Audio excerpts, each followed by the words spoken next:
2 of them. Yeah, where did we see Damien? In Seattle? You saw him at Northwest Cup too. Yeah. And the North, yeah. Right. Yeah, that's the. I got to meet his son then, and he did not play well. But that happens. Yeah, it does. It does. There's a lot going on then, and he's a real busy dude. So. But yeah. Yeah, that was awesome. Jesse designed us a couple shirts for Nationals this year. I gotta get them printed. Yeah. But like. Yeah, they take like. Obviously, he loves the logo. Jesse's good with logo shit, man. Dude, I put that on my. Well, that's why he was I put that on my sleeve for sure or something. Have one available on. Dude, a giant Sasquatch with a pool cue. Yeah. PNW, like giant on the shirt would be sick. Exactly. That's what I'm saying. Is he's no idiot. That Damien. Right. He knows a good logo, and it's not out there. So Jesse got that. So shit. yeah, I'll probably. I designed a shirt for me to play in the Seattle Open. Wait for my D? Yeah, it'll be here in a bit. Feel free to share the link as much as you want. We're live, so whatever. Yeah. Once he gets here. He'll be here anytime. He's got to get that Slurpee. He's not too far away. Gotta get that Slurpee. Mike D. Slurpee. And that's not talking shit on Mike. That's real. That's just.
We're practicing, so what's up, fella? How's it going?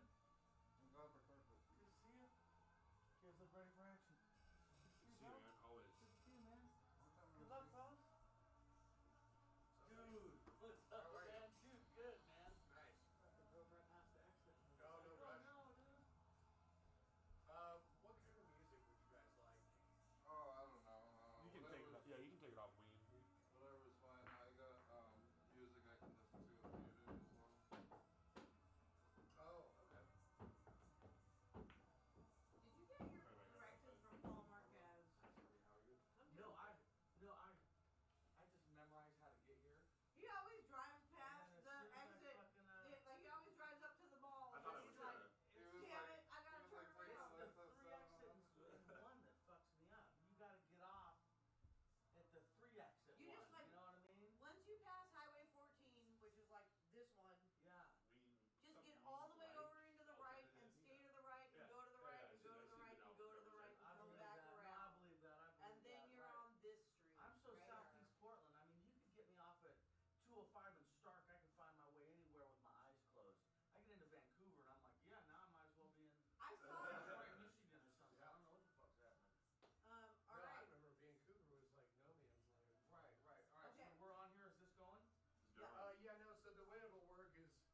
we'll get comfortable in the booth and all that, and then we'll pound on the wall when it's like time to go. Alright. So YouTube is not going. Yes, it is.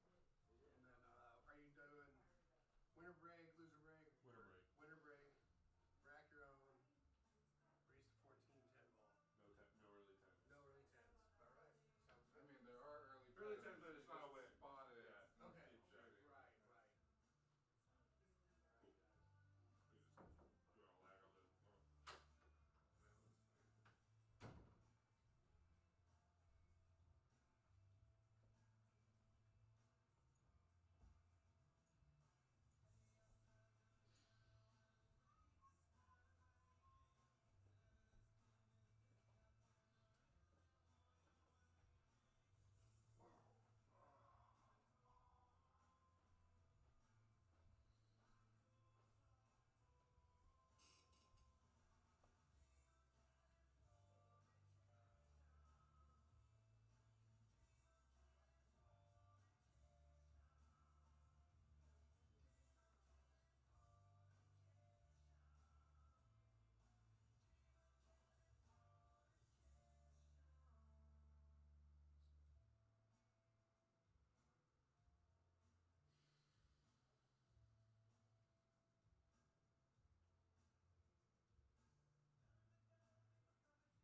Good evening, everybody.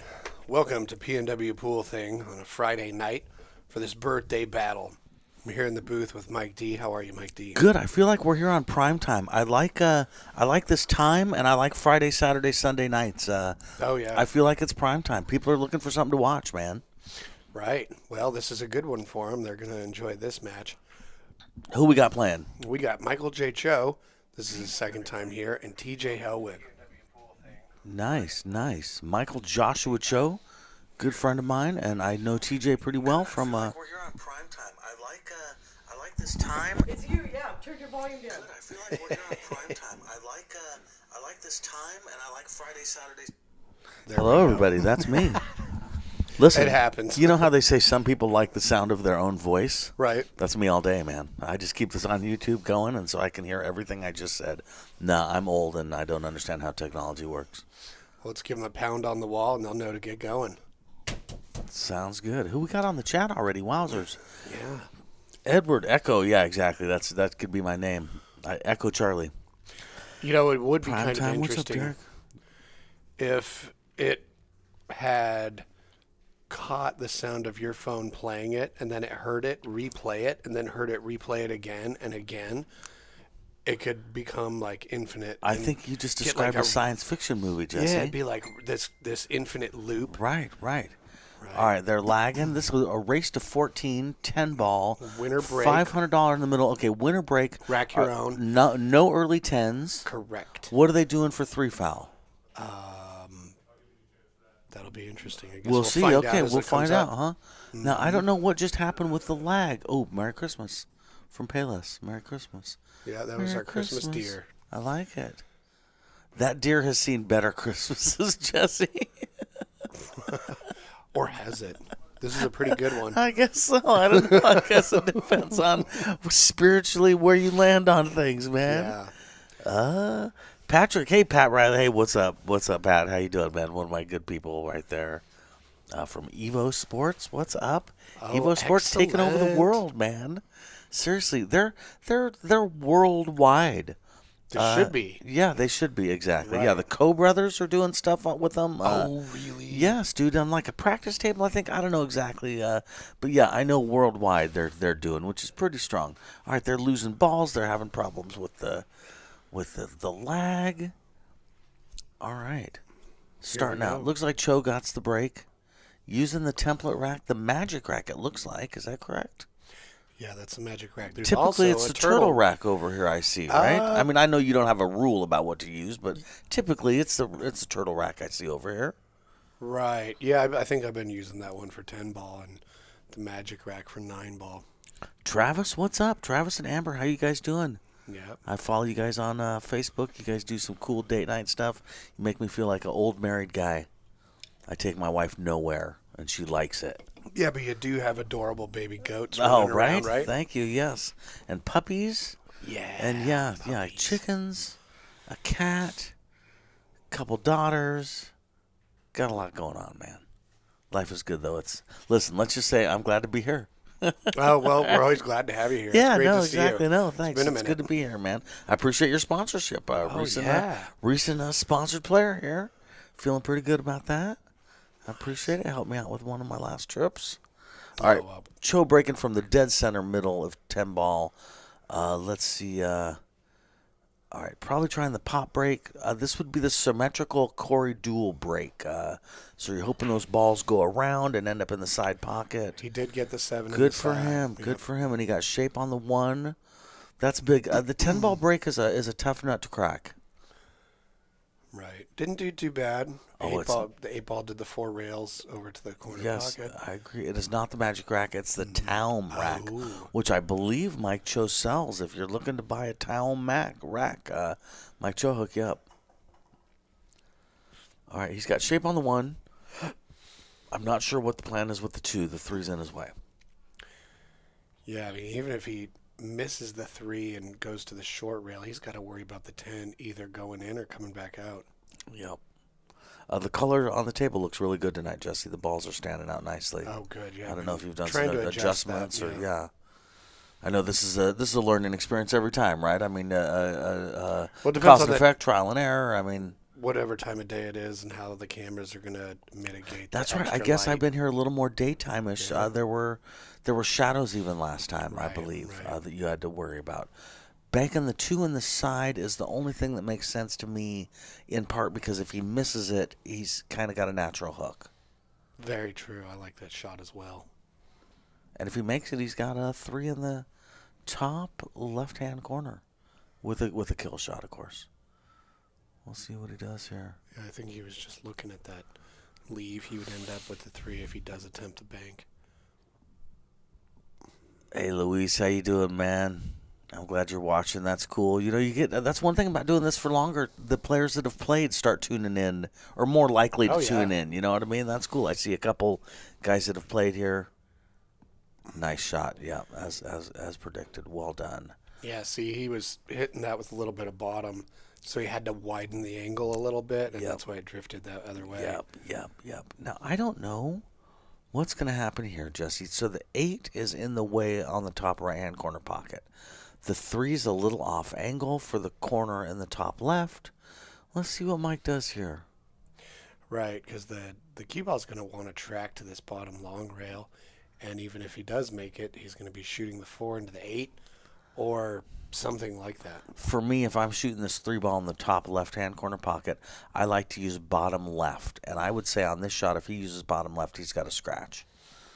Yeah, Does that make sense? Inside pocket I'm talking real. about. Yeah, so, Yeah. I mean, to me, that bottom left helps throw it up towards that corner pocket. Yeah, that's how I shoot that. And this is not how you want to shoot this one.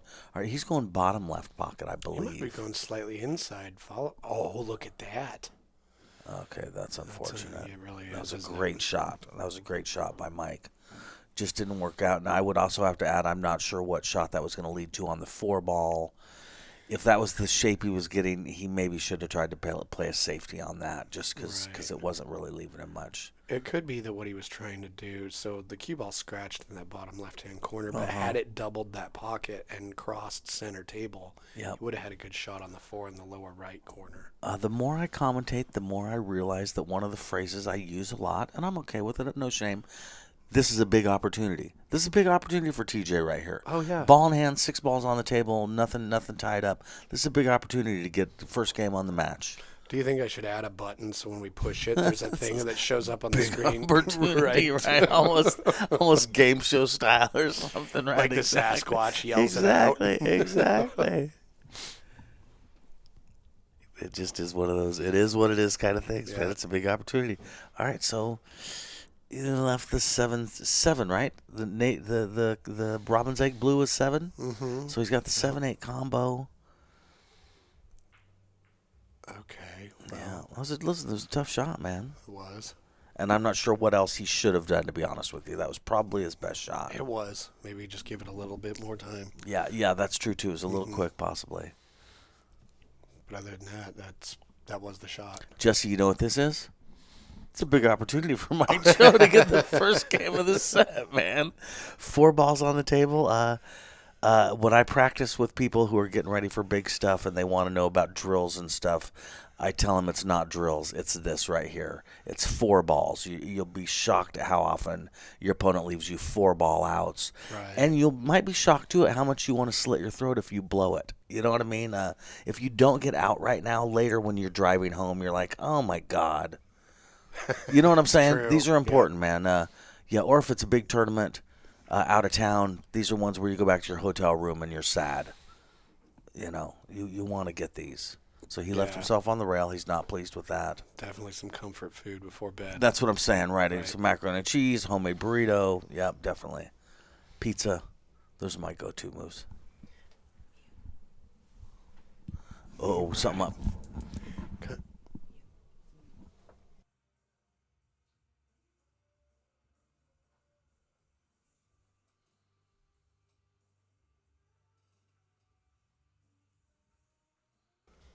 Okay, so this is a big one right here. He's got to hit this good.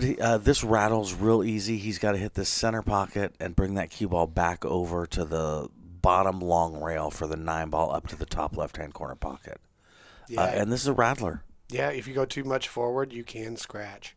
So you want That's to go true. in between the 9 and the 10 on the short rail. Oh. Ooh, this might work out He for got him. he got on the top side of the 9 ball. Listen, I'll take it. Yeah, I would take that all day. Yeah, listen, he's got to hit this 9 ball with some top left now and get over on the top side of your screen for the 10 ball in the bottom right-hand corner pocket.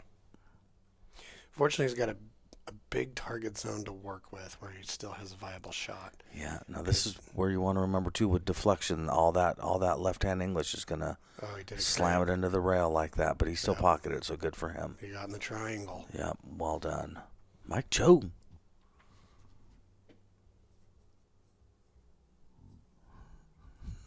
All right, Jimmy Farmer finds Mike Choe to be a slow chalker. I've never accused someone of being a slow chalker, but okay, I guess it is what it is, man. Listen, if you're a slow chalker, people are going to talk about it. What's up, Mike Farmer? Thanks for joining us. Thanks for everybody who's joining us. We appreciate it.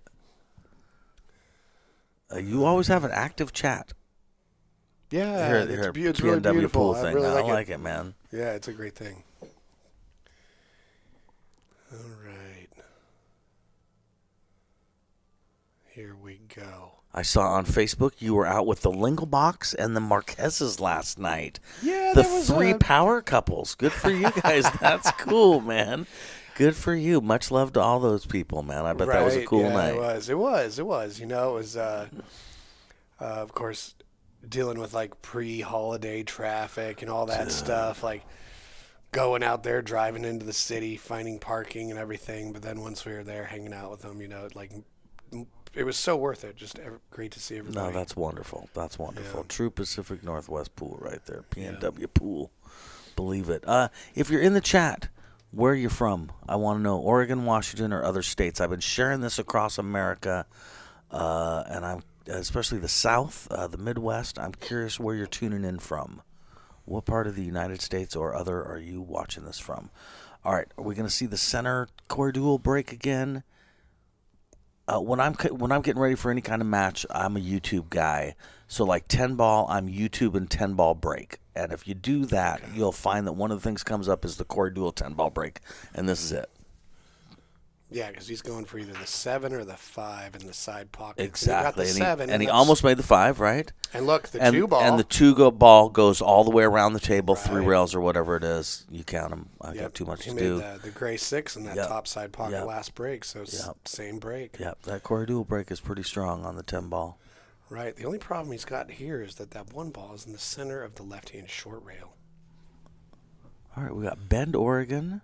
Got Orlando. Orlando, Florida. Don, see, that's what I'm talking about. I appreciate it. That's why I share this stream all over America, because I'm trying to really get people from not just our region to watch it.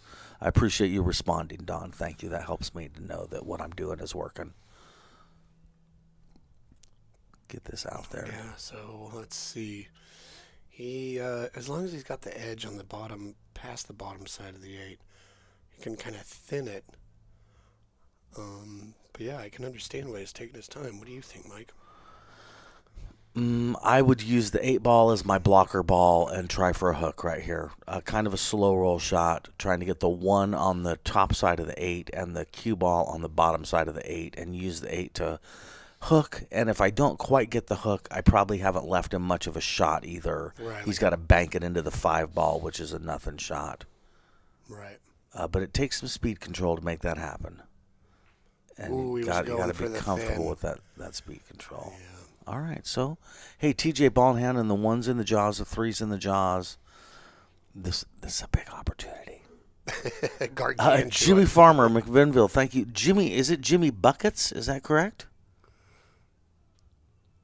Glad on YouTube so I can watch on TV. Right, Don? Seriously, man, I can't agree with you more. I remember years and years ago being stuck watching this stuff on my phone, and when it started streaming directly to YouTube and all that, it made it so much easier. Okay, so he got hooked on the 2 ball, huh? Really did, yeah. He should. Jesse, did he shoot the 1 fast? I think it just kind of overrolled a little bit. Okay. Okay. All right, he's jumping. This is a tough jump. He's so close. Well, TJ's jump cue, we'll have to ask him what it was. He showed it to me. It's really interesting. The whole thing is carbon fiber. It looks Like they interesting. did, like the, not the carbon fiber we're used to with Predator or Q-Tech shafts, whatever. It's that really visible grain. Okay, I know what you're talking about. Yeah. I know what I have one like But that. the butt is like that too, and he says it just jumps amazing. So. Okay. Yeah, that was a tough jump, man. Right. It was close to the ball. He didn't have a lot of other options, let's be honest, but that was a tough jump. All right, Choe, back up. Ball in hand. Wasn't too many kick options there either. Yep.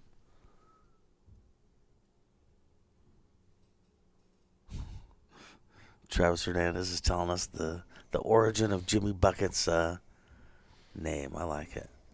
All right, Mike Choe playing with the Predator. I believe it's the P2. That's the one with the white one with the stripe. Oh, does he say? We've got information sheets. All right, he did not get the shape on the 3 that he would ultimately like. I think maybe he was trying to draw that back a little bit. Definitely goes, though. Tell me, Jesse, what's he shooting with? Predator P3 with a Z3 shaft. P3, see, to me, I'm so old, they're all P2s. I forget they make a P3, man. I'm serious. That's so real. With what kind of shaft? Z3. Okay, I've noticed he has a thin shaft. I did the Z shafts for a while, and then I went to the opposite, to big old fat ones. Okay, 410 combo? We'll see. I mean, it's not a win. But It's not a win, so no early 10s is what we've decided. Okay. So in a no early 10s setup, what that would mean is if you pocket the 10 and you call it, it spots up and it's still your shot. It does not mean you forfeit your turn. That is an important distinction in no early 10s because you got to imagine that, let's say the 10's in the jaws and the 8 is right next to the 10. You don't want to 3-rail bank the 8 ball. You know, you can still combo the 10, but it spots up and it's still your shot. An important distinction. Yeah, he's going for the combo. Boy, if this doesn't count, I might go for the safe on this, Jesse. That's exactly what I was thinking. Because otherwise, this is what you do: is you kind of sell out. You got to play. You got to play to hide the 4. Yep. Not make the 10. 100%. Yeah. And yes, and again, here we end up with one of those times where there's not a lot of balls on the table. They're all spread out, and this is your chance. Mm-hmm. And what is that called? That's your big opportunity, Jesse. That's it. Yeah, it is, man. Yeah. All right. Well, rolled a little far on this 5, but then again, the 6 isn't. Oh man. No. A little quick, TJ. When you watch this later, I want you to notice a little quick, man. And then when you go quick, sometimes the results aren't what you expected. Maybe slow down for a couple more beats. Right. Be a slow chalker like Mike Choe.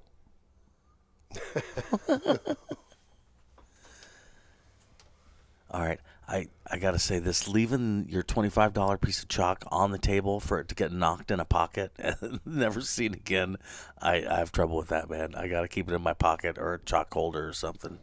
I guess that's because I will knock a piece of chalk in the pocket like it's a magnet, Jesse. Well, I mean, at the end of the year, we'll just pick the table up and shake it out. Get it all back and then raffle it off. I like it. Nice, Mike. That's not going to hurt him. It's going to be okay. It's not as intended, but it's okay. I think some pop draw on this 3 to just make it go 90 degrees down to the rail and back up. Is that what you think, Jess? I do, as long as you... yeah, you can double that corner, too. I don't think you can straight fall away. That's true. You got to still stun it over there somewhat. Yep. I'll tell you, you want to hit this hard enough to where you don't end up back cutting that 10 ball. Do you know what I mean? You don't want to be below the 10. I would err on the side of too hard versus too soft. I've shot this shot before where I end up I got to back cut the 10 ball, and it's a little frustrating. Well, then, yeah, you give yourself an opportunity to scratch in the side or the bottom left corner. So we'll see what he does here. It does look like he's jacking up a little bit. So I think he's doing what you... Oh, he went look that at way. that. Ooh, well, he got away with it. That's going to work out. A little close to your work, especially for a target that's far away, but it could be worse. I agree 100%. This is a shot where if you're in your basement at 2 a.m, it's super easy, and if you're on a live stream playing for $500, it's a little more difficult. So we'll see how this goes. You know what I mean? Right. Okay. So he's worried about fouling, so he's jacking up. Definitely want to take his time here. All right. Well.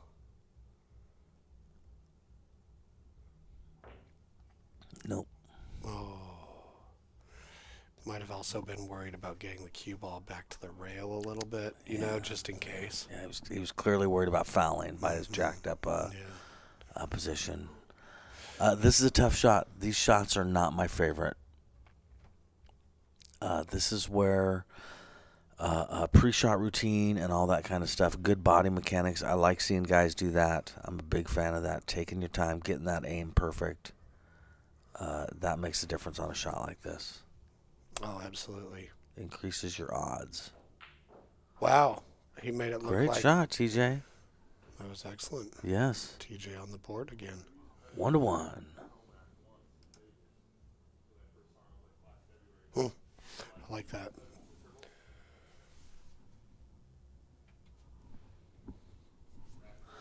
All right, Edward Winter. I got crap for no 3-foul rule. My tournament lesson to you guys saying don't change the rules. Here they're changing the rules in 10-ball. Edward Winter, hi. I have personal feelings about changing the rules of existing games. I do not like it. I think there's unintended consequences.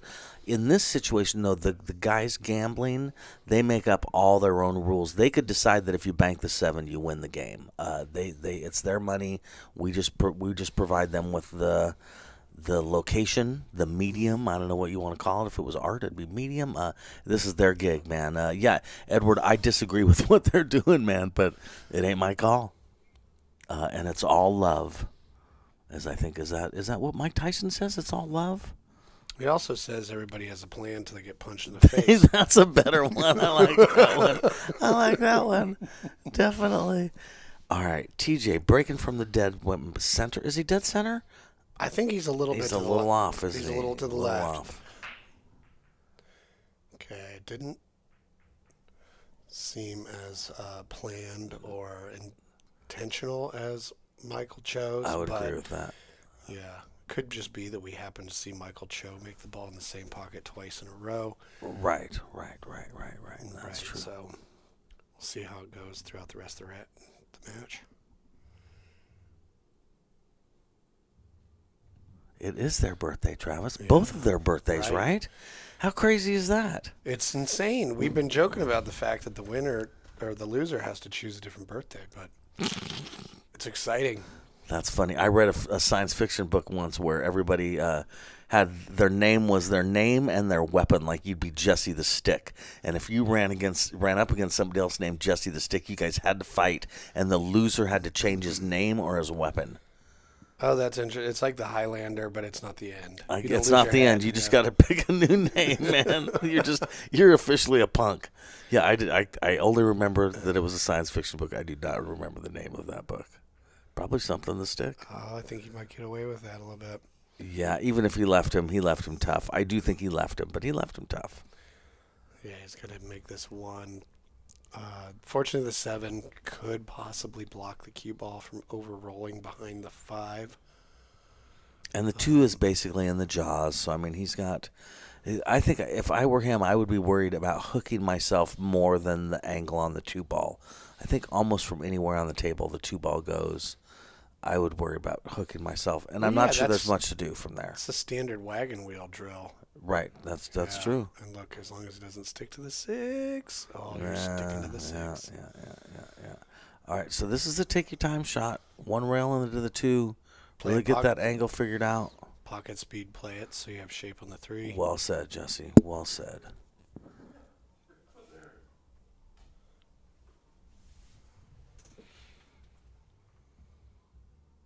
Oh, thank you, Edward. I appreciate that. I got you, brother. I got you, man.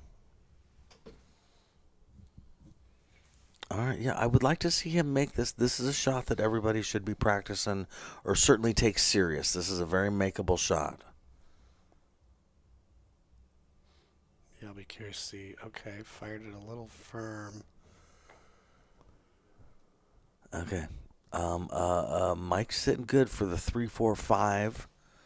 Once he gets to the 6, I'm not saying it's hard, but what he should have guaranteed is the 3-4-5. Again, talking about these 4-ball drill kind of situations, you getting onto this, you should really make sure you're getting to the 5-ball and pocketing it. Right. I'm not sure about the angle, Jesse. All right.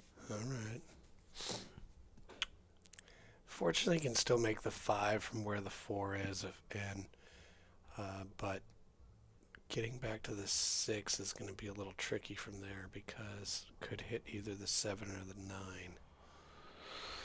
Yep. Yeah, I agree completely.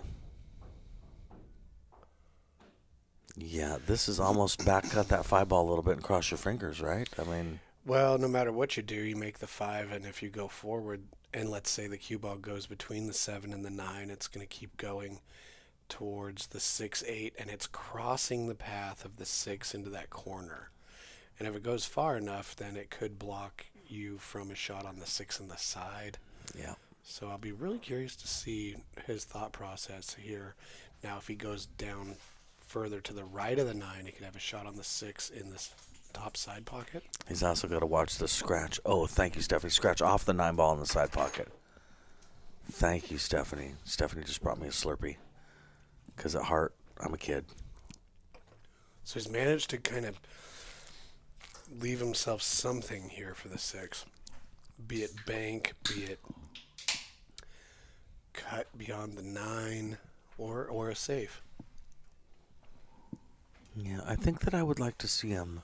The thing about a bank is he's got shape. So, that's something you got to factor in when you're deciding to bank or play safe. If you got natural shape, it's another point towards banking it. I think I'd like to see him bank this. So if you bank this and follow it, you can go 3 rails to get a look at the 7. I would think draw. I would think bottom draw. left. Okay. I like bottom left on this because the left helps the 6-ball take the angle I want. Right. It rolls over more.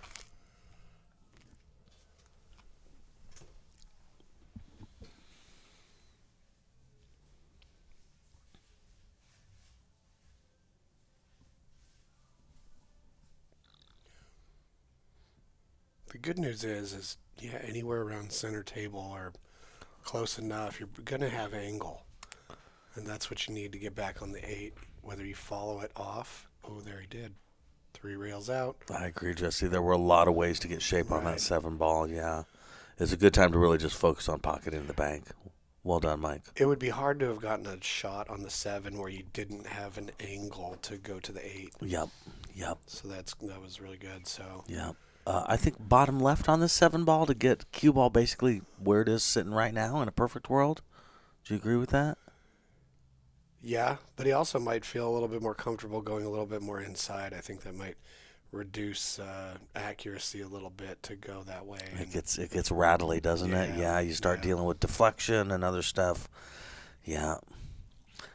For me, bottom left, I rattle this the least amount of times. That's probably why I like the bottom left. It also kind of throws it towards the pocket, the left-hand English.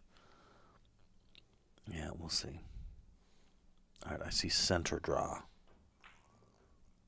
All right, rattle a tiny bit and pocket it. I bet that was just in an effort to not scratch in that top You're side. probably right. Yep. Which is smart. Yep, I agree. This is 9-ball back cuts, right? Yeah. And I don't think there's really a fear of scratching in the bottom right-hand corner pocket from cutting this in. I think if you cut it in, it lands on the rail way before. Oh, shoot. He's on the 8-ball. Jesse is pointing at the screen, telling me. It's a good, legitimate point, Jesse. Well, could you look at this and go, is this 8-ball? No. Yeah. All right, medium speed, make the 8. You got shape on the 9, right? Right. Even if you bump into the 10, you might get it off the rail in a way that makes you not have to deal with a ball frozen on the rail shot. Because sometimes when the pressure's on, those are kind of annoying. I can kind of prefer it if it's a millimeter or 2 off the rail at the worst. Good shot, Nice. Mike Choe. Okay. Hey, at least he's not tree-topped. At least it's not frozen to that bottom edge of the 10. Exactly. And this is tough. I think it's kind of hard to. If that 9 ball was to the left another inch, it would be easier to come around 2 rails for shape on the 10 ball. This is a little tough. He's a little straight on that 9. It is. It Right? is because Yeah, this is. I'm always doing top outside here. Yes. But unless you're real familiar with the kind of deflection you get, getting that spin on there. Yep. What does the cue ball do when you hit this with force at this angle? You know, is it going to drift offline enough that you're going to overcut this ball right into the corner point? I would also be concerned that even best case scenario, the cue ball is basically over by the top left-hand corner pocket, and it's kind of a long green dead straight shot. You know what I mean? Because I would want to go 2 rails to get up close to the. Okay, Right. so that's what you were talking about, right? Mm-hmm. That's what you were saying. Is the accuracy gets really affected. No, good call, Jesse. Yeah, but you could see he was worried about getting enough. Now, you had to get the right amount of side spin on that ball to widen it out for shape on the 10. Totally. Because you don't want to end up on that short rail. Yep. But fortunately for him, he's left a long, difficult shot, which, even if you make it, how are you getting on the 10? 100%. Yeah, this is what Jesse was saying, is that the cue ball does not end up. Yeah. That was it took some straight shooting to make that ball with some extra action on it, you know. So that was a really great shot. All right. This does not bank to the side pocket that I'm aware of. He's got some tough action right here. Yeah. No great safeties. Kind of a 2 rail to the bottom of the. I went for a wide bank. I wouldn't call that gotten away with it at all. No, I wouldn't. I'm a side pocket guy. I like side pockets, so I would be liking this shot if I were Mike. Doesn't mean it's easy, but right. You know, It is a I money like ball, and shooting into the side at an angle really tightens up, especially if you're not feeling completely comfortable.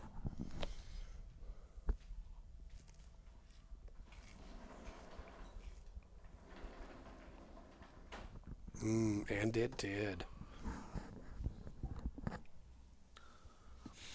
Jesse, I think TJ's about to win this game. He sure did. All right, 2-1.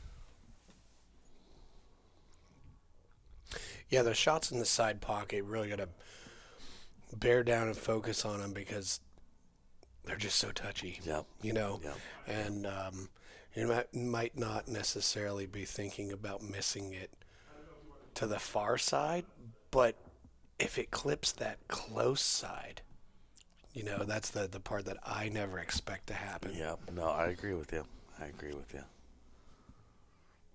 I was just in Las Vegas, and I thought of you because you're back to Oregon. Yeah, 100%. Vegas this time of year is different than Oregon this time of year. It still gets dark early, but the temperature is not as cold as it is here. Certainly not as wet. I was liking the Vegas weather is what I'm getting at. Well, we were down in Phoenix. Same story, right? Right. Yeah. Yeah, and it was flawless weather. So how are you doing with the Oregon weather? Again, I know that you're definitely an Oregon native and all that, but I mean, now that you're back to it. Well, I just like the environment so much more. I'll buy that. I know exactly what you're talking about. You get used to trees, don't you? Yeah. You got a nice tree area over there, Right. too. So, yeah. No, I agree with you. And the nature, there's a lot of wildlife down there, too, depending on where you're at. They're all just great. You know, you just got to focus on the positives about where you're at. No, I like it. But I still prefer up here. Me too. Yep. Nice shot, TJ. Yep. And I was hearing stories of it being 115 for 2 weeks in a row in the summer. Gross. Yes, that was basically what my host said, too. They said that they went outside to smoke cigarettes on their porch, and they said that it was basically miserable for 2 weeks. Just, you know, you go outside and want to die. Yeah, and there's nothing you can do about it unless if you don't have air conditioning, you know, Yep. when it's cold, you can put on other layers. But if it's hot, And these days, air conditioning is expensive, too. I mean, you got to factor in your power bill, you know. Nice shot, TJ. that was excellent. Got a little bit of a lengthy one here on this 4-ball. He definitely does. With not a big payout. That 5-ball looks tough, right? Mm-hmm. I don't think it goes in the side. It would be, best bet would be cue ball around where the 4 is, or he's going to have to really, really travel to shoot the 5 into the same pocket. Speaking of different regions, TJ is born in California. Tualatin, Sherwood now. Oop. All right, went a little bit far on that one. But I did notice he got his cue ball to travel a fair amount, so he had to look at the 5 in that pocket. So, going the right way, making an effort. TJ plays league at Midway and 89 Sports Bar. He likes 8-ball and 10-ball. Okay. Oh, and he plays APA, BCA, and USAPL. Man. So here's TJ is 6'5", and so we were asking, TJ, do you play big table? Because you got that easy power with that kind of size, just because you don't have to swing your forearm as many degrees, to stroke the ball. So, and he said, rarely has ever played on a big table. Really? Yeah. Really? Yeah. He's kind of missing out. Mm-hmm. No table at home. Anybody who doesn't play on a big table, at least sometimes, is missing out. There's a lot to be said for the shooting with the extra distance, the way you have to stroke the ball better. Like, you can get away with poking the ball somewhat on a bar table, but if you really want to play a good pool, get used to shooting on a big table. Okay, that was pretty nice. It looked like it leaked out, but yeah, it definitely did. That was I a liked smart his play. idea. I liked his idea. Mike's chosen to put on the headphones. I can relate with that. Yeah, we were trying to introduce him to Ween earlier, and then we were asking him what kind of music should we listen to, and it's like, well, it's cool, man. I got headphones too. Oh, that's cool. That's cool. Yes, Michael Choe, Portland, Oregon, hometown. His roommate was playing APA. That's how he got started. Oh, that's cool. Needed someone to sub and pool. He's been hooked ever since. Fortune Star, Eminem, Midway Legends. He likes 9-ball. He feels like he's got some luck. APA and BCA. He does have a Valley 7-foot at home. Yeah. Nice. Never taken lessons.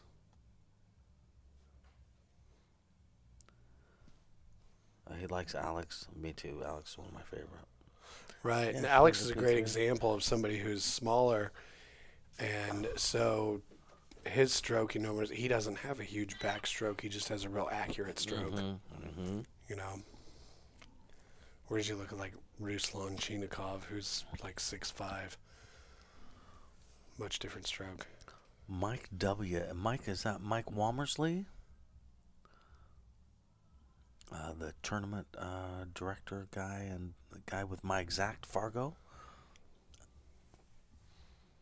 I trying to set up a match with Mike. It didn't work out. Oh yeah, we it's gotta like get the a match. Highlander. There can be only one. And right? he was exactly my Fargo. Now he's up to 650, I believe. He's surpassing me. Yeah, we got to set up a match.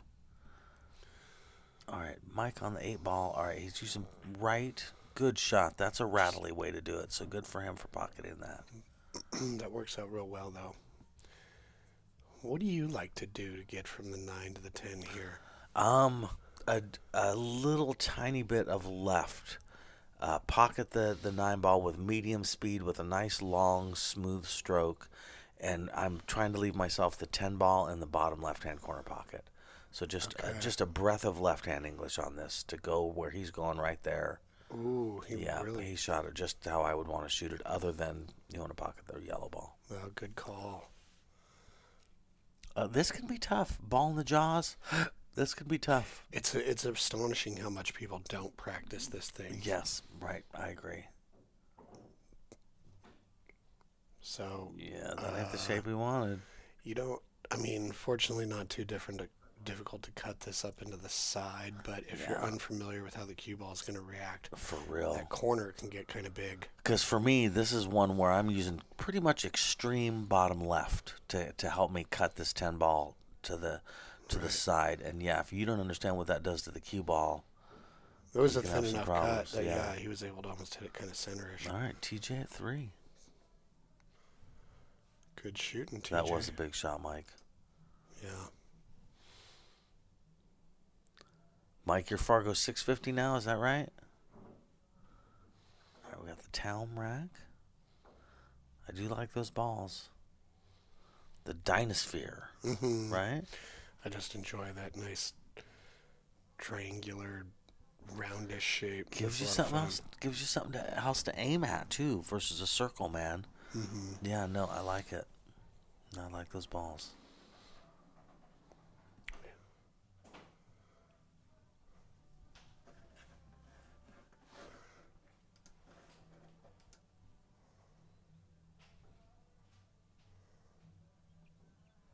Oh, not doing 2s and 3s on the corner. Didn't realize that. Maybe they didn't discuss it. Yeah, I didn't realize that.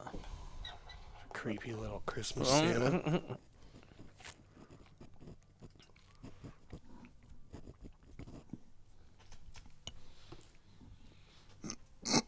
Yeah, how do you feel about using the 2 and the 3 on the... Do you think it's like the right way to do 10 ball, or how does it change the game, you think? You know, I don't think it changes the game by much at all. I'm okay with anything that both guys are doing. Do you know what I mean? Right. As long as both people agree and are doing it, I'm fine with it for the most part.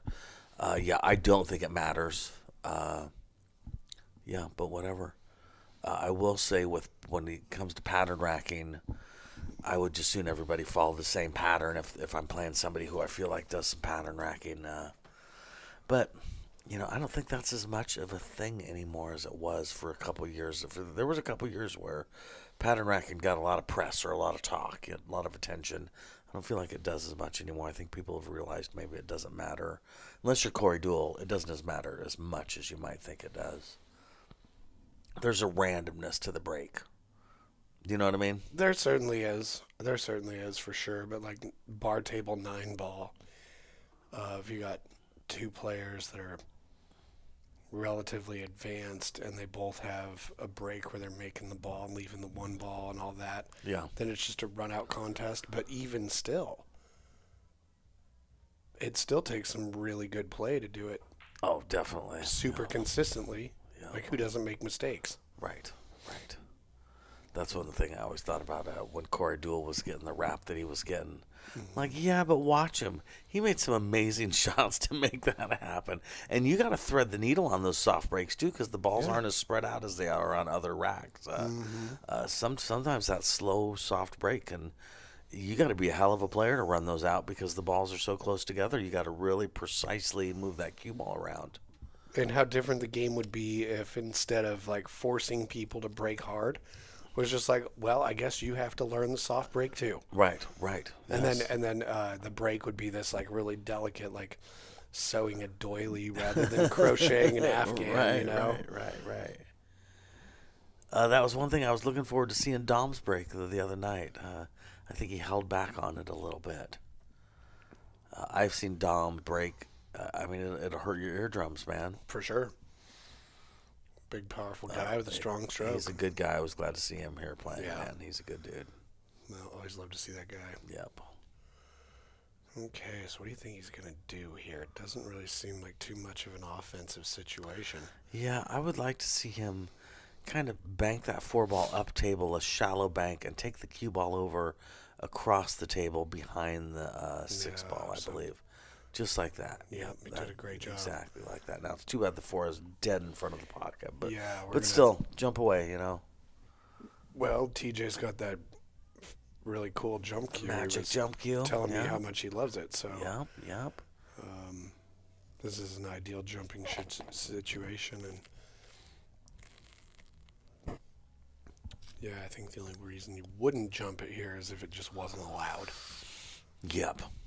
Now you got to jump at this one. It's so close. Plus, it's natural shape on the 5-ball pretty much.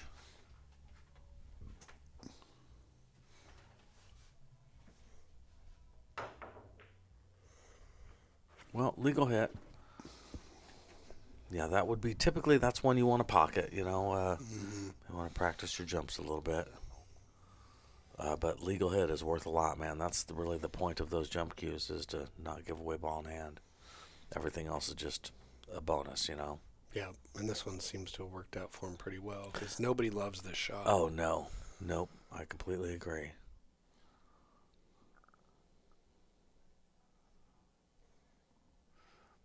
Yeah, I could almost see banking this into the 7 ball. Probably not getting a hook, but still leaving the guy basically nothing if it landed right on the 7 ball, you know? Yeah. I don't see a lot of other great options. No, because I don't even like trying to thin it off to the bottom side of this 4 to bank it towards the center of the short rail on the right-hand side, because I just don't think the distance and the speed and the angles are working out where he's going to get a hook. I agree. I think the math of that never comes out right on this one. Yeah, if you tried that, I think you'd probably end up leaving him straight in or scratching or doing something silly, you know. Yeah, we'll see. Cutting it to the bottom right-hand corner with some inside, you might have a 3-rail option to get a look at the 5. Oh, definitely. Yeah, but I think, let's see how this turns out. It's going to use the 10. Wowzers. Yeah. Hey, that worked great. Right. Yeah. We may get a chance to see if use slow-mo or something. This is going to be one. It's either going to be good, not good, or hard to say. Yeah, kicking into the 4 ball. All right. Now this is going to be up to Michael to... Have you had to run out and use your phone camera or anything? Have you had to call many calls here? Maybe once. Okay. Somebody has said, we're not really sure. And I said, well, the best I'm going to do is slow-mo film it. Yes. Yep. You know, Yep. I mean, this is a gentleman's game. You know, we're not going to... Yep. And tie goes to the runner. That's something, too, I always think is, you know, if you're not sure, it's legal. Yeah. You know, it's got to be pretty clear that it was a bad hit before I feel like, you know what I'm saying? It's, Right. you know, tie goes to the runner. I don't know what else to say. Yeah, just be consistent. And that's a legal hit. Option? No. Point, and he's left him. Yeah. Pretty good shot here. Yeah, boy, that 6 is not good. Right. And I don't see a lot of great breakout opportunities because the 5's on the wrong side of the side pocket. Yeah, you got to be somewhere near the 8 to have the right angle to follow to break that out.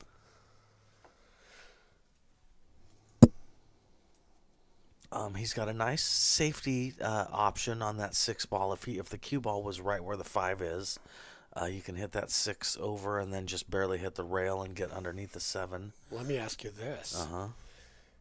Can he come off the 4 ball a little bit and shoot the 5, go to the left, and go 3 or 4 rails to the right side of the 6? Can you think shoot so. the 6 Yeah. from there to this upper left corner? If it worked, if he got shape like that, Right. I believe that would he'd be able to legally hit the 6 ball and get up to the top left.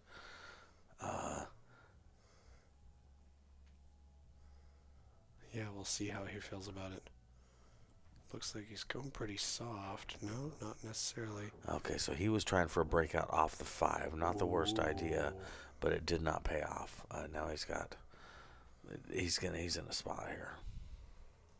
Well, it's not too crazy of a spot because he can do a stop shot here, maybe cut the 5 to his left a bit, and get that 5 down near the corner by where the 9 is. Oh, that's true.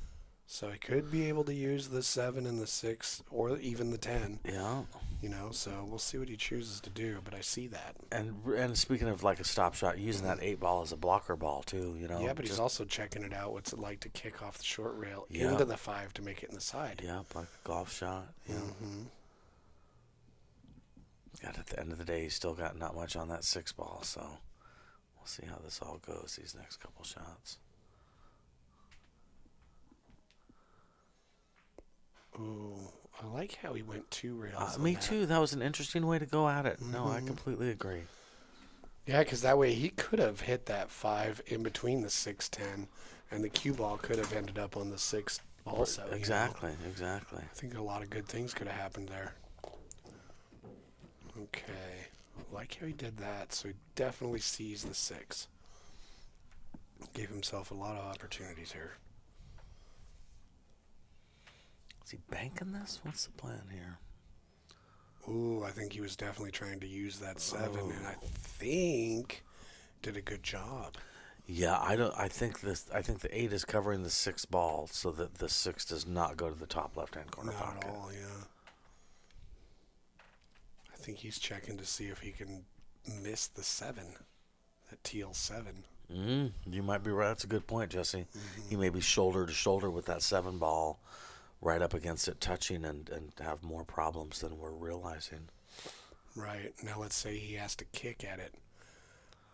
I prefer 3 rails over 2. Yeah, going the 3rd rail. No, Right. that makes sense. Yeah. You just got to make sure you hit a rail after contact. Yeah. No, good point. Yeah, I would agree that on this one, especially 3 rails is going to be way easier than 2. Yeah, it takes away the hitting the 8 first going 3 rails, right? Right. Yep. Okay, so he's a little jacked up. gonna. So watch that 7. Does it shift at all? He's gonna do a cue ball tornado. Oh, he got it. Nice. Nice bend it. Give him a bank shot. That was a real good shot. That was. No, and he didn't leave TJ a ton.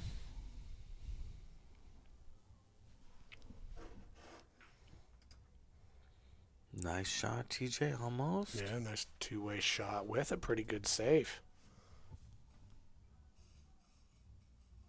Yeah, we should set up a match after the holidays, Mike. Definitely, man. Yeah, that would be great. I think that's what we're shooting for is after the first. It'd be a nice little break for everybody. And 100%. Yep. Yeah, Mike, send me a message, man. We'll work on a date. All right, kicking it 1 rail. Ooh, he's going to try this from the right side of the bottom side pocket. It looked like it, yeah. Yeah, but I guess that's a tricky shot because if you hit the other side of the side pocket, you've got to hit the bottom of the ball to kind of bend it back into the 6 a bit. Basically, you wanted the side pocket to not be there. Yeah, so you can see how he was so close to it. Yeah. Dallas, what's up, man? Yeah, man, it was real great to have Dallas and his nephew here. That was a That's fun cool, time. man. Yeah, Dallas runs the Midway tournament. Mm-hmm. Yeah. Go check that out. I don't know why I always want to call Dallas Michael. And I don't know why that is, man. Isn't that weird? His name's not Michael. It's Dallas. It's like I had a stroke or something. I don't know. Okay, he's dead straight on this 8. That's too bad. He would have liked a little angle. I don't know what he's going to do. Either you accept it and just leave yourself a tough cut on the 9. I just roll forward. I would too, but that's because I know that there's nothing you can do is going to make it any better. You might as well take your medicine. Good for him. Yeah, you're not going to jack up and spear. And make a difference, right? Exactly. What's the difference? I mean, exactly. you could, but that's like a Yep. 50-50 chance, I bet. Yeah. Well, Travis, thank you. We appreciate that. Yeah, the Mike and Mike extravaganza. No, hopefully we can get something going on. That's what we're going to call it. The Mike and Mike extravaganza. Oh, he really gave himself a nice leave there. He did. That was a well shot. Don't you always just love it when you get to use the opening on the side pocket to give you better access to the ball? Yes, I do. Those shots are cool. Yep. Hey, nice shooting, TJ. 4-1.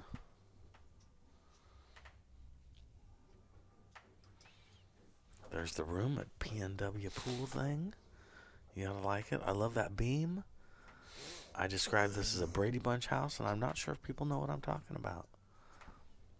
We got our Christmas deer. Oh, look at that. I like it. Yeah. Styling for the season. I like it. And the jackalope there on the bottom right. We got 2 of them. I like it. I like it. Love the jackalopes. My stepdad, I loved him to death, and he was a very honest guy with 0 sense of humor. And we were driving through that part of the country one time, and he told me about jackalopes, and I 100% believed him because he was a super honest guy and never joked at all, no sense of humor. And then I found out he was lying about that, and I got so upset. I was so mad. Was that like the only time you ever pulled something like that? Oh, I'm sure. Yes, that's I'm sure. amazing. Yes, I'm sure. Yeah, well, you got to be was, thankful for jackalopes for existing, for giving him that opportunity. Exactly. You know? Well, I saw a postcard in a restaurant, and I was like, what is that? He's like, this is a jackalope, man. Yeah, and from Oregon, I had never heard of that. Right. No, see, being born in Wyoming, we were taught how to hunt them like as soon as you can walk. That's like a snipe here in Oregon. Go snipe hunting. Right. Yeah. Yep. I did that outside of Vegas, actually. Really? Okay. Yeah, Boy Scouts. Okay. We went snipe hunting. Yep. The first time I went snipe hunting was Boy Scouts too. I did that, but then ours was supposed to end with throwing the paper bag in the fire, and I was like, "Well, I'm not doing this, man. Real or not, I'm not throwing nothing in the fire to die. That sounds horrible." Did you kill yours at the end of the hunt? Well, I think it was more like a few people said they almost got one. Okay. And they heard one or whatever, and so we're like, "Oh, really? Tell us more." Was the plan? So there was no plan of catching it in a paper bag and then throw the paper bag in the fire? No, it was just about who was about to tell us they almost caught a four-legged bird. We had different Boy Scout leaders then. Yeah. I had a good Boy Scout leader. I love Boy Scouts, man. Cub Scouts, Webelos, Boy Scouts. I did that all. Nice. I dug it. So Patrick asked, what happened to the awesome PNW banner? He's talking about the one that Dallas made for us. Yeah. Yeah, we had it on the back wall for that match, and now I think it's going to have a home on the outside of the house whenever we're having a match. Oh, that's cool, man. I like it. Right, I like it too. Just drive around, look for the banner. That's where you're at. That's where you play. That was a cool banner. And Dallas makes stuff like that, is that right? Yeah. He does something for the city of Oregon or city of Portland, right? Where he goes around and puts stuff up. I wouldn't be surprised. But I'm asking you to make up information about Dallas. He gets up early in the morning and drives around and puts up banners and stuff. This I know. Well, yeah, any type of collateral you need, like you need that see-through window graphic, on your store. You need a hat with an embroidered logo. You need patches. You need whatever. Okay. Hit him up.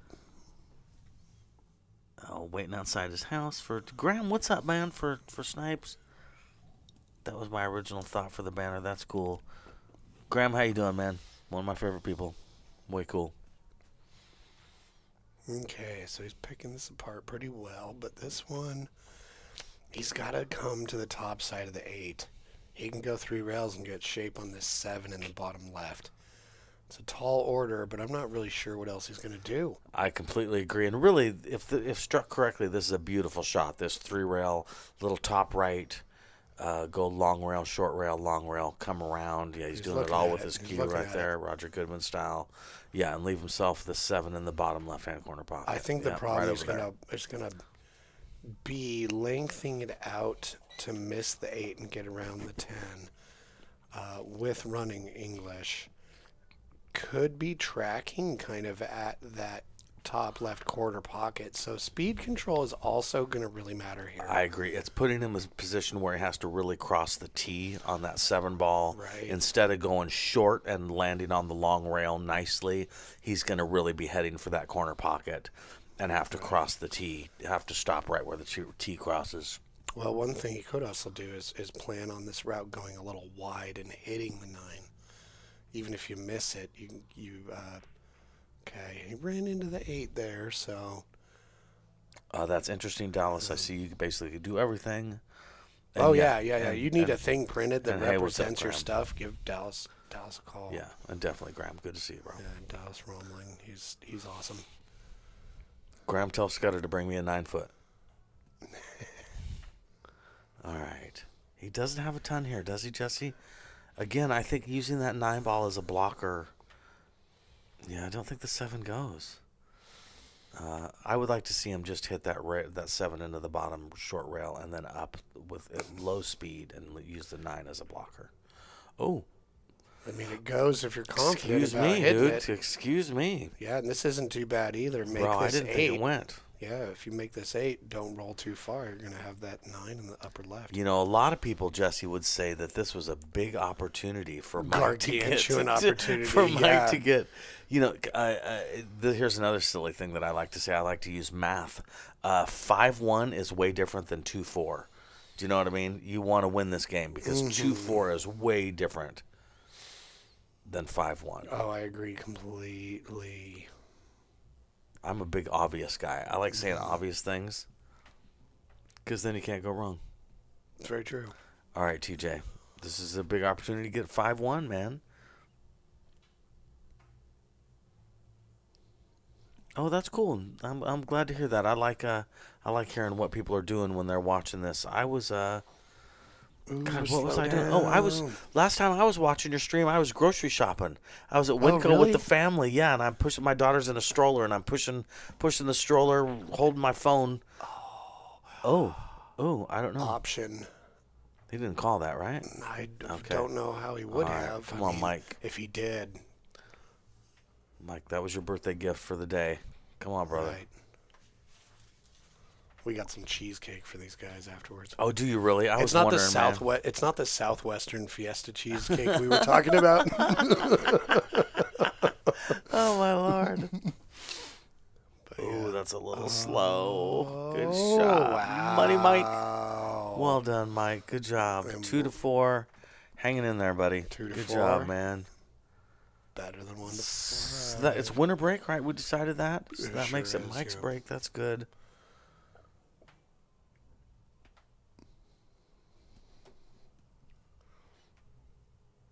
You ready for Christmas, Jesse? I have a feeling that we are going to be by the time it's here. I'll buy that. Yeah, I'll got some buy stuff that. to do, but it's fun. Yeah. Like you can be stressed about it, or you can just enjoy the fact that you get to do some stuff that involves people, Yep. and we have a tradition that brings people together. Yes. I agree. I Yeah. agree. So yeah, there's work to be done, but you're going to see some folks. You're going to be together. You're going to have Yeah. time where you get to reappreciate the things in life that matter. I agree. We have moved away in my family. Personally, I guess, moved away from giant family celebration stuff to smaller, more immediate family stuff, and that has taken away some stress for me. Instead of cousins and aunts and uncles, it's more just me and the kids and the wife and yeah. But yeah, like you say, as long as you just focus on what's important and don't let it get you stressed out, it's cool. Make sure the kids are happy. Yeah, and if you do that, get whatever. stressed out, that just means you care. So Yeah, don't that's beat true, yourself man. up for it. Yeah, that's true. Oh, Edward Winters, you wrapping presents for the kiddos. Very cool, man. That's cool, Edward. Like I say, I like knowing that, man. That's one of the cool things about these streams is people watch it on their phones or on YouTube, or you can really check this out from anywhere. And when it's your people playing, when it's your friends, people it's hard to not want to check it out. It's because we live in the future. Dude. Like, our only opportunity would have, in the 90s, to do something like this would have been like Wayne's World. You know what I mean? Yeah. Go to, like, public access. Yep. Who can get the equipment? Yep, But now it's just also available. We had a thing here called the Fargument. Uh-huh. Maybe 15 years ago, I didn't even know, a long time ago, it seems like, Dan Wolf was doing. And that was one of the first things I'm really aware of where somebody was like, no, we're gonna stream this thing. And I think really that was mainly for YouTube too, man. I'm not sure how many live viewers we really had at that time. It was mainly stuff that got put up on YouTube that we'd watch, as I remember. But yeah, these days it's so common. No, thankfully there's guys like you that are smart enough to set this all up and make it happen and have the Wi-Fi capability. And, you got to check a lot of boxes to make something like this happen. And you check them all. Well done. Well, I appreciate that. Yeah, your graphics are amazing. You're doing flyers for Sek Wong now, I believe. Is that right, Yeah, in Washington? yeah. Very cool, man. Absolutely. People are complimenting her flyers, and I'm looking at them going, oh, that's my buddy Jesse right there. I can tell you. I can tell you where those are coming from. Well, I appreciate that. I like doing it. I can enjoy doing things like that, but I can definitely tell you that sitting in a chair doing that 8 hours a day is beyond my ability anymore. Like, I got to stand up and move around. Well, it's nice of you. It's my understanding that you approached her and offered to do that. So, Yeah. very nice of you. Very good community outreach kind of a thing to do. And she deserves the help. Oh, she does 100%. a lot for pool. You know what I mean? Yeah. Well, it's really fun to do something for pool. It's wonderful to help other people do things for pool. Yeah. It's just a great community. No, that's why I'm here, man. Yeah, I completely agree with you. I'm helping Robin Dreyer with his ICA program right now, and that's one of the things I've talked to him about is that I'm not really in it for the money, man. I'd like to help you. Yeah. You know what I mean? If I can help you, then I'm feeling good. Nobody knows you've got this thing.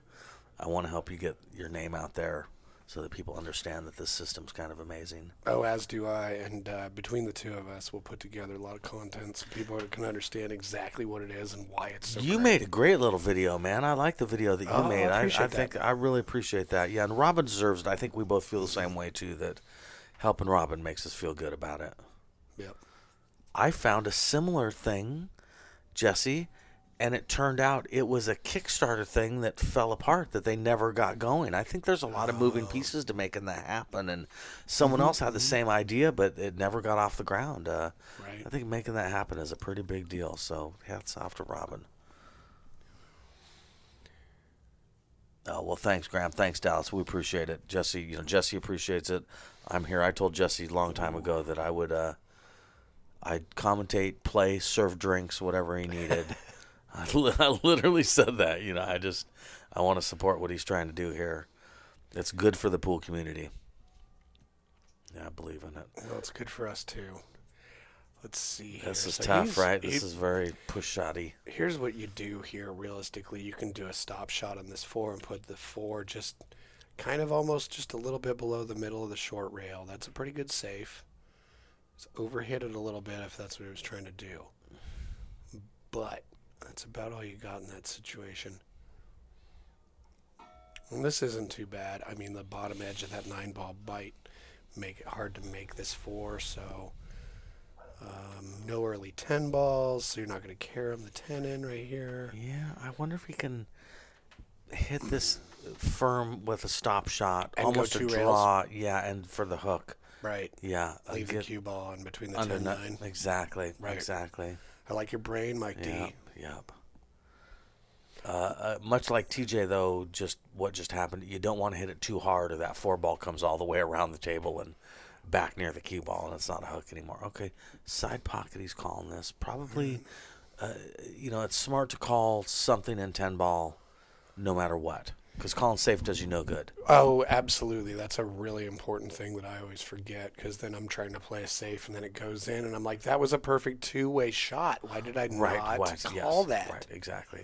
Or if nothing else, I could have predicted that maybe was going to happen. Yep. I tell people, if nothing else, call the 10 in the corner pocket. Because, call something. Get in the pattern of just seeing it and saying it out loud. Yep. If there's any jawed balls and you don't know what to call the jawed ball. Maybe somehow something crazy will happen and it'll go. It's a good angle to get back on the 5. But it's also a good angle to leave a reasonable bank. But getting shape on the 5 from this bank, you got to shorten this 4 up a bit. Yeah, I agree. Yeah, it's the 4 goes, that's for sure. And if you put some top on it, the 5 goes. But this is tough. Yeah, so Chris Nordling says, is that system helpful, or does it just make practice more interesting?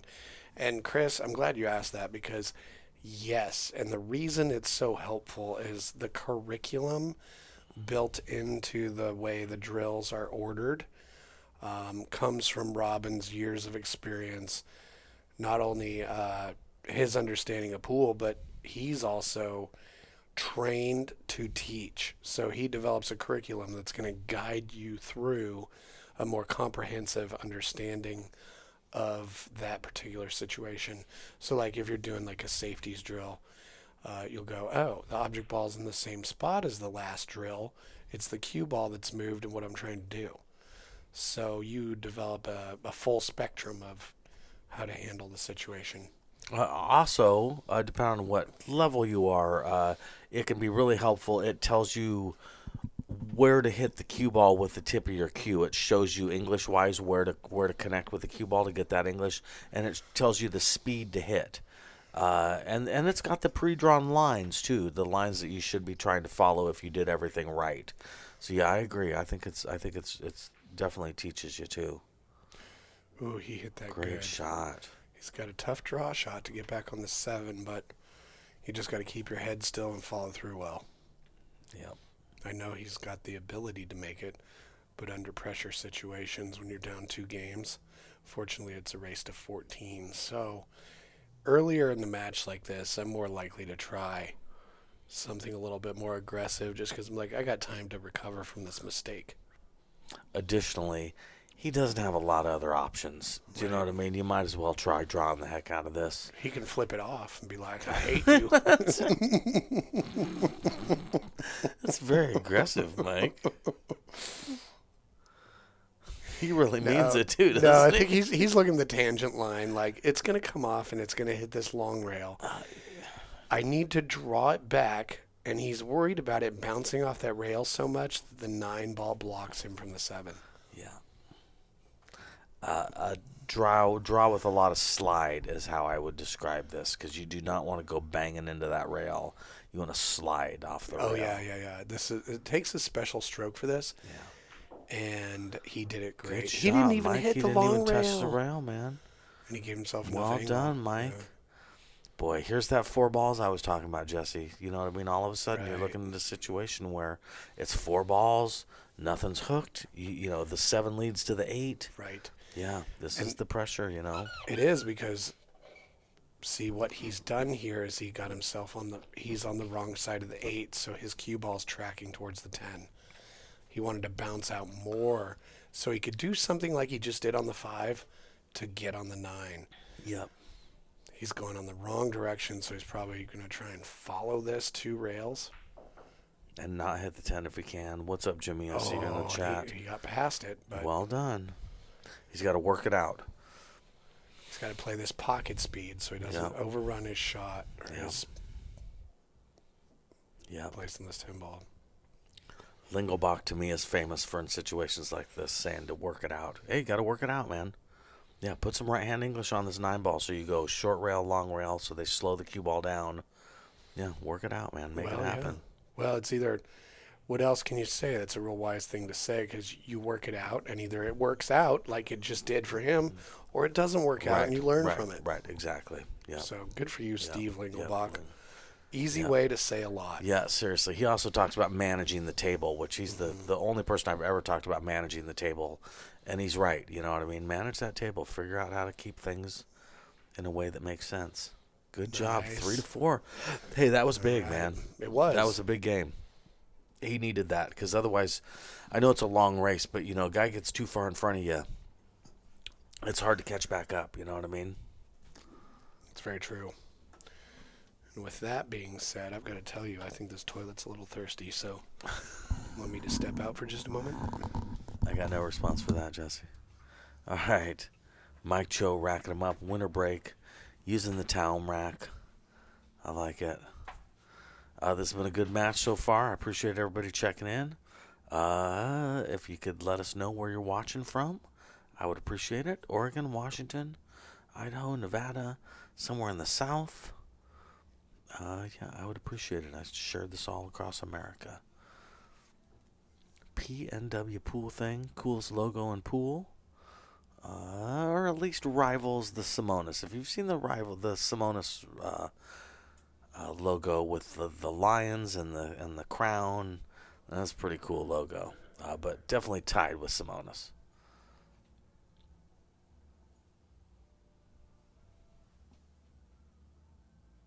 What's Choe listening to, Travis? I think, yeah, I don't know, man. Pat the Bunny. Any Pat the Bunny fans out there? All right. Breaking from dead center, Corey dual break. It's been working good for him so far. Trying to get yeah, that 8. See, it worked, man. That 8 ball went in there. Yeah, if you're paying attention at all to what goes, but based on where it is in the rack, you're going to notice that those 2 top balls are going in the side pockets. One of them, I think every break Mike's had so far off of that Corey dual break. Pretty strong. Did you get the score? No, I don't think I did. If you're in the chat, hey, is it 4-3 or is it 4-4? I think it's 4-3. I think it is. Yeah, I think it's 4-3. If you think the score's wrong, say something. No, I think it is. That's right. I just heard a break. All right, nice combo. Not a lot of reward for it. Looks like no Pat the Bunny fans out there. All right, whatever. Well, he's got a 2 rail to get a longer shot on this 2 Thank ball. you, Travis. Thank you, guys. Thank you, Thin Jimmy. and outside. Yeah, definitely. It's makeable. I've seen Efren make this, right? Yeah. Those thin cuts. It's kind of like a drag shot. Yeah, and where then the spin carries it. Especially on the TV, on the monitor, sometimes it'll look like it doesn't go, and then you watch Efren, especially playing one pocket, back cutting something, you'll be like, oh, I guess it goes. I think this is one of those shots where that one definitely cuts in still. Yeah, the tricky thing is, though, doing those drag shots, like the cue ball is going to deflect, and then it's going to twist. It's going to do like a little bit of an S thing. Okay, he did a smart thing here. I really like that. Yeah, good shot. Yeah.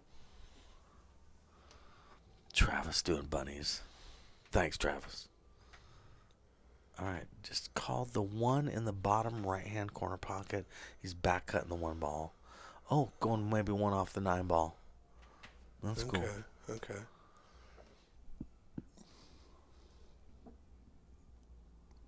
Oh, Travis loves Pat the Bunny. Yeah, me too, Dallas. I'm a big Pat the Bunny fan. Everything he's done, all the bands that he's been with, he's one of my favorites. Thank you, Dallas. You're making me feel better about myself. All right, he's cutting this 1 ball on the side. Is that correct? I think he's playing safe. Oh. Yeah. You got a wall of balls bro. down there, but the problem is there's windows. Yeah, but he still left him tough. Playing a safety doesn't always mean a hook. He left him tough. Yeah.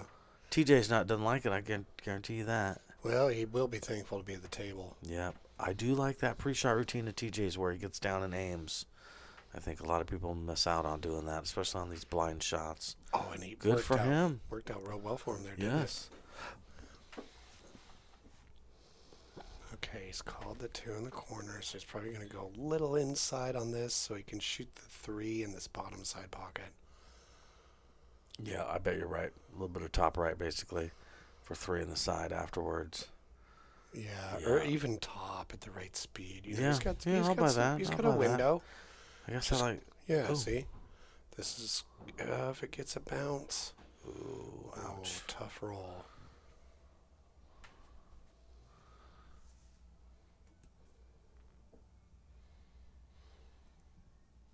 Oh, that's your wife loving Pat the Bunny. Oh, that's cool. Oh, that was a nice shot. I'll tell your wife she's got good taste. And he's going to get some I didn't love. think that went, Jesse. That was a great shot, man. Yeah, wasn't it, though? Nice little bank, and he's still at the table, so obviously it was on purpose. And this isn't too difficult of a back cut. He went for the 6. He must have called that right. He Yeah, seemed very confidently at that. That's an interesting shot. And he got very fortunate there. Dude. I think it was much higher percentage to shoot the 5 in the upper corner and leave yourself for the 6. But, hey, he's the one playing, so whatever he feels he's up to is great. All right. I don't hate what he was planning on doing there. He just missed the shot. Right. But I kind of liked what he was doing there. Yeah. Yeah, he was doing the right thing there. I think that previous shot, you have something work out super well that involves a lot. Take a breath after that shot and recollect yourself. Because the previous shot was much more difficult than that shot there. Oh, I got a buddy of mine's watching the match and playing pool. Ooh. Casey Jones, what's up, man? Oh, beautiful setup. How's Beautiful it going, setup. Casey? I like it, man. Thank you for sharing. We'd love to see that. That's neat.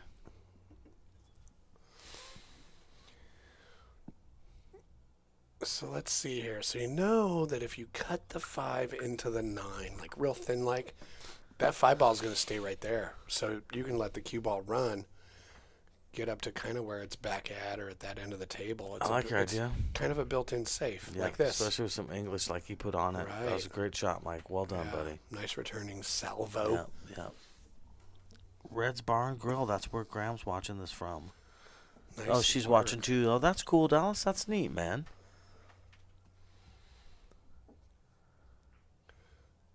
Okay. Hey, that worked. Mike's safety worked, man.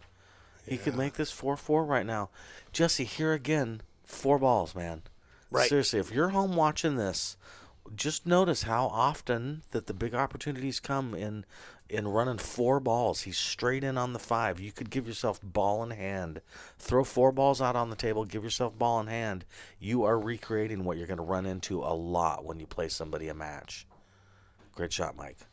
Yeah, I think drills are great, but seriously, 4 balls on the table, give yourself ball in hand, run them out. If you find you're out of line by the second ball, you have a problem. That's more proof of what I'm saying, that's what you need to be practicing. Go back to 2 balls. Yeah, well, yeah, 3 balls. And then yeah, work exactly. your way up to 3. Yes, definitely. Yeah. Definitely, man. Yeah, because it comes up a lot. Great shot, Mike. That was. Now, what do you think he'll do here? Do you think he'll just kind of roll forward a little bit and do 2 rails so he has a shot at the 10 in the lower side? Yeah, I guess first my answer is I wish the 9 ball for him was more to the right of the pocket than the left, because that makes this difficult. Right. I could see if it's me shooting, I might leave myself the 10 in the side here, because I could just use a little bit of top and leave myself straight in the side.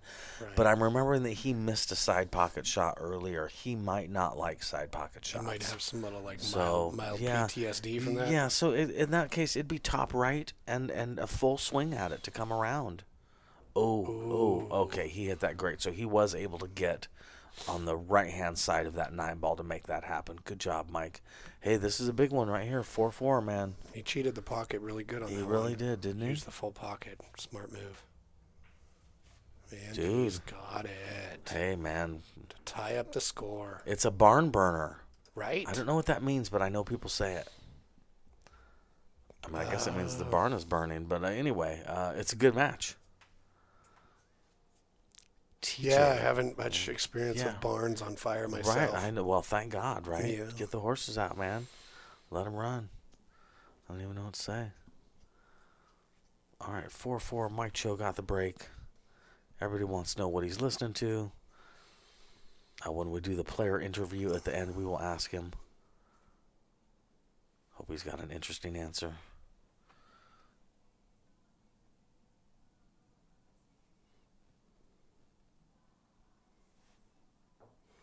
Oh, yeah. Dallas just had surgery, and his wife is challenging the action now, apparently. I get it, man. Dallas, you still running the Midway tournament even with that injury? That Friday night tournament's been super popular. I think I saw on Facebook you were not doing it for a couple weeks during the holidays. But yeah, that's the largest paying tournament, largest payout tournament in Oregon on a weekly basis. Oh, man, I'm loving them jellyfish, what they're up to right now. Oh, that's cool, man. Yeah. You watch the most interesting stuff on TV, Jesse. I like it. Well, this is a feed from the Monterey Bay Aquarium. Okay, I was like, cool, I was thinking, man. well, it's like Christmas, winter time. Maybe we should do like one of those GoPros from a train going through the mountains of Norway. Yeah. You That know, would be but cool. Ultimately, it's jellyfish. You landed on this. All right, I like it. Yep. I saw Mike chalk, and I was going to try and see if he took a long time to chalk. I keep going back to that. Next Friday, you're doing it. All right, cool. So Christmas is Thursday, is that right? Thursday or Wednesday? I don't even know, dude. Oh, there's a calendar next to us. December 25th? Wednesday. Okay, so Friday's a couple days after Christmas. I get it. I've been slow on the uptake this Christmas. My excuse for everything in the last 2 months is that we had 10 puppies. If you ask me anything, I'm bound to mention the fact that we had 10 puppies. All right. Again, 8 almost went. Oh, 8 did go on the side. Okay. Yeah. Look at that, man. That was a good break, dude. That's a Corey Jewell is proud of Mike Choe right now. well. Mike Choe practices his break. Yep. Definitely.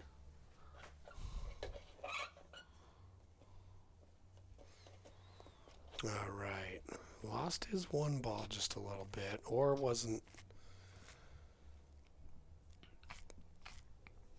really sure where the 1 ball was going to go. So he's got a real good opportunity here. Hit this on the right side of the 1 and carry your cue ball down here. You can 2 rail into that pocket behind the 9-7 or 9-6-10. Agreed. Yeah, I think he's going the other way though. Just going for the make. Ooh. Got away with it too. Look at this. He did, Look yeah. at this, Mike D. He's got to go 1 rail at it, man. And don't hit it too short. Or jump. You had mentioned he's got the jump cue, but I would expect to see him go one rail. Yeah. Oh, not that rail. I was thinking short. He's going long. I kind of like this. Yeah. Oh, me too. Yeah, There's good odds of making it if you hit it. Going my way, there was scratch. Yeah, going my way, there was a scratch possibility. Now, I would hesitate to bank this 2-ball because it's going to leave you a hook on a 3. You might get nuts and bank it with a bunch of inside. Yeah. Good. That's what I want to see. Play Well done, safe TJ. inside. Well Yeah, done, get TJ. in that pocket. Nice shot. Don't leave a window. Oh, he froze to the 6. Yeah. Nice. Yes. Great shot, TJ. I was love concerned you were going to try and bank it on the side and leave yourself nothing on the 3. Thumbs up in the booth, bro.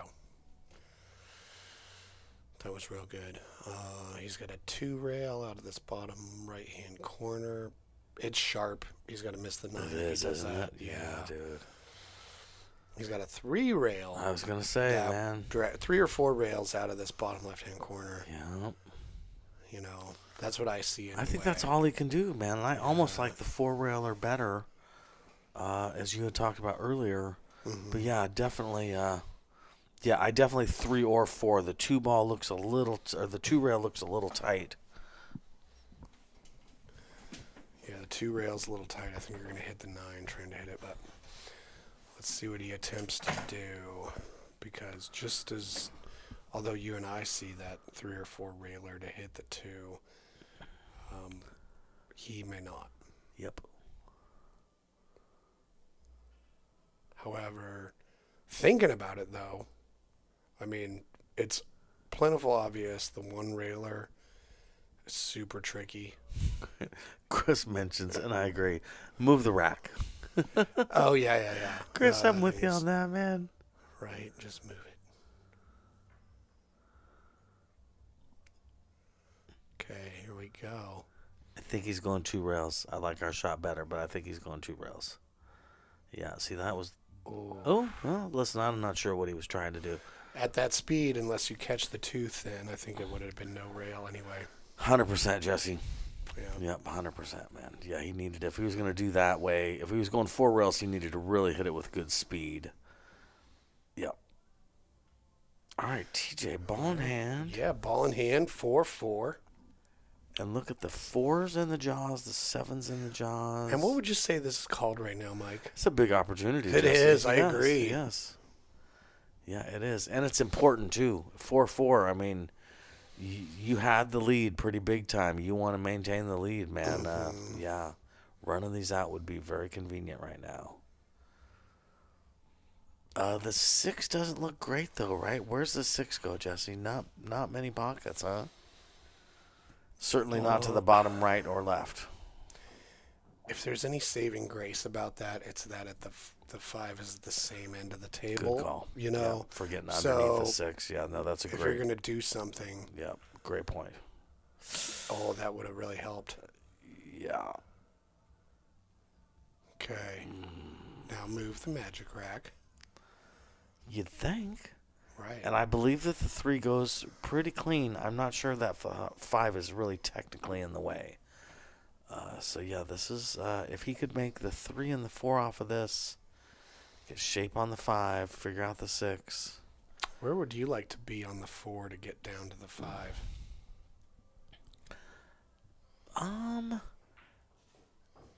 Not that angle. I would want to be more mid-table so that I could kind of cut the 4 into the left and use right-hand English to come around. He could still do it, but it's not as natural this way. Yeah, more center of the table, I guess, so that I could use some bottom right-hand English on that 4 ball to go short rail, long rail on the top of your screen, and then back down to the middle of the short rail on the 5 ball. Does that make sense? It makes a ton of sense. I get that. I don't like what he can do from here is clip the 4 ball and then just go straight 90 degrees up the table. The problem is it's scratchy in the corner pocket if you hit it long, and the 9 blocks it if you hit it short. That's why I like going the way that I was describing. Oh, he did it pretty well. Look at this. He even made Good job, Mike. Yeah, Good I totally agree with what you're saying. You have just have a, even if you come up dramatically short, you still have a look at the 5. So Right, exactly. Hell yeah, nice pattern, Mike D. I hate getting hooked, man. I hate hooking myself, dude. Hooking myself for the cash. I got so tired of that years ago. And now I will take a more difficult path if it means I cannot hook myself just because, man, you get tired of it after a while. Right. All right, 5 in the side or in the corner. 6 in the side. Do you think slow roll this, Jesse? We'll see what he does. Otherwise, go 2 rails a little long. But that, yeah, you tried to do that. I'm not thrilled with this, Jesse. He's got a straight in bank. The problem with cutting it into the side is it's a little scratchy, but probably not. But still, it's tough. Tough action here. All right, he's trying to see the tangent line. Right. See, to me, this bank is almost straight on, and if it's not, it's manipulatable with speed and spin. Yeah, I agree. So just run into the 9. Yeah. And then you're guaranteed to have a look at the 6, and you might even push the 9 forward towards the rail a little bit. Okay, he's looking at the cut. All right, what does Michael Choe do in this situation? Goes for the cut. And under the circumstances, I can't say that wasn't the best option because he's still at the table and he's got a shot. He made it. It was a good shot. We'll count it. Yep. This is tough. A lot of left-hand English to get on the bottom side of the 10 ball for the 9 in the right-hand corner, bottom right-hand corner. No, he's standing mid-table, so he can't hook himself. I like that. I think he's going to come down here to the middle of the right-hand short rail and bounce back up. To me, that seems like if you're not sure how to do it, that's I hear you. Just don't scratch somewhere. I definitely noticed Shane Van Boning overhits stuff instead of underhits it when he has the choice. So he went soft on that. That works. This 9 ball is rattly. To me, bottom right hand English helps take away the rattle, and I go back for the 10 ball in the bottom side pocket.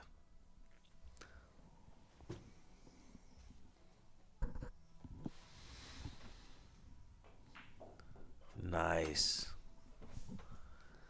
Good shot there, Mike Choe.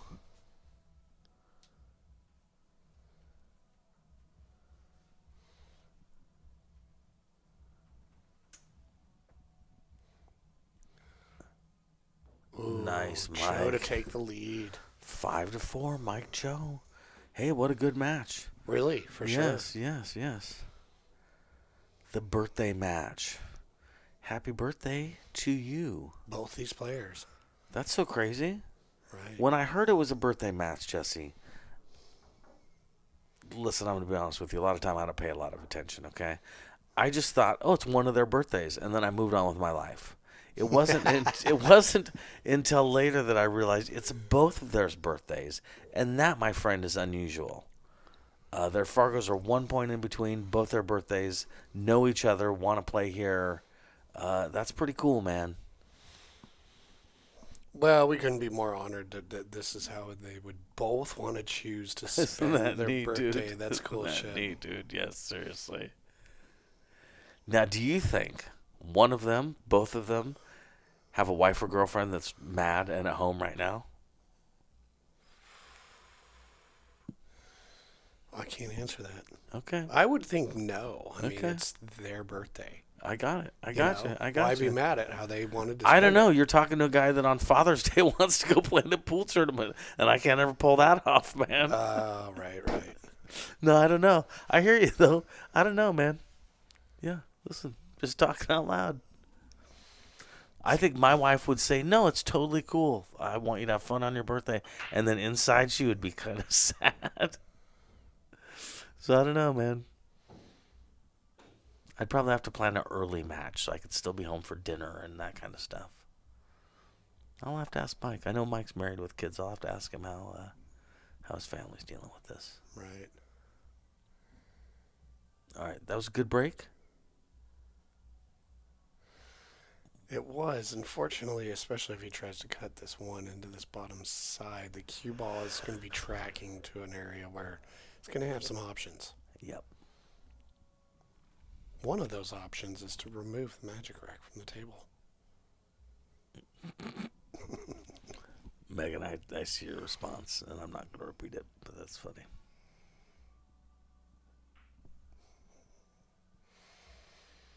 Ooh, almost got away with that. That was nice. Yep. All right, as Chris Norling would say, move the rack. There you go. Oh, nice. I like it. 2 doesn't go on the side, right? Maybe just barely. I don't know.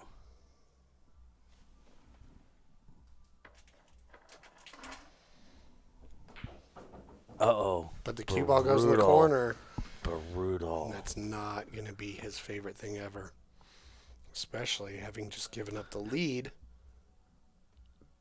Having been up 4-1 at one point. Dude. That's been 4 unanswered games. I played here against Brookman one time, and Brookman started out beating me really badly. And then I think I won 7 games in a row, and it felt so good. And then I got tired or lackadaisical. I don't know what happened, but anyway, he started winning some games too. And then I lost, and my picture's not on the wall. I'll tell you what, man, neither is mine. I'm the submissive beast, apparently.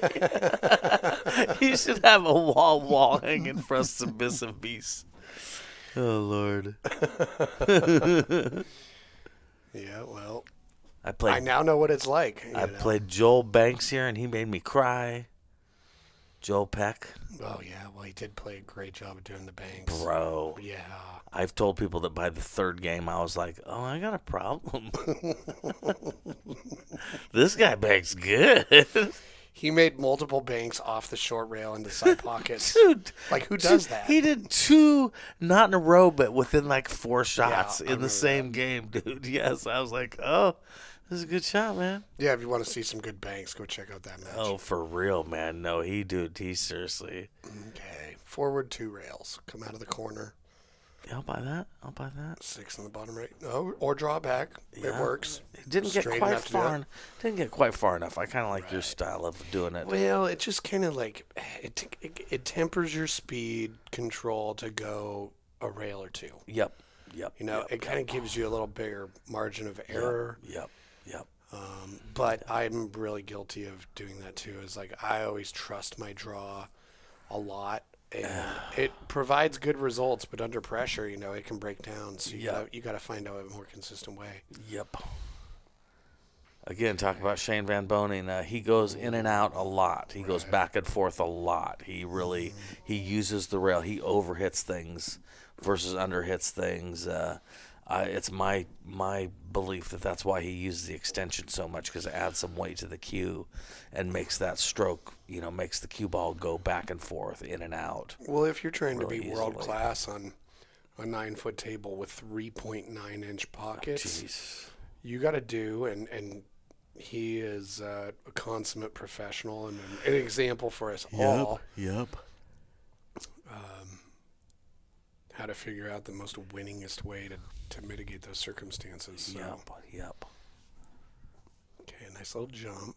Yeah, he's got the Predator newest jump cue. Okay. Did not work out, but he did get over the ball. And he did. Oh, option. I think he's jumping again, Jesse. If this is you, do you give this back to the guy or do you go for it? I think I give it back. I give it back. Yeah.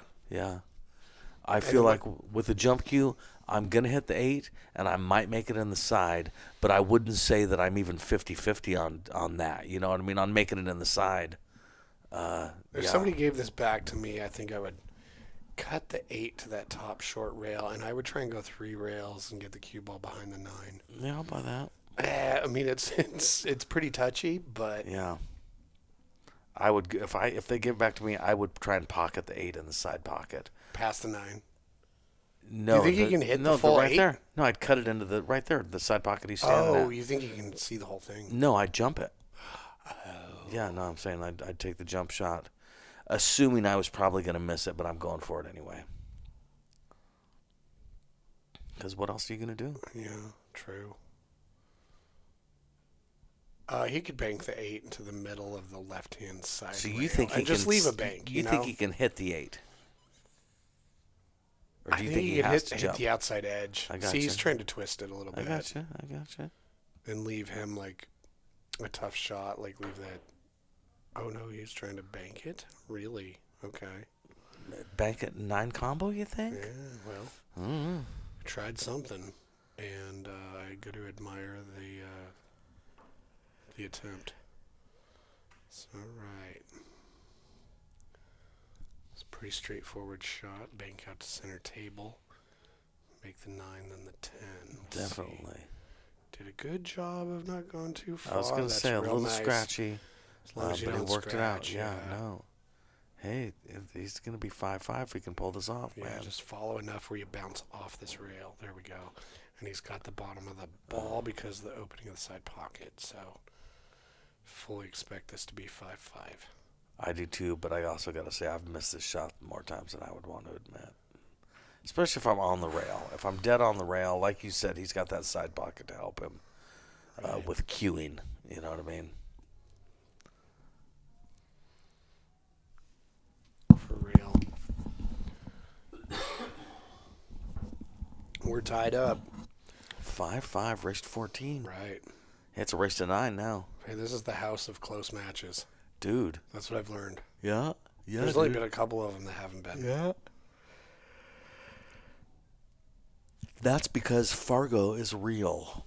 And all these guys are pretty close in Fargo, you know what I mean? And, yeah, it ends up being a close match. Math counts. Dude. Data. Yeah. Yep. It adds up. Means something. Except when my Fargo goes down, and then it's ridiculously inaccurate, Jesse.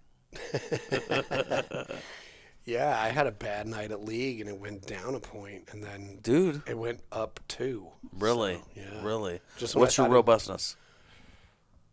7,500. Okay. Yep. Same here. Yeah. A lot. Yep. It doesn't budge. It's pretty sticky. Yep. But league matches matter a lot, you know. You lose like 3 games to people under 450 or whatever. I think that's the thing, dude, is that and it matters more than winning a bunch of games, you know, against higher rated players. I think you just said it. I think the thing about League is, unlike tournaments and stuff, at League you might be playing a 300 Fargo or a 200 Fargo. That doesn't really happen in regular tournaments, you know what I mean? So I think that's part of what happens, too, is you go to League and you lose once or twice to a 300, you know, which it's one game, a 9-ball, one game of something. Dude, you rattle the 8-ball, somebody gets out on you, you know, it gets you. Yeah.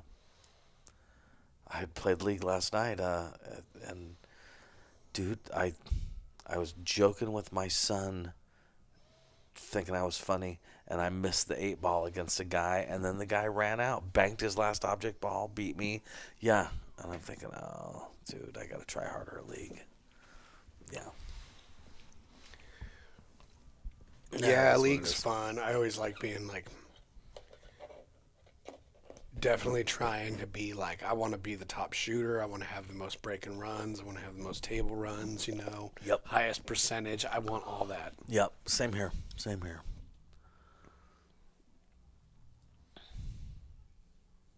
Chris Raven says hi to Travis, Jim, JD, and Dallas. Well, I got some indication that they're taking a little bit of a break, so we might as well take a bit of a Sounds break good. Rest too. our ears, huh?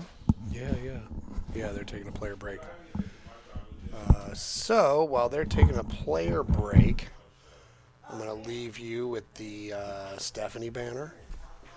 And the reason I'm going to do that is because I've dealt with like 4 different house transactions and dealt with a bunch of different realtors and all that. And I got to tell you, I think Stephanie's the most well-rounded realtor there is. She loves the fine details and the paperwork. She loves the negotiating. She loves the searching for houses.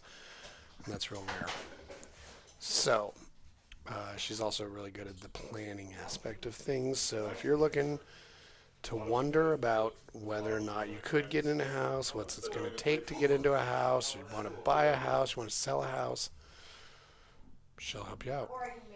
So, that being said, I too will take a break now, so we'll be back momentarily.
Oh, now I'm talking.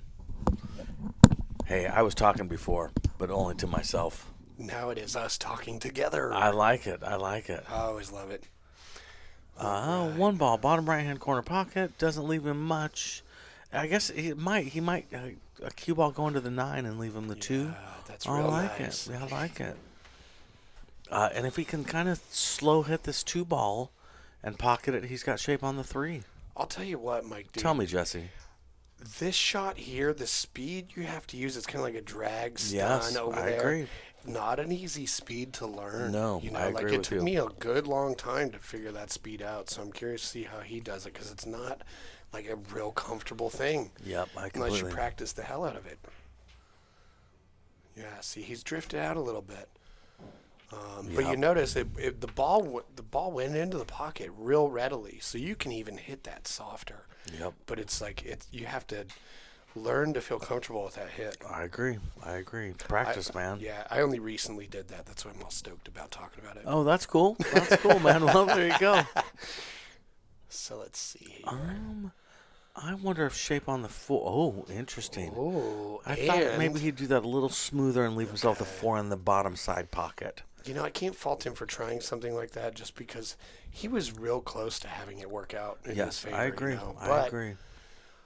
Here he can go rail first. The 4 can go off the 9. He can do something interesting that way. I don't know if there's an angle there where it'll stun off the 9 into the corner, though, so I think he's checking that out.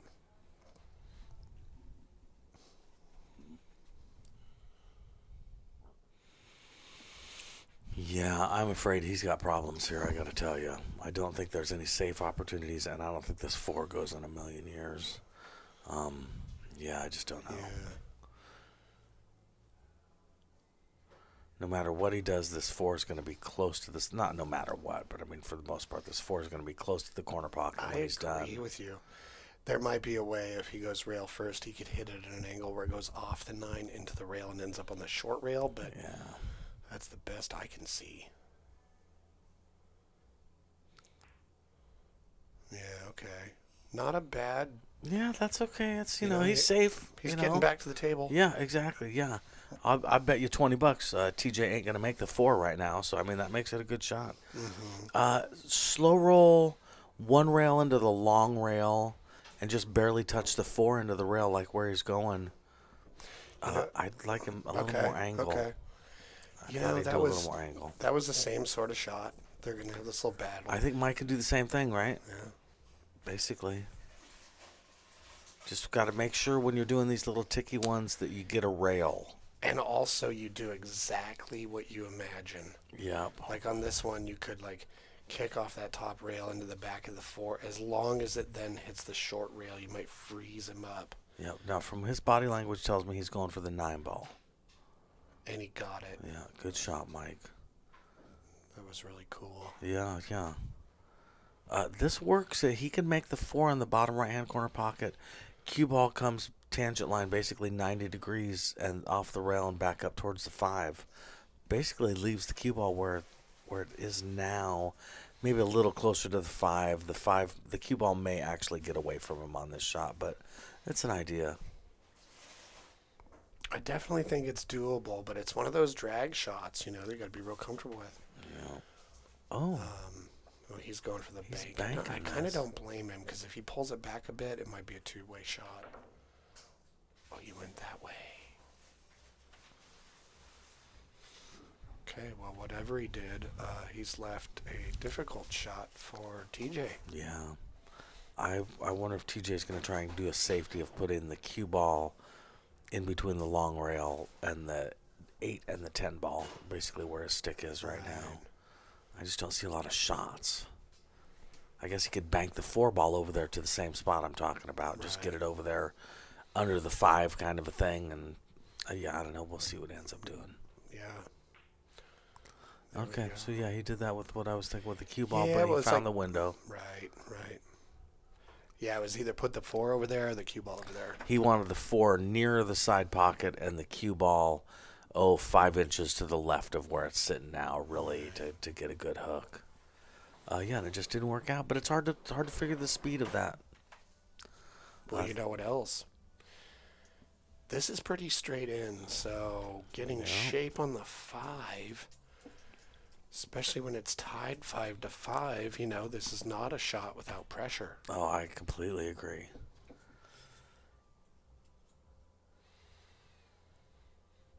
Because, he's thinking, well, what if I go forward?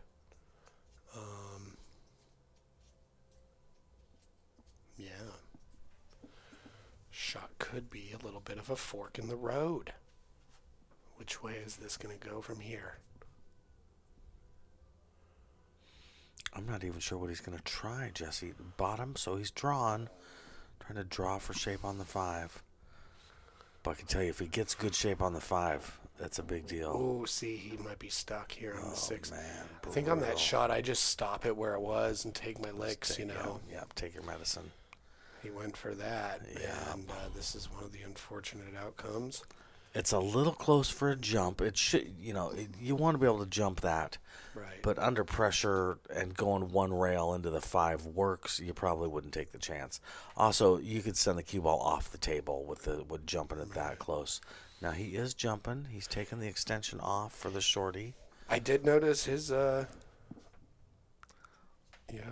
shorter version of the jump cue. He's probably, well, he can also play it to kind of hold the cue ball there and 2-rail the 5, so it's hiding behind the 8, so to speak. Yeah. So we'll see what happens here. Personally, I go one rail to the short rail to the right-hand side because I know I can hit the 5 ball and I know I won't send the cue ball off the table doing that. This I worry about not making the jump or running on top of the 5 ball and going off the table. Perhaps it depends on what he's listening to. Good point. Could be listening to some Crisscross from the 90s. Right. Make a jump. Jump.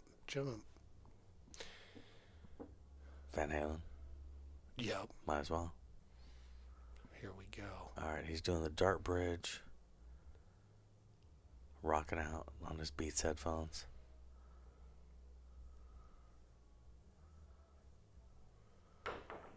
Ooh, made good contact. Legal all day. Right. Legal all day. Good shot, Mike Choe. Yeah. You can't stop Mike Choe. Well done.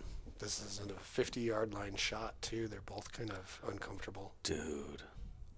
Yeah, I completely agree, right? Yeah, go to the bottom right-hand corner pocket.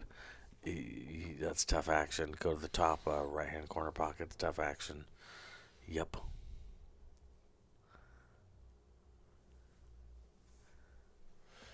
Yeah, and even trying to hide moving the cue ball up somewhere behind the 10-8, you're putting too much energy into the 5, so it's probably going to come back and you're going to sell out.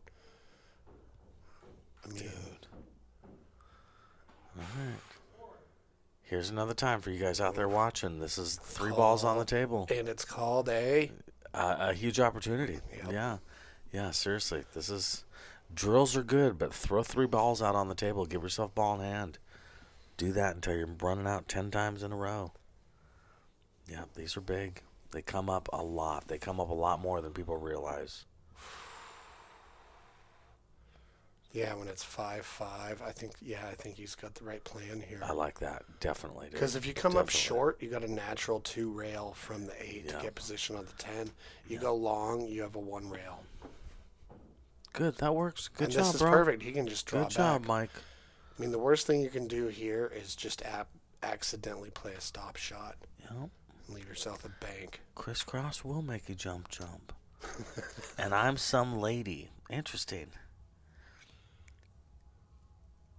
How many gummies do you need to eat to try that jump? Nice hit, Mike. That's funny. I'm staying out of that one. Although, hey, it's Oregon, man. It's legal. Yeah, just don't play a stop shot.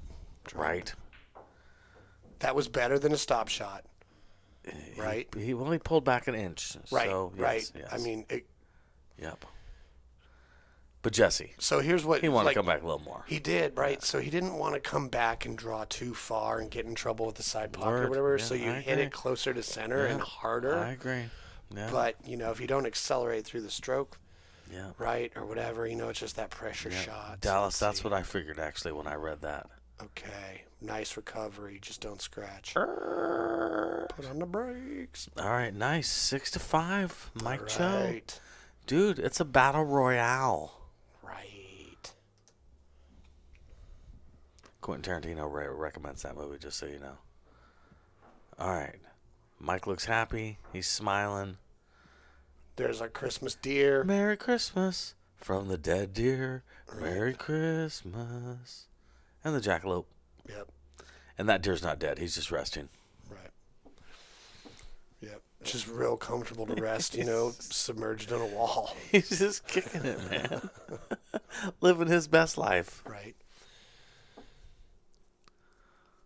Yeah, there's this real fun shop out on the Curiosity Shop out near Ocean Shores, Washington, where found the deer, and then we found this little piece of uranium glass that's over there. And Okay. Little thing. It's a little toothpick holder. That's cool, man. Right. That's cool. Hey, the squirrels here. I know you're a big squirrel guy here. It's the weather's changing. Do you see as many squirrels? Are they desperate for nuts? Tell me what's going on with squirrels this time of year, from someone who studies the squirrels. Do you still see as many squirrels right now? Yeah, no, their numbers never change. They don't. Do they hibernate? Do squirrels hibernate? No. Okay. See, that's how much I know. No, they're fascinating creatures. Like, if you think about it, they're really economical because they know how to save, know when to eat, when not, so they just, that's what they do. Okay. I've seen Jesse hand feed squirrels at his house. Oh yeah, they're great. So let's see. He's gonna Dude, get Mike's the break's 6. working, man. I don't care what anybody says. Well done, Mike Choe. Yeah, He has put some time in on his break, and it's paying off. Now, what do you think? Do you think it's worth it to take a kick at this, or do you push? I push. If this were slightly different, if I thought I could kick at it and hit the 100% of the time, that would help go towards kicking it. If the 3, 4, and 8 were all tied up, that would help me decide to kick it. As the table's sitting right now, no, I would push. But I agree I know what you're getting at, and yeah, I agree. I think sometimes people push too much. There's a lot of times where it might be better to kick with the correct speed, hard, soft, medium, to help you get a safe off it. Yeah, I like this idea of kicking off the long rail top into the high side of the 1. And the cue ball bounces back and comes over here in between the 9-7-5 situation. I hear you. And the 1 comes down to where his hand is now. I completely know what you're getting at. But it's such a how much of that is fantasy versus how much is it most likely to be the thing? Yeah, for me, I would almost want the cue ball towards the bottom of the screen, 4 inches to do that. So I had a little more angle. It's a little flat. All right, so he's pushing to the 5. So, but here's an example of what we're talking about, too. He just left him a straight-in shot on the 1 ball. So did the hand flip, too. Just see the hand flip? The universal pool player signal of, that wasn't what I was thinking. That did not work out that good. Yeah, because now, listen, had I known he was going to do this, I would have said he should kick at it. Because, leaving your opponent straight in, that's not doing anybody any good. Well, it's doing somebody any good. 3-8 combo? I don't even know what the plan would be here. Maybe a hook, just 90-degree it to the long rail and send the cue ball up table. Use the 4 and the 8 as blockers, but I don't think that's what he's doing. I think he's going for the combo, man. Yep. Good shot, TJ. TJ's a straight shooter when he gets up there and just shoots, isn't he? For sure. And it's always so pleasing to just see such a confident drilling of a combo. Yep. Okay. Oh, good speed. Oh, the angle was a little off. Right. All right, he's okay, though. I mean, listen, if you're a pool player, you own a pool cue, you should be able to make this shot. Yeah, so he's just got to figure out what side of what ball and which way you're going to go. Yep, that's right. Just be real deliberate here. Dallas says we're going to see 27 racks. Dallas, you may be right. It's highly possible. Yeah. Got away with it, though. He did, didn't he? Yep, he did. All right, one rail to the left. Go left.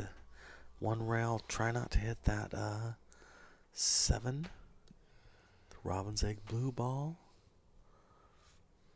Yeah, this is tough. The other way would be to go 2 rails underneath the 10 ball with some right-hand English.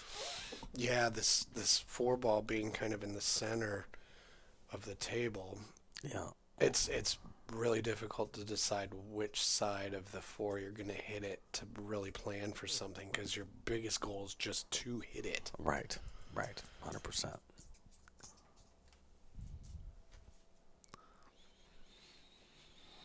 Oh, yeah.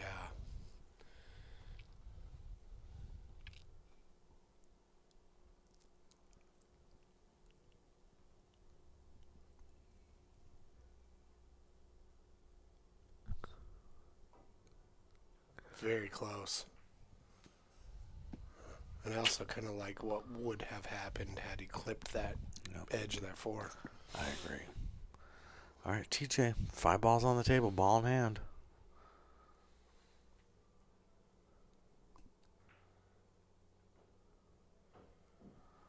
Okay, draw it back a little bit. He's giving himself an interesting pattern here. Okay, that was nice. That's the better side of the 7 to be on. Yep, he hit that a little hard, but he should be fine. Just don't draw back too much and scratch here. Yeah, exactly, yeah. Yeah, or really even pull back to the 10 ball and okay, never mind. Well, this can work out okay too. Yeah. Kind of prefer shooting this in the side and following forward and back out. Yeah. Hey, what's up, kiddo? My son's on the I saw that. on the stream. How you doing, Dylan? Love that. Love you. Very nice. Just slow down a bit. He's gonna have a shot.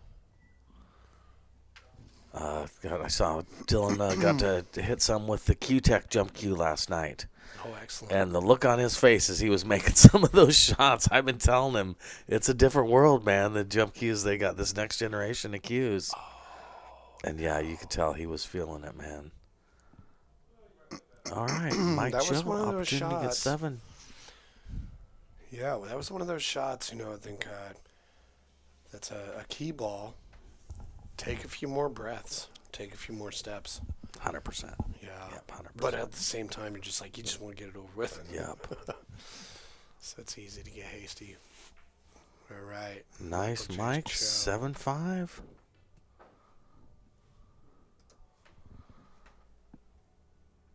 Dylan, if you're watching, I saw Brunswick Metro, which is the table I tried to get you to take. I saw it today on Craigslist for $2,500. I offered them $500, and they were not pleased. Years ago, I bought a Brunswick Metro, I think for $500, man, which is a crazy price. A Metro's a nice table. It was one of the blonde ones. Rich people that had a house here and a house in California, and they were selling their house here, and they desperately needed someone to come get that table. So I got a hell of a deal. And I also got a Brunswick, like a Brookstone, like a home model of it. And I let him choose what table he wanted, and I've been bugging him ever since that he didn't pick the Metro. Just my way of poking him like a good dad does, you know what I mean? Right. Giving your kid a hard time. That's all right. I still love you, kiddo. Someday you get a diamond, man.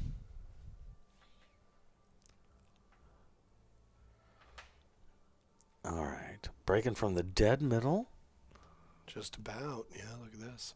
So 7 ball on the top side he's going for. Yeah, and exactly, Mike. Yeah, look, the jump cue technology is light years from where it was. That's well said. It's kind of amazing. Look at that. Dude. Just a hair Even low. when it doesn't work, though, you can tell, like, that's the right move, though, right? I mean, seriously. Yeah, that was a great try, Mike. It didn't work this time, but you sure don't want to all of a sudden try a different break. That break's working, dude. Just didn't work that time. You can definitely tell the work that he's put into the break has really been paying off for him. Okay, the 1 ball rattled. That's too bad. What's up, Evan? How you doing, buddy? Turned out to be somewhat of a 2-way shot. Good to see you on here, Evan. I don't know if you're still kicking it with Phil Brummer, but I saw Phil Brummer last night. So let's see. Not too many chances to get at this one ball there, hence the hesitation. Yeah. You know, Kind of a masse, right? I mean, you can masse it this a little bit.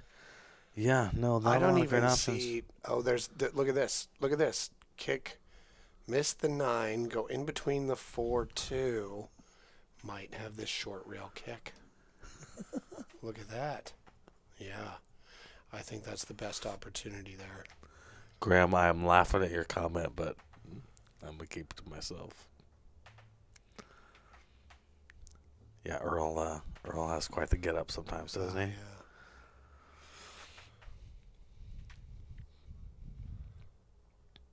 Yeah, I was kind of thinking some of the, or look at this, that's the way to do it. Oh, just so Dude, close. so Missed close, it. Mike Choe. Good eye, though. Way to see that kick. We're all trying to think about masses and whatnot, and then...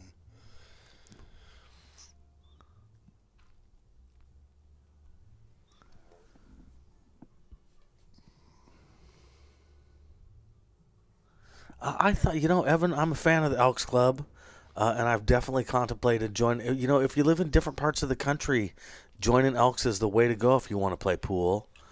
That's cool, man. I think the Elks is underrated, bro. I really do. Good for you. Yeah, isn't it the Beneficial Protective Order of the Elks? Okay. The BPO. Okay. That sounds right. Right. I just know that they often have pool tables, and it's just you pay your fees and you get to go hang out there, and then they do special dinners every once in a while, and I just like it, and they do good stuff in the community. Yeah. Well, also, I think one of the things is that when you go to Elks things, you're not allowed to talk about business. Really? Okay. Yeah. Interesting. Correct me, Interesting. Call me an idiot in the chat if I'm wrong about that, but I looked into it once. 'Cause Interesting. I was Okay. like, yeah, because there's been places like in Salt Lake and other places where Elks clubs. Right. Yeah, that's where you go. It's play the way. pool. It's where you'd want to be, right? Yeah. Yeah, Yes. that and like VFWs Yes. and things like that. Yes. Exactly. Yeah. Just people that are civically involved in Right. how country is doing. In other parts of the country too, that's how under 21-year-olds can get qualified for league. Like when you go to Vegas and stuff, often if there's younger kids there playing, it's because they're part of the country. They play in a part of the country where Elks is popular, and they play league at Elks, and that's how they get qualified. Hell yeah. Here in town, I mean, I'm sure without like Legends or something, there's not many places you can play with your kids, and I'm not sure there's any place you can play league with your kids. Well, meanwhile, the safe that TJ just played was really outstanding. The speed control and angles involved in it, it was elegant. Evan, where's that Elks at? Interesting. It's all about the Elks now. They've got 2 diamond tables apparently, and Nick and Bremer both work there. That's interesting. Yeah, what Elks is that? Is that Milwaukee? Which one is it? Nice. Good hit, Mike. Yeah. Nice kick. Left a containing situation. Now TJ has some opportunities for some saves. A couple different ways to go.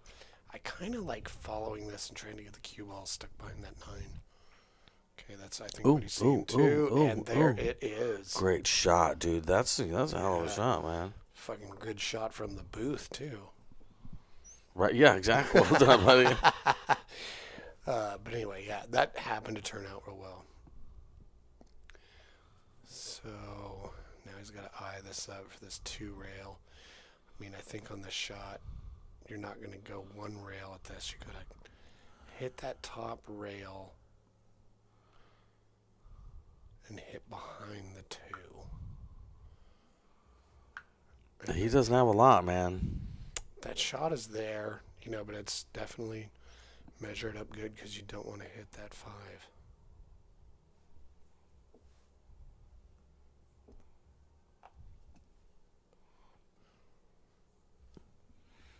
Two rails, kind of hitting the back of this 2 ball, right? Exactly. Okay, it's a little short. Yeah, it was a little tricky. Jesse, I think he wanted to hit that harder too. If he had been going 2 rails to hit the back of the 2, he needed to hit that quite a bit harder to make sure he got a rail. Excuse me. Yeah, but he didn't have a 1 rail angle at it. Okay. Now, this is a big opportunity. You want to drift forward. He's got a shot on the 3. But getting to the 4. Yeah, he's going to have to. He's doing some traveling. Definitely. And yes, Dylan, no early 10s. Casey, are you a member of the Elks too? I hear you chiming in there. Nice. Ooh, good shot. Okay. That's a cool shot, because even though it kind of perhaps went much longer than he had planned, he ended up with a shot. Yes, Jamster, this is going to be a night. We're making a night of it, that's for sure. All right, 4 on the side, I believe. Oh, 4 in the corner, excuse me. See, I figured 4 on the side because that would lead to 5 in the side. I'm not sure what the plan was if he made the 4.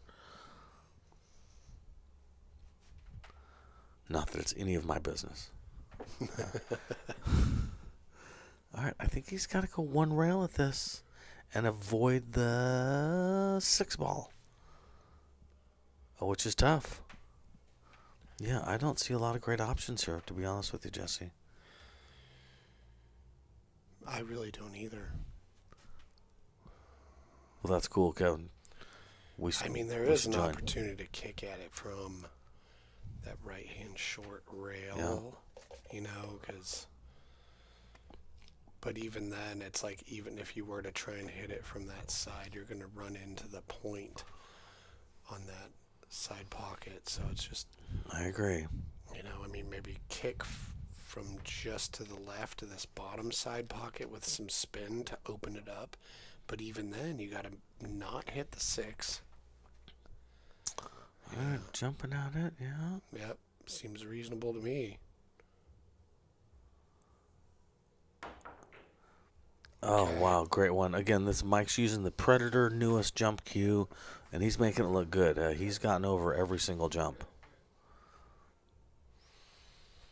Yeah, the way those worked out, that could have almost been a trick shot. Yeah, right? I would have bet a lot of money that if he hit the 4, it was going to go. Okay, I think the 5 goes, man. Great work. Just get on the 6 now.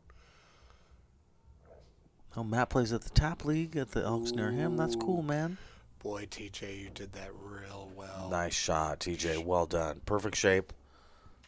That was one of those shots where you could tell he just felt the shot. Yep. 6 to the 7. Yep. Okay. I like this a lot. Yeah, 7 in the side, 7 in the 8. I wonder what he will choose to do. We just tap this in. Get shape on it for the corner. Yep. There it is. I think he can just roll forward a hair bit so he's not encumbered by the 10. Nope, he's encumbered by the 10. Yeah, he's jacked up by the 10 ball now. Yeah, treetop a little bit. Yep, no, what Jesse said, I agree. It makes a pretty easy shot into a difficult shot, and a pretty easy situation to get shape on into a very difficult situation to get shape on. Okay, this is a decent recovery. Being that the cue ball is the distance from the rail that it is, Yeah. it's not too bad. Makes bridging easier and whatnot. Like, it's not too close to the rail, it's not too far away. Especially for a guy that's 6'5" tall. Okay. Well, that's unfortunate. Round and round it goes, yeah.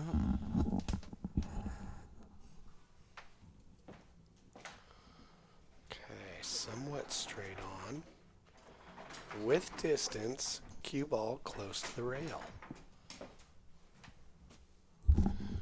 Here we go. Yeah, I'm sure you agree. This is not an easy shot.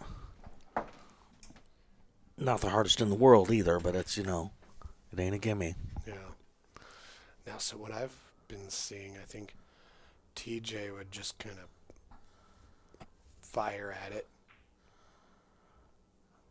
Yes, I agree. Where he was a little bit more reserved about it. Yep. All right, does TJ... Ooh. I think he's going to take the bank. I think so too. Oh.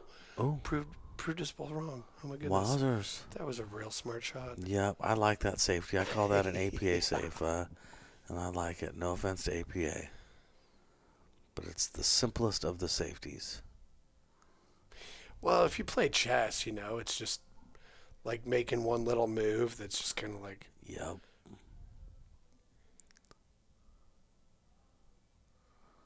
But he really wants to hit this thin. And he did a great job. Good shot, Mike. Well done. Right. Now, TJ could do the same thing back, although it's a little chancy this far away. You got to really get that speed perfect. But yeah, I do like that roll right up on it in its face. Just keep playing that game. There we go. Because, banking a ball when it's that close to the rail. Dude. The angle is unpredictable somewhat because it's going to slide off the rail rather than roll. Right. Now, Mike honestly could do the same safety right back at TJ, or he could bank it to the side. We'll see. Does he go patient or aggressive?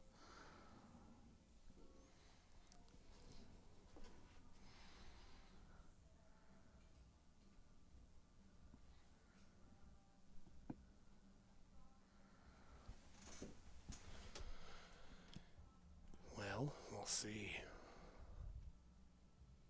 Chris Nordin says he gives his Fargo and says he likes that 8-ball. Travis wants to know what your Fargo is, Jamster. Evan, Vancouver, Washington, just outside of Portland. Evan Smelser. Hey, what's up, Evan?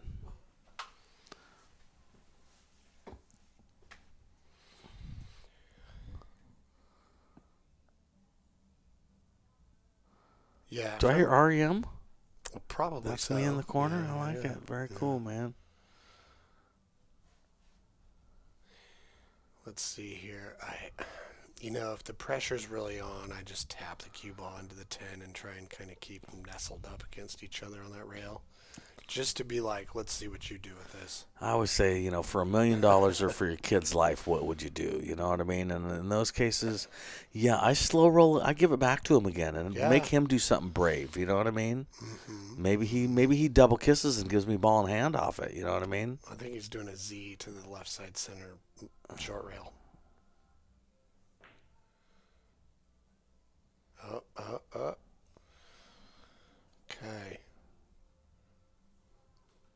Now, this ain't easy. Being that, remember earlier when I told you about how TJ has really not too much experience with 9-foot tables? Uh-huh.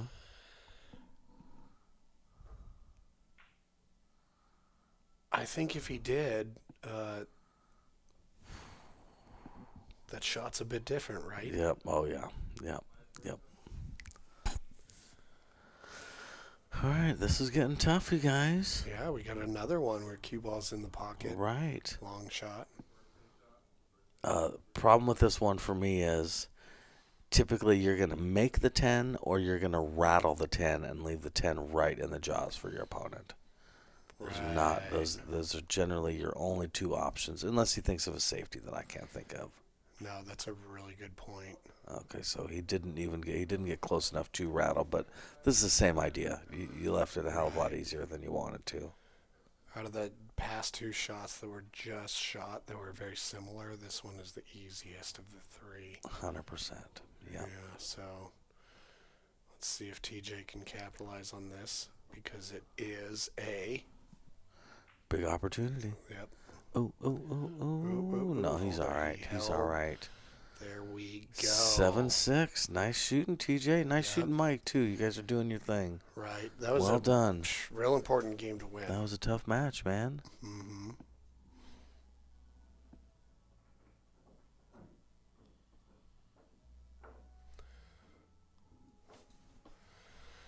All right. Let's take a look here. I want to see...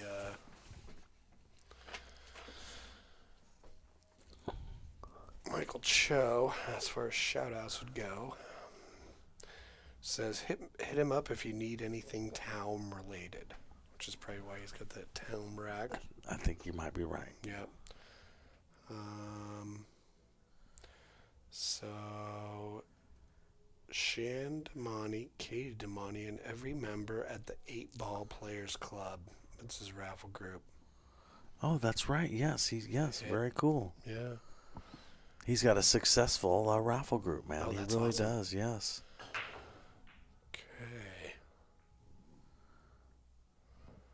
Ooh. Oh, nice. Okay. He hit Two that ball? He hit No. that one pretty square. 1, 2, 3, 4, 5, 6, 7, 8, 9, 10. Okay.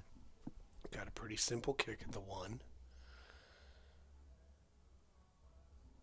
All right. You know, I don't mind that. It's early in the game. Whatever. You're going to try and cut that down the rail and get shape on the 2. Be my guest. Yes, definitely. But Yes. there's an easy save also. Yes, that would be my move is pop that 1 ball up table with a stop shot or slowly hit it but leave the cue ball married to the 8 ball. Just like so that. he chose the married to the 8 ball part. I like that. Still a relatively easy hit this will be for TJ. You could hit this a lot of places on that side rail and still end up hitting the 1. Just because of the angle. It's true. It's very true. Ooh, so he's going at it from interesting. that way? Well, I mean, when Wow, the outcome... dude. Well, nice look, Listen, though. that was a great shot, man. Yeah, he hit that, like... He felt it. Yes. Because, like, if I hit it this way, that's why I was so quick. He and did a clearly great super job. comfortable with going that way. Yeah, exactly. Hard to be mad when he was successful, too. You know what I mean? Yeah, that was just lovely. Ball in hand for Choe. And it was just bad luck that he ended up scratching. I mean, listen. Like, if you were going to try and do that intentionally, that's a real tough shot, you know? Yes. Right. Okay, so All right. probably Ooh, just... he's trying to 3-foul him, dude. Yeah, he's just going to stick it there. So Yeah. apparently, earlier, like we said, you know, we'll find out if 3-foul's the thing. Yeah. Yeah, he wanted to stick that cue ball. Instead, he drew the cue ball back 2 inches. Frozen to the 6. Yeah. I think your odds of 3-fouling are 100% almost. Yeah. Yeah, exactly. Yeah. You know, but here, no. You just, you blew it up. Yeah. Okay. Good you know, hit, TJ. I like the speed he played that because he limited the movement of the 1 ball. Right. He was probably worried about going rail into the 1 and then scratching, too. He was trying to avoid that a little bit, too. No, that was good. I think I would do another safety right here. Oh, yeah. Right? Just stop shot. Kind of got to put some left on it to widen the 1 out. Oh, he went the other way. Well, this is still a shot. It's a bummer to walk up to the table. I mean, you're walking up to the table first. That's cool. But holding it for the 2 is going to be tricky. Yeah, I like how he shot that. That was perfect. He shot that really good, TJ. 2-way shot, you wizard. Yeah.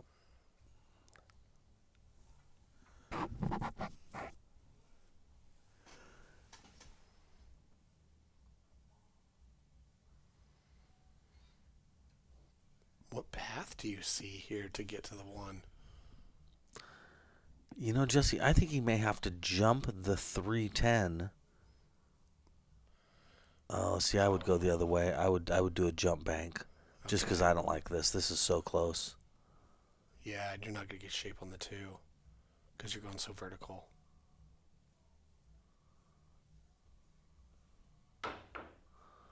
Hey, he made it over the 5 ball, man. That's pretty strong he got there, some Mike. real good energy out of that. Yeah, he did, man. Yep. Wow. No, he's making that Predator jump cue look really good. Yeah.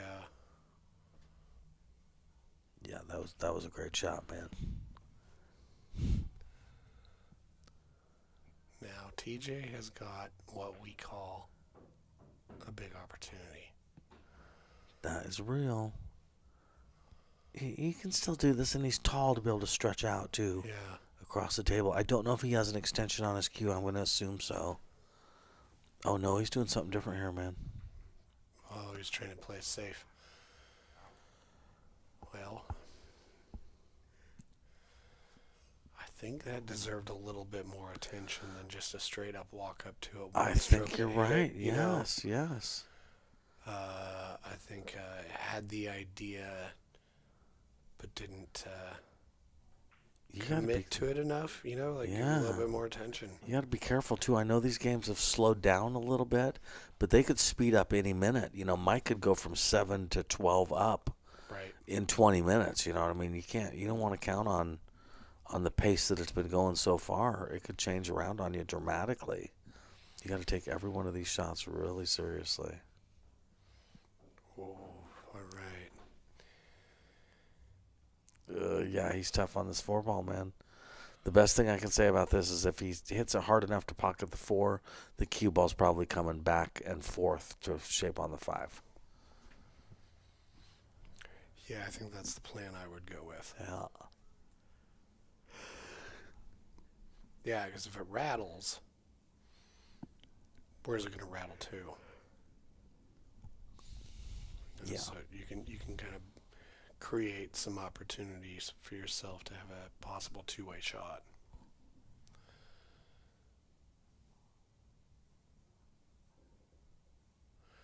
Because if you're trying to play it and kind of roll it in to hold the cue ball, you could end up hanging the 4-ball and selling out somewhat. So. Yeah, he's still, you got to go for it, though. I mean, Right. what else are you going to do? Oh, that was not the speed. Oh, did he miscue a little of that on Jesse? Something, sure. man. Yeah. Yeah, something did not go right on that, I can tell you that much. All right, ball in hand with 6 balls to go.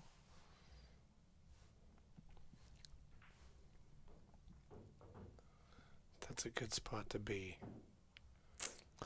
Yeah, I would almost want dead straight, though, so I could take that 6 ball to the bottom right-hand corner pocket.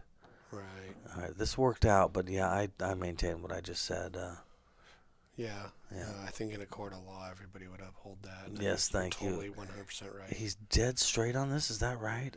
That makes this tough. I hope he has some angle. If he has some angle, he can stay on the other side of that 10 ball. Okay. But with no angle, he's got to do that, and that's tough action, I man. think, yeah, he was worried about clipping the 10 the Brutal. whole way. Ouch, yes. Well, there's opportunity here, too. There's opportunity to... I think if you get safe here... Oh, brutal. Mike, Still hey, has man, to do 3 it. balls straight in on the 8th. This is your opportunity to make it 8-6. This is also, one of those situations where if you don't run out, you're going to be disappointed in yourself.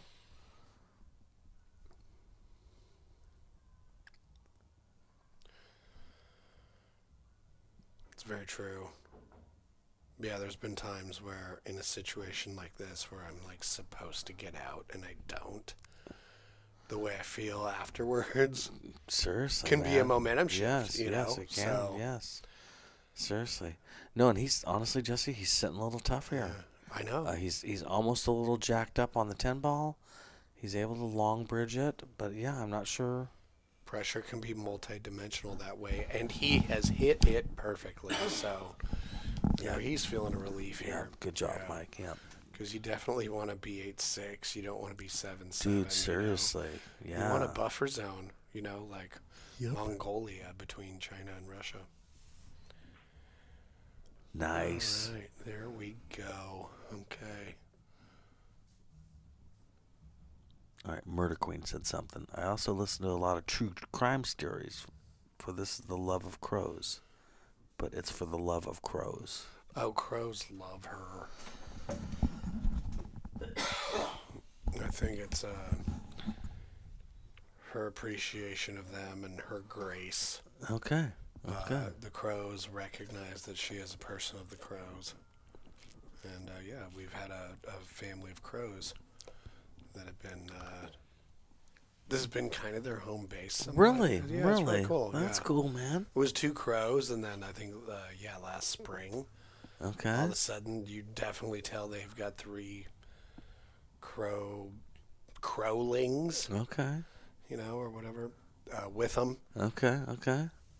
And you can totally tell by they have some redness around the corner of their mouths, and the sounds they make. They're definitely crow babies. So they've been kind of raising these little babies around our yard. It's been fun. Well, that's cool, man. Did you ever count them? We count crows. I've noticed it again. The 2 and the 3 are not in the corners. Yep. The 5 is up there. All right. Let's see how they go. Supposedly 5 in that top side. And here it goes, just shy Dude, again. 6-2, man. I think last racket was the 6 ball. Yeah, Just hit slightly below. I believe when that starts happening, you would want to move the cue ball, let's say an inch to the left or the right. You know what I mean? Just move it a little bit. You're consistently doing that, not on the first time it happens, but if that keeps happening, you want to slightly move that cue ball. I mean, another option is, and I know here on this table, instead of having the spot on the table, it's just marked with a nice black dot. Okay. So it's super precise. Yes. But with that normal spot, and especially on public tables where it gets worn out, you can like move your magic rack up a little bit. There's some variation. No, that's true. You're like, oh, I'm hitting a little low. Yeah. I'll just move the magic rack up in that little spot in the top. It's still within range. Right. It's still legally. But that like eighth inch or whatever, because it's a magic rack, it's not. You're not trying to pay attention to the dent in the table. Yep. No, good point. No, that's a really good point, Jesse. But not on this table. Yeah, I've got the line on mine. I've got the dot and then the line, so that the rack's straight, and then a little, kind of a diamond shaped, so that on my magic rack it matches up with the hole. Oh, that was a great combo. I think safety now. Leave the cue ball on this side of the 10 ball. Why not? Yeah, this is good. Like this is like your layup. You should be able to do that. Yes, and 100%. There it is. Yep, 100%. Yep. Great shot. Yep. The 3 is actually blocking an easy one railer. You may have to go 2 rails at this 2 ball. Right. Or 1 rail with some English to kind of straighten it out. Yeah, it'd be interesting to see what he does here. Yeah, this is, I think, if I were to go 2 rails here, plan on hitting center ball and just play it hard enough to drive the 2 to the rail. Okay, so he did the other one where you do the spin. Yeah, it didn't work out.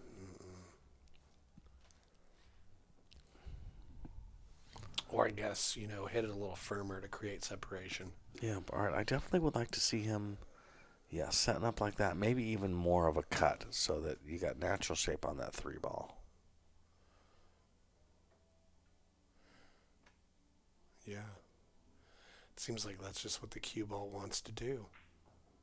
There you go. Good shot, Mike. Very nice. Money, Mike. And that's a good angle to be frozen on the rail. He can draw this back without worrying too much about really getting stuck to the 6. Yep. Or go top left and go 2 rails to get around. But I definitely like your idea of just drawing back, because drawing back gets him in between the 6 and the 10 ball, angle-wise. You know what I mean? And then he just cuts the 4. Yeah, we'll see.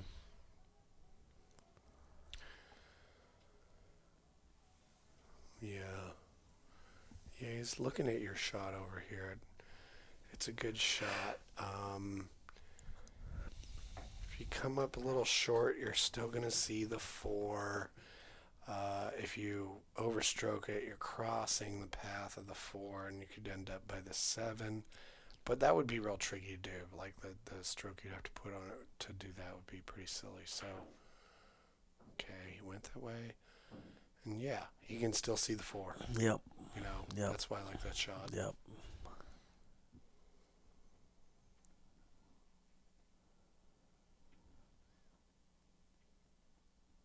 Yeah, back cutting this 4 ball to the top left-hand corner pocket. Is that what you think? Yeah, I don't know, man. To the top left? Top left-hand. Top left. Yeah, back cutting it, basically. I think I'm more likely to cut it down here to the bottom left. Yeah, I guess you're right. It hadn't occurred to me it went. I was looking at the 7 ball that was there. Well, just for the natural, you're right, though. It's not in the way. It gets to the 5. Yeah. Like, look at that. No, you're right. And it went. I was thinking that it didn't go, but when I looked at it closer, it obviously went. Yep. Yeah, the only thing I didn't like about the cutting it the other way was running into the 7. Yep. All right, he's in a situation where if he makes this, he should definitely have the 5 in the side. Nice. Ooh.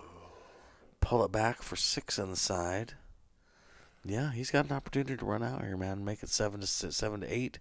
Keep Mike from running away with it. Yep. Ooh, he hit Good that shot. nice. Yep. Very confidently, right? Right. Yep. Like somebody who's getting in stroke.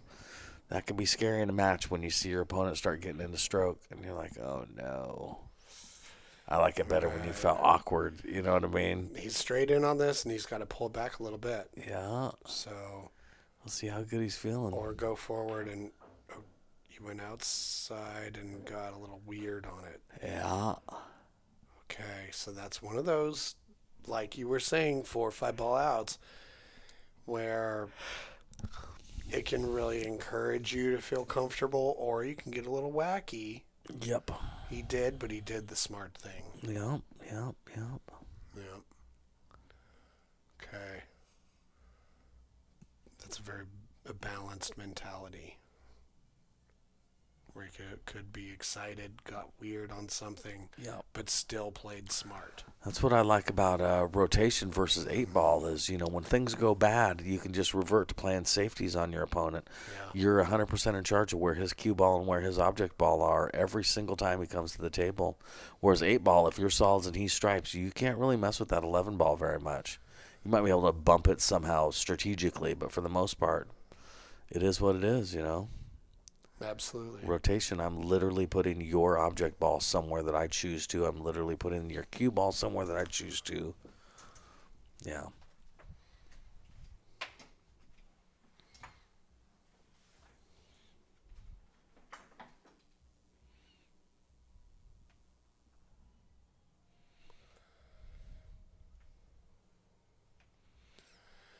This is tough. It is. Yeah, this is a really tricky shot to kind of try and do a containing thing, and what has happened is TJ now has a very good chance to shoot this 9. Okay, so he indicated he wanted to point at it to say, hey, here's what I was trying to do. What he was trying to do is put it over there on that diamond in the short rail, which Thank you. real good idea. Just made this one. That was a good shot for TJ. Yep, got a shot on the 10. Yep. Cue ball's a little close to the rail, but keep your head down. He's been shooting straight too, man. Keep a short backstroke. Yep. Oh, ouch. Oh, a little rushed that a little bit. Brutal. Just run into that. Mike Choe. Got a Jesse? chance here Jesse, to open it up. it's a big opportunity right here, man. Yes, Make it it 9-6. You know what I mean? He's 5 games away from the win. Close the door. Matilda, whatever that song is. I don't know. All right, here we go. Dude, great shot, Mike Choe. 9-6. That's my guy right there. Hey, happy birthday, Mike. And happy birthday, TJ. To TJ, that's right. Yeah, TJ better quit rushing those money balls. Exactly. Unless you're going to have to change your birthday. Any Wildcats? Graham, no Wildcats right now. Well, I guess I can't say that, Graham. We might have a Bobcat that's messing with our chickens right now. No Cougars. Cougars is the thing that I really care about. Bobcats, it just is what it is. We got one of those net things over the big old chicken coop that works pretty good, but I think the Bobcats kind of jump on it and use it like a trampoline until they fall through. So, yeah, I guess the real answer is I think we got a Bobcat right now who's messing with the chickens. But, you feel bad keeping the chickens. We got a good inside area for them, but you feel bad leaving them in there all the time too, man, even though it is winter. They have an inside run and an inside air coop that are Bobcat proof. But even then, you feel bad.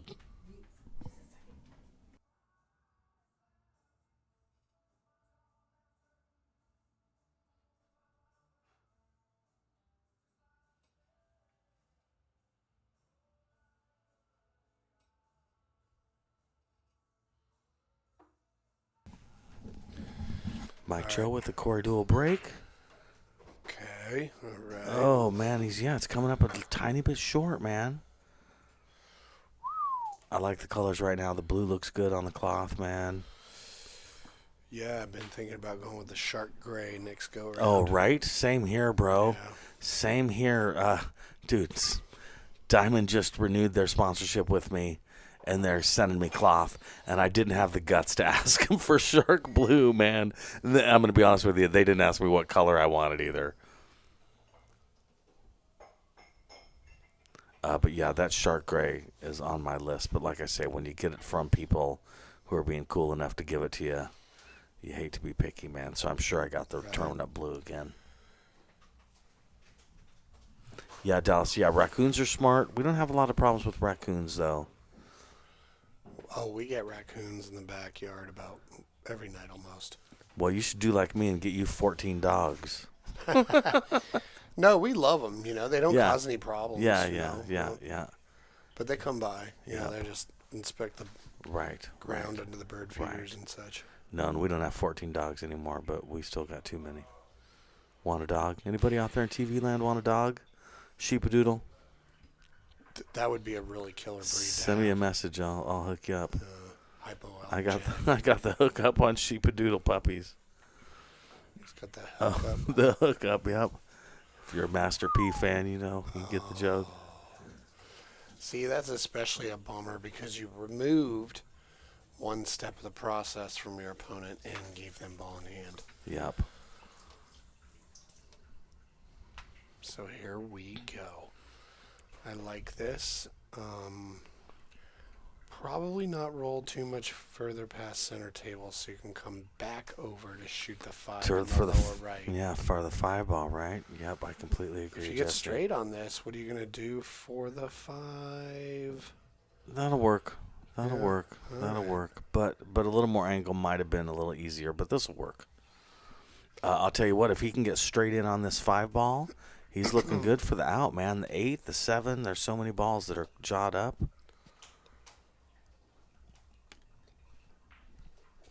Nice. Good shot, Mike Choe. Look at that.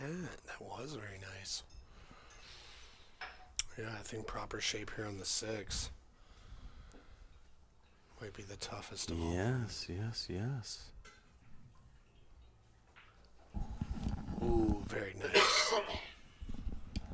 And then move. Nice. Good job. It's interesting how Magic Rack has become like the Kleenex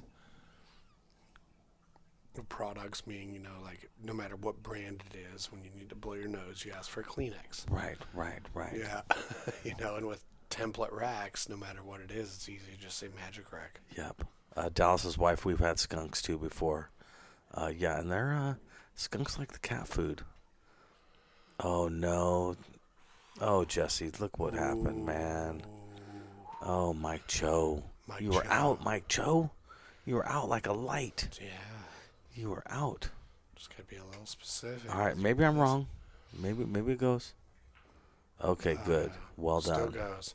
Well but it was done. one of those moments where you just tense up being like, did I just really do that to myself? He wants to get to 10, man. I mean, seriously, it's raised to 14. He's, you know, this is his opportunity to get ahead of this guy by quite a bit. And you don't want to keep doing this trade and rack stuff, man. It's dangerous. Yep. Oh, right. I would prefer to be closer, but the angle is right. Whatever he's listening to in the headphones seems to be working. Because all you got to do here is make this and roll forward a bit. You Seriously, yes. Don't hit the points. I mean, that's what we've seen him do. Yeah, that's what we've seen him do. Let's hit the points. You know. So I would think, yeah, you go back and look at this and go, okay, what errors did I commit? And that's one of those. Right. Look at TJ was excited to get back to the table on that one, wasn't he? Oh boy, He fired just that stepped one up in. and fired it in. Yeah, he wants 7-9. That's what I'm saying too. Is you give your opponent hope. You know what I mean? TJ's feeling good. He's like, oh man, I was almost down 10-6. I'm all about it. I like TJ's pre-shot routine. Well done, TJ. Okay, putting some effort Seriously, into it. yeah, it means that you care. Does he one-stroke it? Okay, made it. Nice, TJ. No way. Good deal.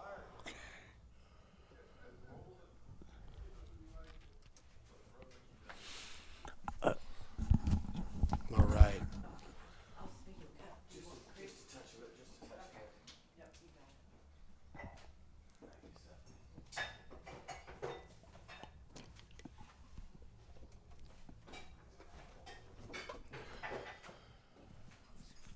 All right, TJ gets a game back. Gets to rack, gets to break. I think coffee pretty strong, so.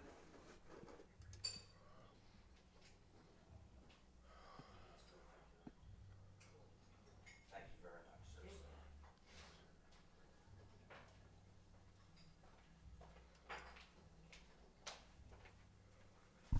seriously. Okay, decided to change it up a little bit. Not happy with it. I like your sweatshirt. Don't necessarily think that was. Just perhaps unhappy with the angle, unhappy with the distance. Maybe trying to manipulate like where that template rack is on the dot. Being like, well, what is going on here? I would like to make a ball in the break. How can I change things up? Okay, that was real good. 9-ball almost went. Yep, I would say Now, when I say TJ is stealing Mike's break, I don't mean that in a bad way. I steal people's breaks all the time. If I notice it's working, I steal it, and then I tell them I stole it. So I respect that TJ's watching Mike's break, going, okay, that seems to be working. Well, not only that, just going, okay, something needs to change. Dude, right, yeah. Recognize success and then emulating that success. There's nothing wrong with that. Ooh. Oh, man. Every man, woman, and child should enjoy a nice cup of coffee. Dude, my son, who's a garbage man and starts his day at 4 a.m., doesn't drink coffee. I'm like, well, I'll tell you what. When you get older, you're going to drink coffee whether you know it or not, kiddo. I never drank coffee when I was coming up, 30s kind of a thing. I'm 54 now, and without coffee, I'm nothing. Yeah. Listen, it's better than hard drugs, right, Jesse? Life's too short to not enjoy something as delicious as coffee. Seriously. I mean, I have to put cream and sweetener in it, but it's still one of my... I like my coffee to taste like warm Pepsi. So, yeah, I'm with you on that, man. I like it sweet. Yeah, I do not drink cowboy coffee. There's a safe opportunity here that I actually really like, where you just don't hit the 3 with the 2. The 2 goes behind the 6-4, and the cue ball's stuck behind the 5. Yeah, I'll buy that.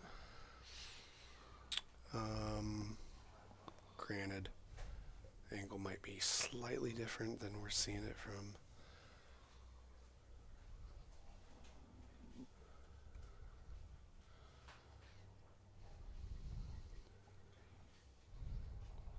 All right.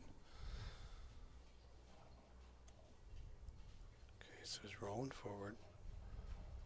Oh, he's shooting at the 1. I'm such a silly clown. Okay, maybe he gets stuck behind something. No, he's maybe giving up an edge.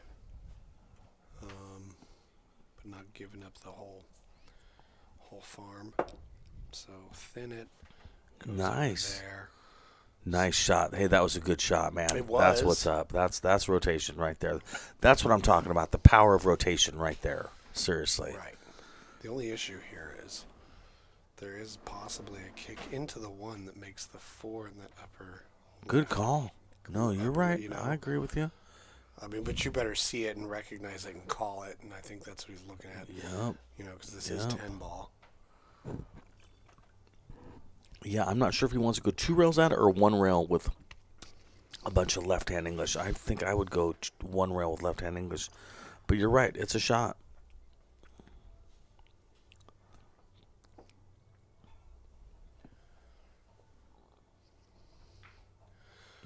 They tracked that way, but he hasn't lifted him anything too much. Yep. Super easy. Yep. I just see when those 3 balls up there at the top, when they're like that, I'm like, how can I go behind them? And I think that's what, it looks so enticing when you see that, when you play 9-ball a lot or 10-ball. Right. I think he saw that too. It's like juicy. Right, exactly. Yum. Can I get behind there? There's a beauty. There's an excitement for playing a good safety that I think you have to develop it. But once you start getting a kick out of really making somebody stare at the table and go, "Oh no, I don't know what to do now."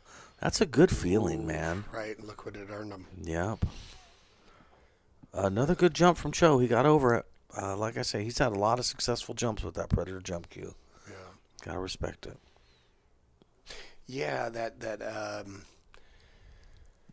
appreciation for those type of shots and what they pull off. It's like man. an acquired taste. It's something I wish had developed, years ago. But Yes, it's yes. real fun. Like, Yep.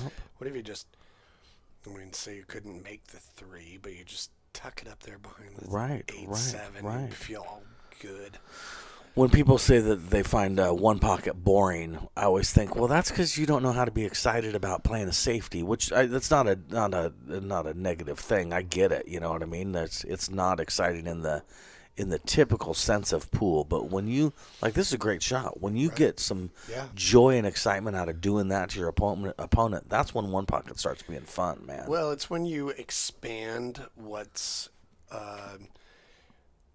your definition of a really good shot. Mm-hmm. You expand it to I didn't make a ball in a pocket, but the balls did exactly what I was trying to get them to do. Yep. And you recognize that's what the goal is anyway. Right. So your definition of that just grows to encompass it.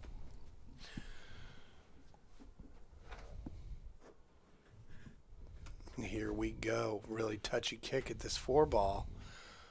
If you can hit that left side of it. And is it touching a rail, I wonder? Oh, that was real nice. The cue ball, as long as he doesn't think it hit the 8-ball first, it did hit the rail afterwards. That could have been a legal shot, in which case that's really I guess they're calling that legal. Real nice, yeah. So thin this. He did that very well. So they must have been calling the 4 not frozen to the rail.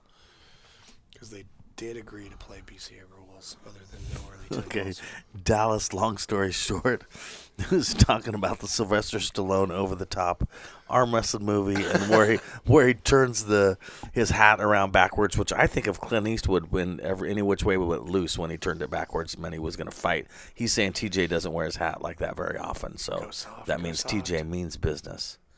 Great nice shot, Mike. Oh, it didn't work out the best. No, it didn't. But I like what he's trying to do. Mm-hmm. It could have easily been tied up on the 7 or definitely. The 8. TJ, when you watch this later, Michael Marble says happy birthday. Nice. It's a good shot. Let's see. Yeah, the right angle was wrong for the 6-ball on that. So I think he was trying to power draw it back. I do like how he hits it sometimes, man. Mm-hmm. He's got a good, powerful stroke. Yep.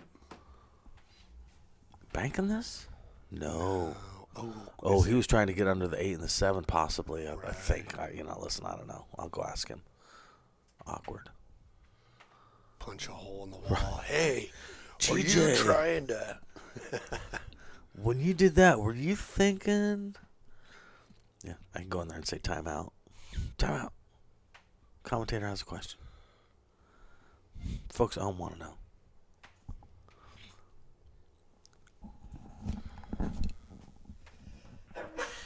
Ooh, very nice. I guess it makes it a little bit of a boner. Oh. Perhaps still might have a shot at the 7 in that lower left corner. Yeah, I think he got punished for having a good shot. That's too bad. That's unfortunate.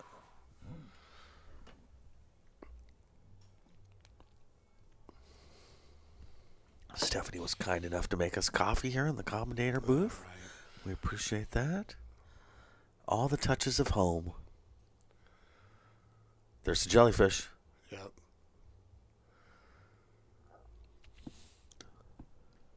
Yeah, what a fascinating creature. All right, he's checking,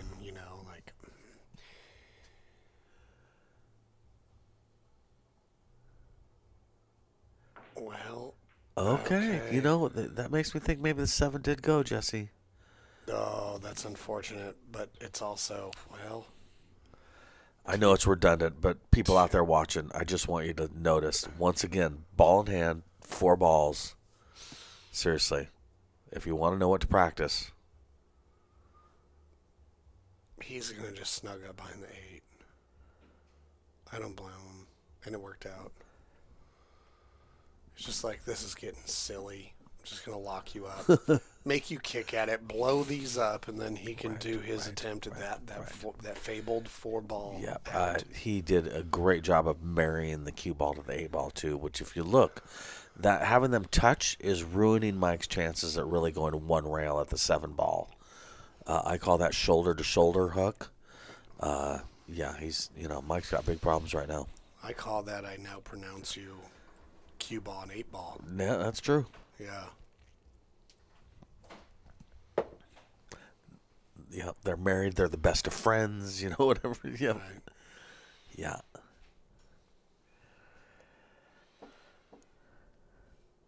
Watch if that 8-ball shifts at all. Nope. Oh. Dude. All right, once again, 4 balls, ball in hand. Well, TJ. Practice it, folks. Yep. TJ got what he wanted. Yep. Got him to blow that up. Right, exactly. And now here you go. Let's see what you can do. Yep. What do you think, Mike D? 7. Dude, I'm a stop shot guy, so I want to shoot the 7. I like what he's doing. He's going into the rail and then back out. Oh, see, I would use top right and go into the rail. All right, he stunned it a little bit. I wouldn't have stunned it. And then I want to be straight in on the 8 so I can stop shot on the 8, and then I want to be basically straight in on the 9. Yeah, so he's a little off angle of where I would want to be right now. Okay. Which leads to this, which it gets even more worse. I would really try to focus on dead straight. And he's okay. Listen, he's probably fine. Don't get me wrong. I'm just saying, for me, I would have wanted all stop shots, and he got a little off angle from the beginning. Okay, which leads to this. Put a little bit too much draw on that. That was a shot where you just have to make the ball and let the cue ball just drift. Yep. And he powered it. So, but very tall person, 7-foot table. All right, another APA safe. Okay, that was. Yeah, that would have been like, hey, I'll get back to the table type shot, but just overrolled it a little bit. So. This is makeable, but it's touchy because you don't want to foul. You don't want that double kiss. Bro, if there's a ref available, I'm asking for a ref on this one. Yeah, well. I'm not saying I'd come get you in this situation, but I'm saying in an official, that cue ball should not go forward from where it's at.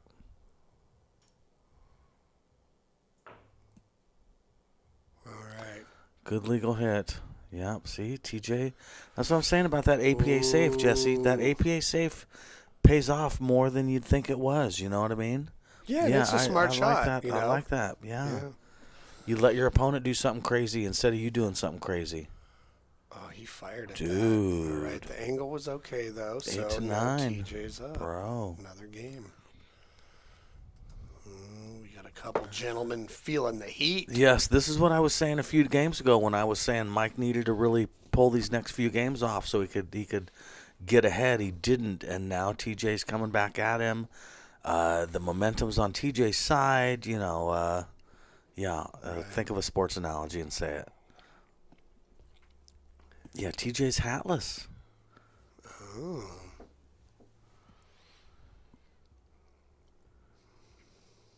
Well, he's definitely thrown it in the ring because here he comes. Right? Yep. All bets are off. Here he goes. All bets are on. I don't know.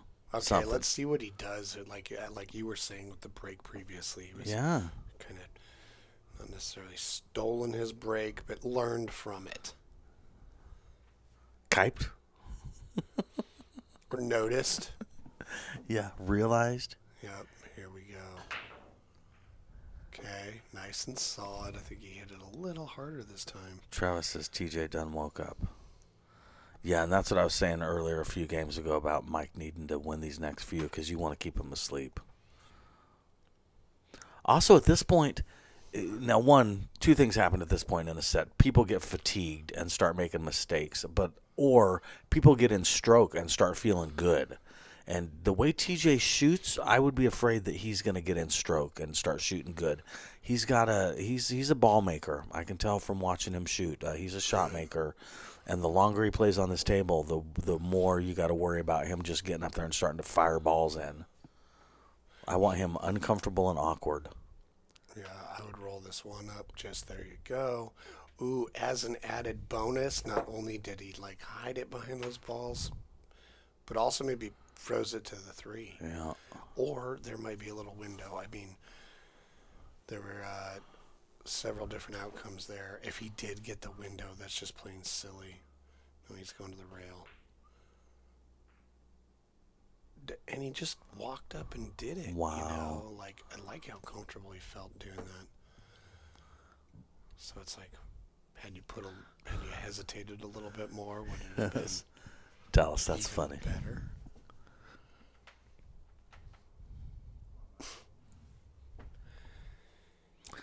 Nice safety opportunity, running into the 9 with a stop shot.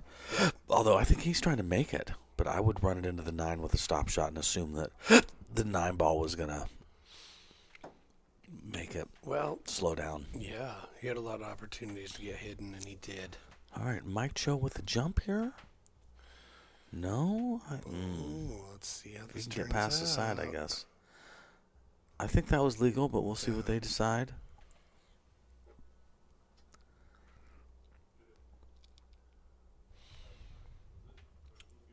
Another chance for a safe, but this is also one of those funny angles where you like try to roll up on the 6, and if you just go a little too much, you can like unhide it. Yeah. So real touchy.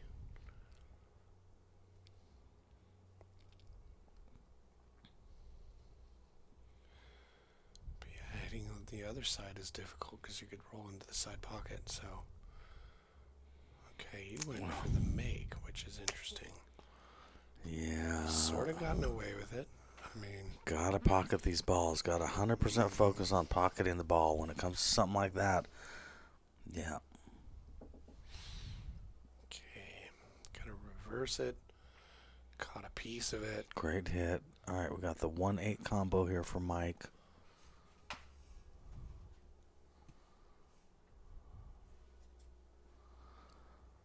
Or maybe safety. We'll see what happens, because I guess the problem with the combo is that cue ball comes around 2 rails and you probably don't have a shot at the 1. So we'll see what he ends up doing here. Oh, that's real handy. That's Look a at good that. shot, man. Yeah. Good shot, Money Mike. He's got to come off this bottom long rail with some spin to catch at it. Yeah, Oh, does he have the edge? Okay. he must, huh? Right. Oh. Counter saves. Dude, oh, he's lucky that didn't go. Might give it right back to him. So I believe he cannot see the 1 ball here.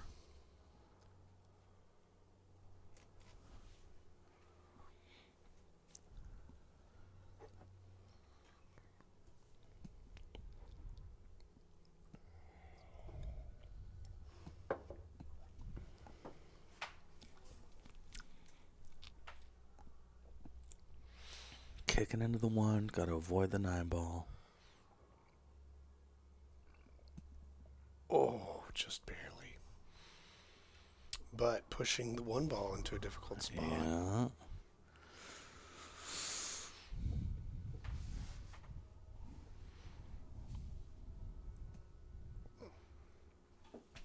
Is this soundproof stuff new, Jesse? That's been there. Okay. No, just to cut down on like echoes. Yeah, and shit like definitely, that. man. Okay, there we go. Really great idea. I think it may have leaked out a little bit, but I really like what he was up to there. I think he can catch the edge of the 1 ball, but it's not doing him much good, that's for sure.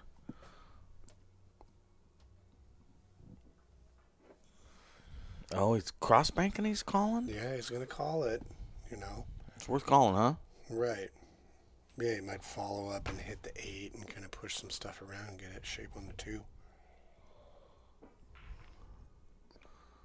Okay, so we have some caroming action and a possible option.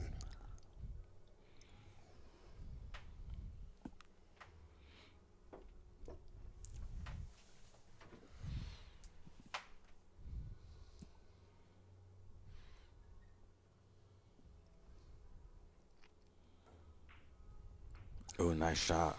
Right. That was a real nice shot. Unfortunately, he has been blocked.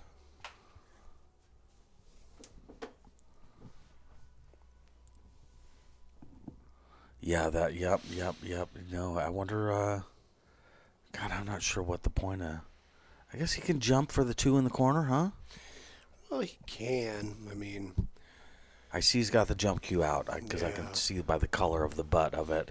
It's got like a greenish, bluish, topazy looking color to it. So yeah, he's calling 2 in the corner. yeah, It's an interesting jump cue, man. let's see if he makes it. Tough shot on the 3.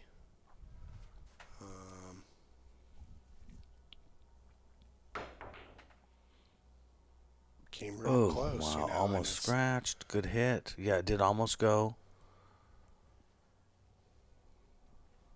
Yeah, definitely worth the attempt. It could have been a lot worse.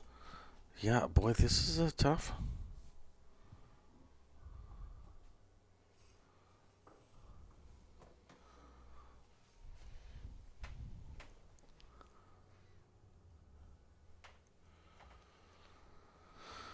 Dude. Right. This is that angle. I mean, can he just like shoot the 2 towards the upper left-hand corner, roll it, and be hidden behind the 3? Yeah, that's probably what I would try. It looks like he's going for the Yeah. combo, but I agree with you, Jesse. I think that's the best move. Well, I mean, that turned out real well. Can't argue That's with and the results. 2 ball's cuttable. Yep. I mean, just don't roll up too high and get Yep. blocked by the 7 on the 3. I got to say, these next couple games are incredibly important. Right. Will probably determine the match these next couple games. Ooh, he Great hit the shot, 7. Mike. All right. Yeah, either Mike gets to 10 and 11 to 8, or TJ gets it to be 10-9 or 9-9, or these next couple games are very important to the determination of who wins this set. You know, I would, yeah, absolutely, because these guys are playing a race to 14. We've been going 3.5 hours. Fatigue is a thing. Oh, for real, man. You know, like, Yep. yeah, TJ ties it up 9-9. Yeah, Maybe dude. Choe is just, oh, man, what do I got to do? Right, Tired of seriously. the battle. Or Yep, Choe gets it to 10-8, and TJ's like, I'm tired. yep. Or 11-8, and TJ's like, man, I keep trying to come back, and I can't. And yeah, Right. mental fatigue affects the decisions that you make. Yeah, man. I'll tell you, one of the best things I've learned over the years about that, too, is drink water. Yeah. Seriously, water makes you smarter. It's crazy. I have chugged a bottle of water. It's Western BCA Chinook wins, and instantly gotten smarter, which I know sounds crazy, but it is real, man. Like- Dehydration is a big deal. No, it's like 3 Fargo points for every mouthful. Seriously, I know that sounds silly, but it is so real. People out there watching, I know it's redundant. I don't care. There's 4 balls on the table, and he might as well have ball in hand right now. Practice that at home. It matters. Because if you do this, dude, it tells you everything you need to know. You've got to practice 4-ball runouts. Forget breaking and trying to run out, dude. Forget it. If you put 4 balls on the table and give yourself ball in hand, if you're not running that out 9 out of 10 times, that is 100% what you need to be practicing. I just can't stress that enough. We've seen that time and time again in this set. Ooh, very close. Yep. And got the appropriate leave on the 8. Yep. All right. Again, might as well 3 balls on the table. Might as well have ball in hand. Yeah, these can be tricky. Like, Oh, I'm not saying it's you're easy, 45 man. It's, degree angles No, from definitely. either rail. Definitely. So you have to do something, and you have to do something specific to get on that 8 Yeah. ball, because you really just want to stop on that Yeah. 8. I mean, if you're center table-ish or where you're at now, you can drift out for 10 in the same pocket. But, yeah, this is a tricky shot. If you don't practice these shots, then, this could be the difference between 9-9 or 10-8. So it looks like he's going to the top side of the 7, jacked up. That works. See, that's not so bad. You got to make this 8, and you'll naturally come down into shape down here towards the bottom long rail for some excellent shape on the 10.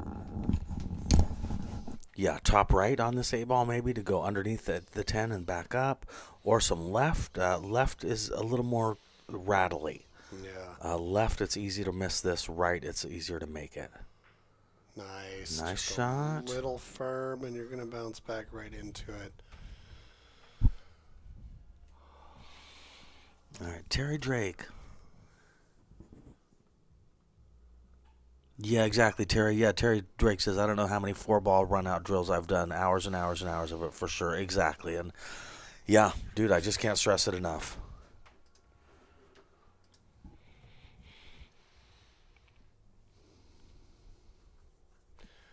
Yeah, just standing there like, oh, man. Right? Dude, I had this game. That's what I'm saying, man. Is that exactly? Imagine you're out of town, too, and you got to go sit in a motel room after this, and you think to yourself, I had a 3-ball run, and this is how I ended up shape on the 10-ball. Right. You know, you got to practice these. Just calling him here back in the bank now. There's some opportunities for a two-way shot here. I agree, 100%. With the right speed, yep. Okay. That was it, too. He got it. He got it. Nice shot, Mike. Great speed, Mike. It's a nice well recovery done. shot, Yep. realistically, Yep. Oh, 100%. No, that was perfect speed, dude. He also missed it on the pro side. Yep. Right? He hit the long rail first, so it bounced back to the middle of the rail. Oh, this is a tough one for TJ. Not for TJ.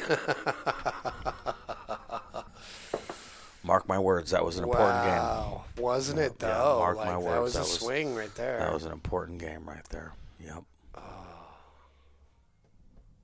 We got a 9-9.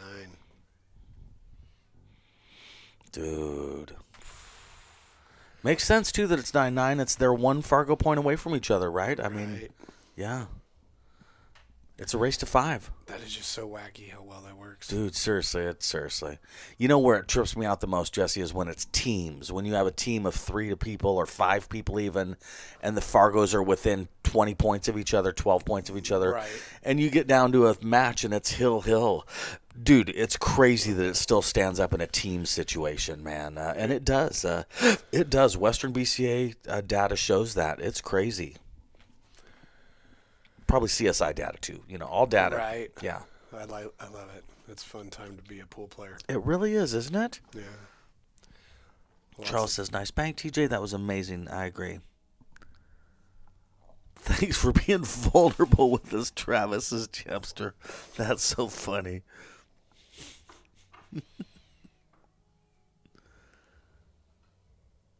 Oh, because he said he'd love some water, but he's got his mom's bladder. Oh, you guys are funny. I like the chat. Hey, get on the chat if you haven't told me yet where you're watching from. Oregon, Washington, or parts farther. If you're from parts farther, I'm especially interested. No offense to Pacific Northwest players, but, you guys know what I'm saying. All right, that 8. Okay, good. That was a great break, man. The 8 almost went. The other side ball did go. Good job, guys. All right. He's got a shot at the 1 in the corner. That 1 ball drifted down right to where you want it to.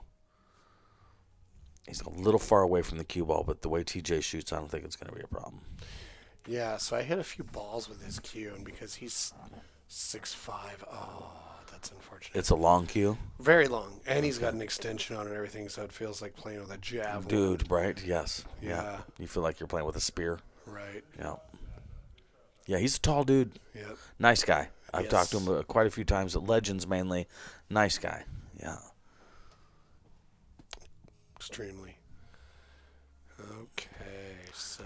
From the Beeve. So Dallas from Beaverton. So he's going to try and come off of this, bounce off the top long rail, and come down towards... Thanks, Evan. Bottom side pocket. Makes sense. Thank you guys for telling me where you're watching from. I appreciate it. Without scratching, okay? So this is Ooh, that landed really good. nice. Mike Choe, nice shot, man. Very nice. This is going to be an interesting shot because where's he going to go? Okay, so he can follow this. 2 rails. For 5 in the same corner? Right. I agree with you, buddy. But getting on the 6, that's going to be a tricky shot. Oh, he went a little soft too, bro. Right.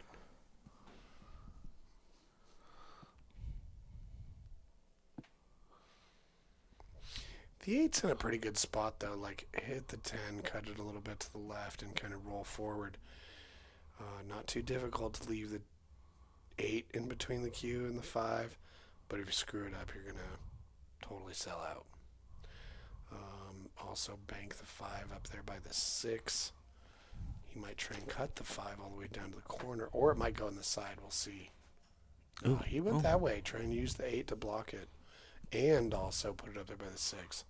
Yeah. So that was a real good attempt. I think he's probably going to get back to the table unless TJ can cut this in the corner or bank it, you know. Let's see how aggressive he's feeling after he's tied it up to 9-9.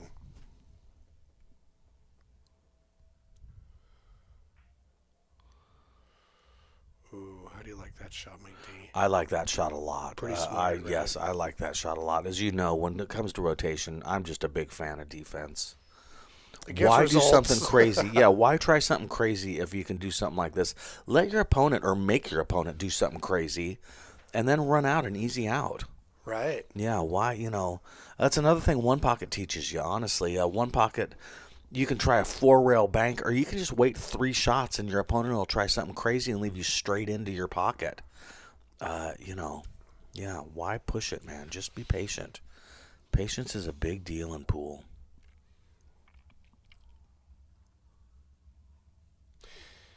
Yeah, that's why it's so impressive to see it in younger players.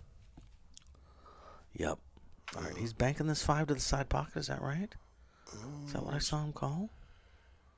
Did he call this? I thought he did. Not that side pocket. I thought he called the other side pocket. Either way. TJ. Well, I mean, it was a good attempt. Yep. There would have been somewhat of a payoff, a difficult shot. If he can get flat shape on this 6 ball so that he can make it and still have shape on the 7 ball, he's out. Ooh, look at This is what I'm talking about, bro. A little farther. He wanted to go a little farther, actually. But he came real close. It was to real pulling close, that man. off. Yeah, real close, TJ. Good try, man. I wonder what Did TJ put on glasses? Was he wearing glasses before? Okay, not bad. Good shot, TJ. TJ plays some smart shots, man. Yeah. I respect that. Did anyone notice, did TJ recently put on glasses? For you guys that know TJ, does he typically wear glasses? Am I crazy? Did I just not notice it? I think, now that you bring that up, I want to say that he has put them on. I mean, he wasn't born with them on, so he put them on at some point. But Evan says 3.5 hours in, he's just trying to run out from everywhere. Well, Evan, no.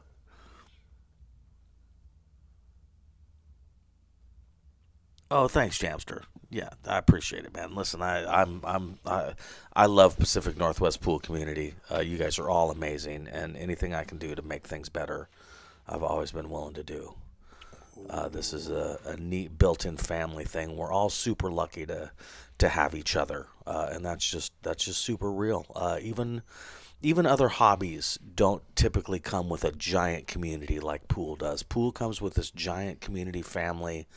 And you got to appreciate that and support each other. It's important. I'm super glad to do it. All right, banking this? He sure looks like he's cutting it, but I thought he called the bank. Cut it towards the 7 and play it safe. Okay, so yeah, he called the bank. Okay. Wrong speed. How crazy did he sort of get away with it? Yep.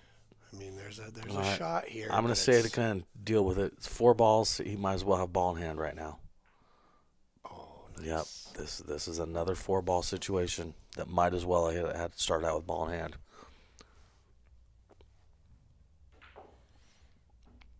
All right. He did that real well. See, that's what, Jesse, that's what I'd be afraid of for Mike Choe, is that TJ's going to get in stroke and start shooting like this. Yeah. That's what I was saying before when he had him 9-6 or whatever it was, is, man, you better hit the gas because TJ's about to get in stroke. Take your time here. Don't get... Okay, very nice. Very nice. TJ to 10. He did it. Okay. Yeah. I like what we saw from him there. He did seem like he was feeling real comfortable, and you're right. Yeah, Choe doesn't want to see that. You remember I had said 12 minutes ago or something, these next 2 games are going to be very important for the outcome of the set, and I believe that to be true. Well, it's like I've always believed, any set is just won by the person who gets more points than the other. Yep. So we're seeing that happen here. Yep. But yeah, all jokes aside, absolutely, they're very consequential games. But they're still going toe to toe,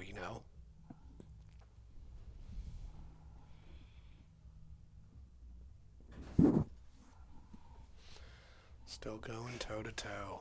Travis Hernandez, Mike D making us all question ourselves. Take a break. All right, they're taking a break. Sounds good. All right, let's rest our ears. Okay, we'll be back in just a moment. Good match, you guys. Good match, seriously, man.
Oh, you're all good. I'm just like,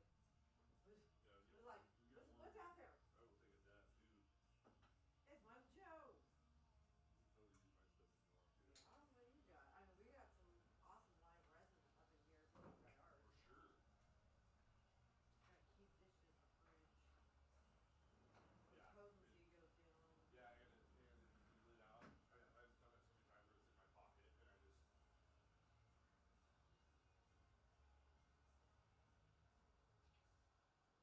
the really goopy stuff, you know. Yeah. Oh yeah. I don't. I'm all about like quality, but consistency. I don't like the super shattery stuff. Yeah, Not into that. yeah. It's gotta be My like buddy used to make some stuff like that. a nice consistency. Woo! How's the grind going? It's a grind. We're almost done. No, you guys are. It's been a really great battle.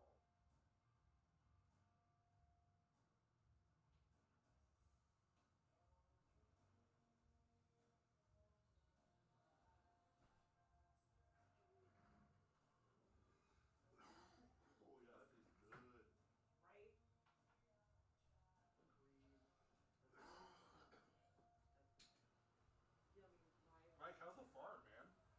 I'm seeing this all up on Facebook, and Same old, dude, man. Yeah, I'm dude. breaking literally like right before you got here. I broke just to test my breakout. My fucking tip flew off. Oh no That's way, why if dude. you see me changing shafts from my jump to my Okay. this Let me see the jump. it's my dunkel. I like how it looks, dude.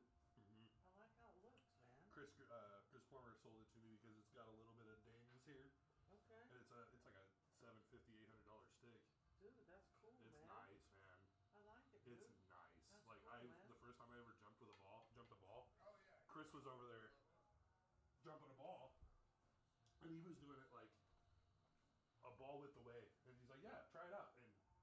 And I know your thing on spear jumping, but Yeah, man. the first time I ever tried it, I It's all speared. good, dude. Yeah. No. I spear jump sometimes. Yeah, I mean sometimes just you don't have like to. it, dude. Sometimes Yeah, you I have just to. don't like Yeah. it, but I do it. I've yeah. been doing more of Yeah. this to try and get up there. Like, Yeah, you're even- tall too, dude. and Yeah, I you're can't. tall, so you don't Yeah. need to spear jump as much. Yeah. But I have a video I'll show you later that was up there, and it was actually with that jump cue, this jump rig Okay.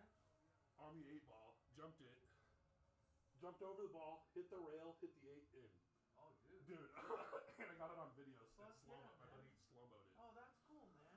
Well, I like it, dude. Like I said, I've been checking out. I like both you guys have been jumping really good, dude. Seriously, jump cues are crazy these This days. weight comes off and everything, so you can like lighten it up too. Yeah, dude. I bought it right before I went to Vegas in February Fuck yeah, because dude. me and Luis won second place in the Mike Dean Memorial. Right, definitely. And so I was like, fuck yeah, Chris, because I asked him before, I was like, Chris, I'll buy that from you. And he's like, I was like, if we win, I'll definitely buy it from you. That's the way to do it, dude. Serious, yeah, man. so. Yeah, take your winnings and invest. Yeah. Hey, were you wearing glasses earlier in the match? I always wear glasses. Okay, I couldn't fucking remember, man. And all of a sudden, I'm like, dude. I cannot see without Yeah, them. no, I couldn't remember if you were wearing them earlier in the match or not, dude. Yeah, dude. Yeah, You guys are playing great. Keep it up, dude. Thanks, man. It's been a great match, man. Fucking, it's basically hill right now. Yeah, dude. Keep it up, seriously, dude. Yeah, keep doing what you're doing, both of you guys, man. Yeah. Seriously, you guys are both playing great, man. Keep it up, dude. Yeah, well done. You're putting on a hell of a show. Appreciate you, man. Yeah. All right, back to it.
All right, the break is over. They're back at it, and so are we.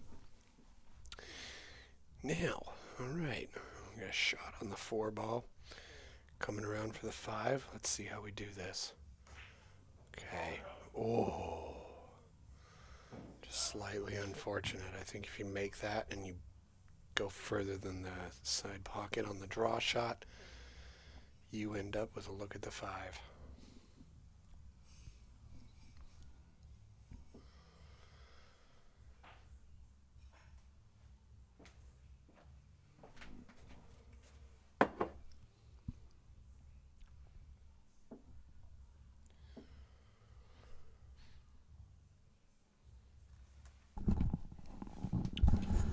Now here I think the best thing to do is get yourself as flat on the 5 as you can.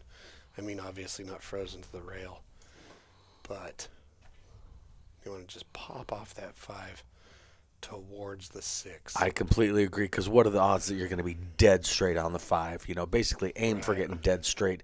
You're going to get an inch or two off the rail, and then, yeah, you can just basically pop that 5 in and come right up towards the 6 ball. Hell yeah, at that range, it's a dead winner. Okay, it's come a little bit far back, but this is workable. Touchy little shot. 100%, bro. 100%. Yep. You know, you gotta shake this off too. If you're in this match and you just did that, you gotta shake it off, dude. It's 9-10. You're in it. I know you're feeling like you haven't won a game in a while, but you gotta shake it off. Even this shot right here, dude. It is what it is. Shake it off.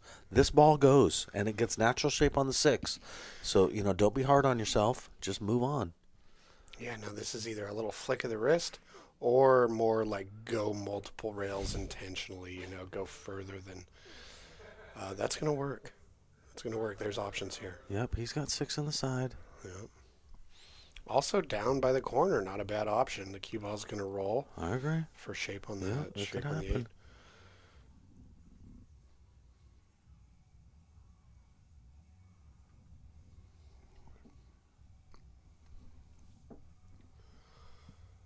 No, Travis. That's funny, Travis. I just read your whole thing.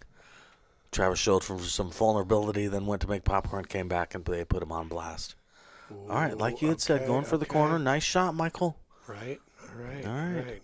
Put some English on this and get on the 9-ball, buddy. He almost got to hit that a little bit too well because he rolled so far. Now he's got to do some extra boogers on this ball to get shape on the 9. He's got to pop it with some right. Yeah, he's got to pop it with some right. But listen, that's way doable. Very good shot, bro. Good shooting. All right, I would like to see top left to go off the long rail, off the bottom rail, and come up underneath the 10 ball for taking the 10 to the top left-hand corner pocket. And with that spin will help it get underneath the 10 ball without speed. You don't want to pop this.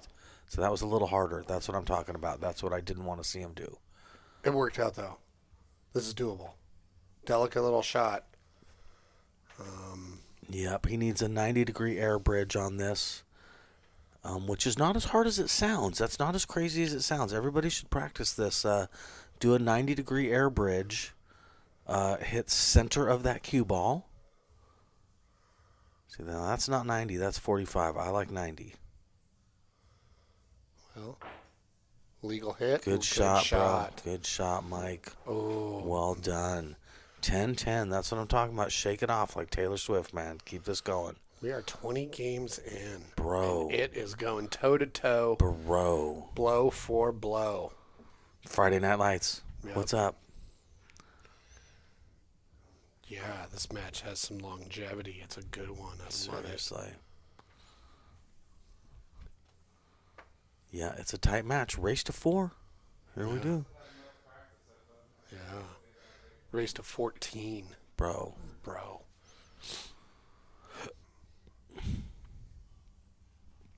I feel like these guys want to take a nap and meet back tomorrow. This is when everybody starts feeling all old, too. They're like, dude, why did we do race to 14? What were we thinking, man? Well, I'll no tell you early why 10s? Yeah, go ahead. I asked Choe, I was like, 14, really? And he's like, well, 13 is kind of an unlucky number. I guess we could do 12, but 14.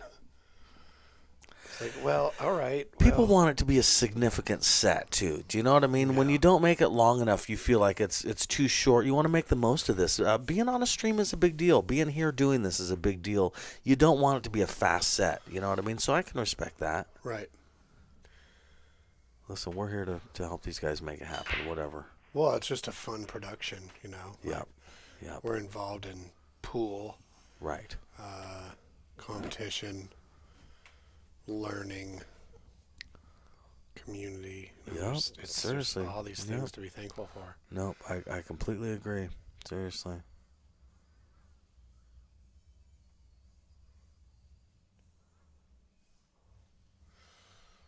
All right. Good shot. I talked to TJ. He has definitely been wearing the glasses the whole set. That's what the chat said. I'm crazy, so good to know. Yeah, Travis, it has been interesting with it going back and forth, yeah. Ooh. Oh, wow. Stephanie says they both came here straight from work, too. Wow. Dude. On their birthday. They came here from work. Bro. To play here and let us talk about it. Seriously. Pretty sweet. That's pretty cool. Yeah. Well, Mike's got a cool wife. That's all I know.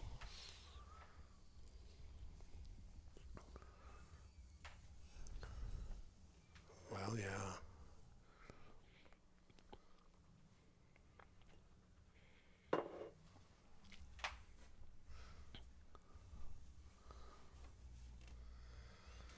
Okay, so is he looking to kick at it or cut it?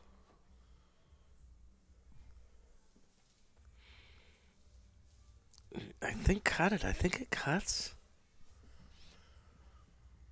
Yeah, it cuts. Ooh. No, I didn't get the hook. A little harder, he would have got an unintentional hook. Wowzers. Jamster. Shouts in the chat. Your thoughts about having ball in hand and playing draw. Like if somebody takes ball in hand and they use draw to get shape on the next ball. Yeah, generally, yeah. Generally, with ball in hand, using draw is the wrong way to go. You want to use top forward if you can. Now, there's always exceptions in everything in life, including pool. But for the most part, yeah, he's right, man. If you're trying to draw into shape, you just have less odds than playing top into shape. I don't care who you are. I mean, draw a circle on the table and try and draw into it versus try and do top into it. It's everybody's crossing their fingers when they use draw. I don't care who you are.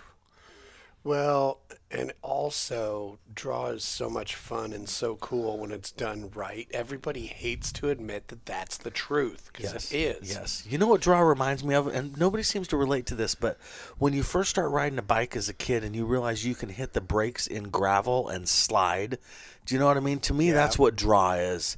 And in the same way, after a while riding a bike, it's not as cool anymore, and you stop doing it. And you realize, especially when your parents parents it thrashes your tires. Yeah, and, your you know parents what I are mean? like, why have I been buying you? Quit skidding holes in Right. your tire. Like, this is the last That's tire what I'm saying, buying Jesse. That's what I'm saying, dude. Yes. Yeah. Especially with the old school brakes where you went backwards. You know what I mean? It's so fun. Draw to me is like that, where it's like, yeah, but now it's time to stop. Jamster, the one exception I would say on that is sometimes drawing two rails or drawing backwards with some English is the best way to go. Somehow that changes the math. If you're going a couple rails, sometimes draw can be the right choice. But for the most part, no, I agree. Now, unlike Mike Inman or whoever you said that, I don't necessarily think to myself, oh, now I'm going to win. If you use a V bridge, like the peace symbol as you're playing pool, I figure I'm going to win. Or bridging on the knuckles. Yeah, bridging on the knuckles, I like my odds of beating you. But other than that, no, I'm not good enough to be able to say, oh, I'm definitely going to beat this guy because he did that. Maybe the exception to that would be if we're playing a race to 126 or something. But, man, so often you're playing a race to 4 or 5, and anything can happen, man. My mom could beat me in a race to 3. You don't know. Ooh, look at this. Stuck to the 9. Great shot. At least blocked by it. Great Very shot. nice. All right, I want to see Mike with his fancy jump cue. We'll see if this is the right angle. I don't know if the angle exists to hit between the 5 and the 8 to hit the 5. No wonder Jessie loves to draw so much. She's messing with you about the draw or about the break thing. Yep. Right. You got those fancy bikes, don't you? It's not a good time of year for them. But Oh, I learned to bike when I was like 3.5, 4. yeah. Never stopped. I think you and I both did BMX races, right? Oh, yeah. Yeah, I used to race BMX. Yeah, I was never any good. When I tell people that, I always feel like I have to add that I was not good. Oh, I got to like 16, 17 expert. Really? Oh, good for you, man. I definitely did not.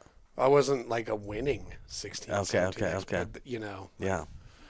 No, you kept at it. Yeah, I really enjoyed it. But, you know, once you can drive a car, it kind of falls by the wayside. Right. I can do a little bit of half pipe stuff. I could too, actually. Yeah. We on made, rollerblades too. Yeah. Oh, that's cool. Yeah, we made quarter pipes in my neighborhood. Yep. People with good dads. The plywood. Yep. And paneling, I think. Paneling We'd make a was jump out of anything. Yep, same here, dude. Same here. Is there an abandoned car? Dude, We'll make a jump out of seriously, it. Yep. All right. So tricky shot here because can't really, like, what are you going to make it and get yourself a shot on I the swear it 6? just called something on the side. I don't even know. Yeah, I'm not sure what's happening. Yep. He's going to hit the orange ball. This is what I know. We're going to have a little bit of chaos here. Playing it safe. I overheard it.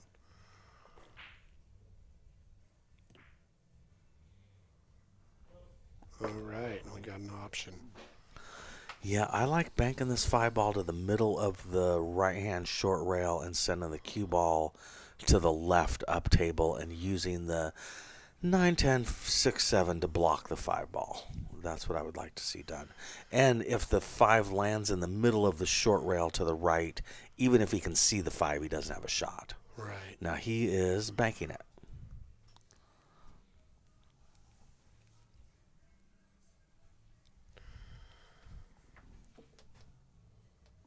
Oh, plywood is so expensive, Jamster. Oh, my God.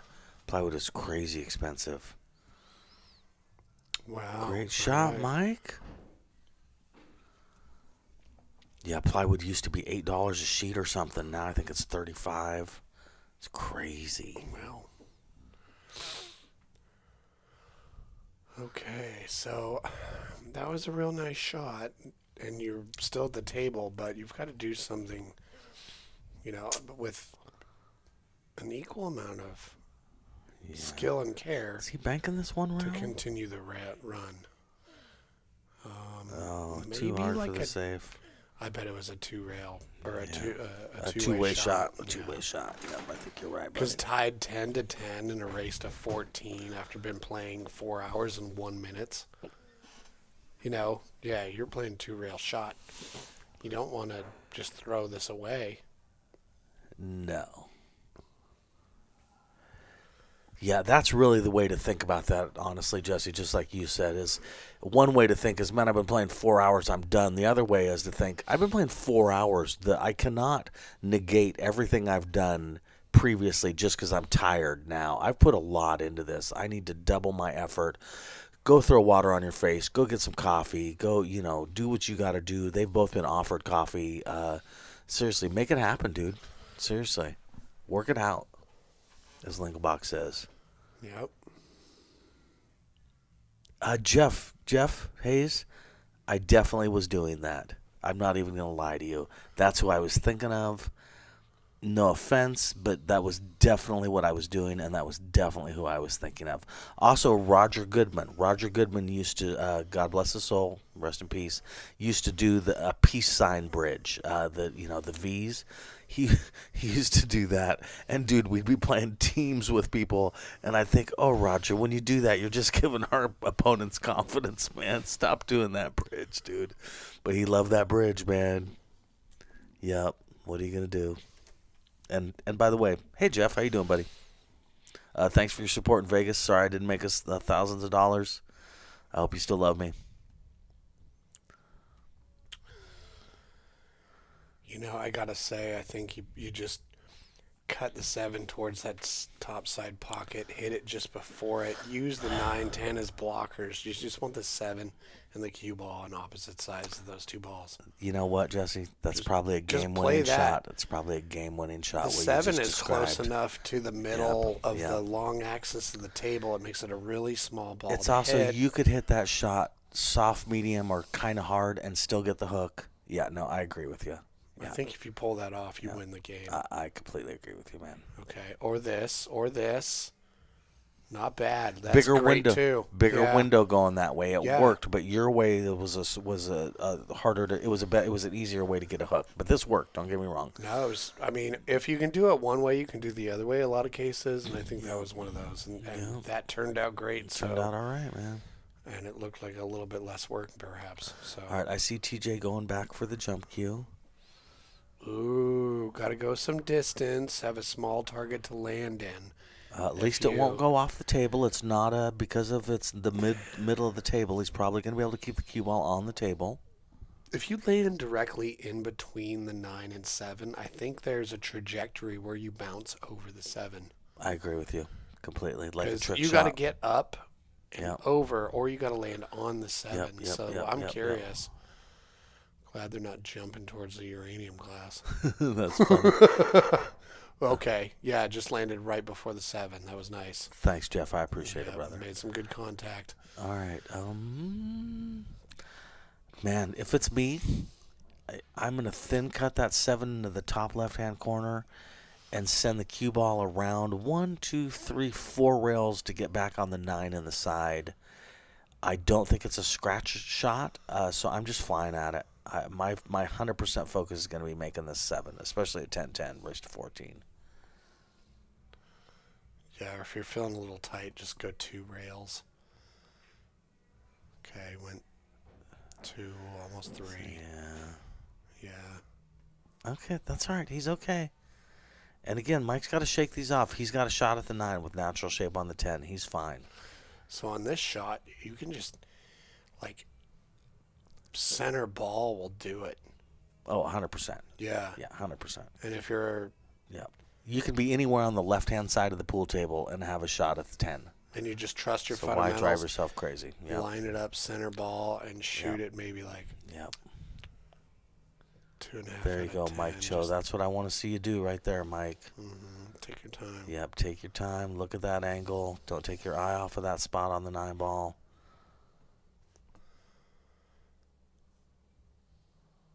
The big shot. Yeah. As long as you don't hit below center, you're not going to scratch. For those of you guys watching out there, I don't like chalking after you take the aim. Oh, it breaks that flow? It breaks your flow, yeah. Well, okay. And you see what he's doing right now?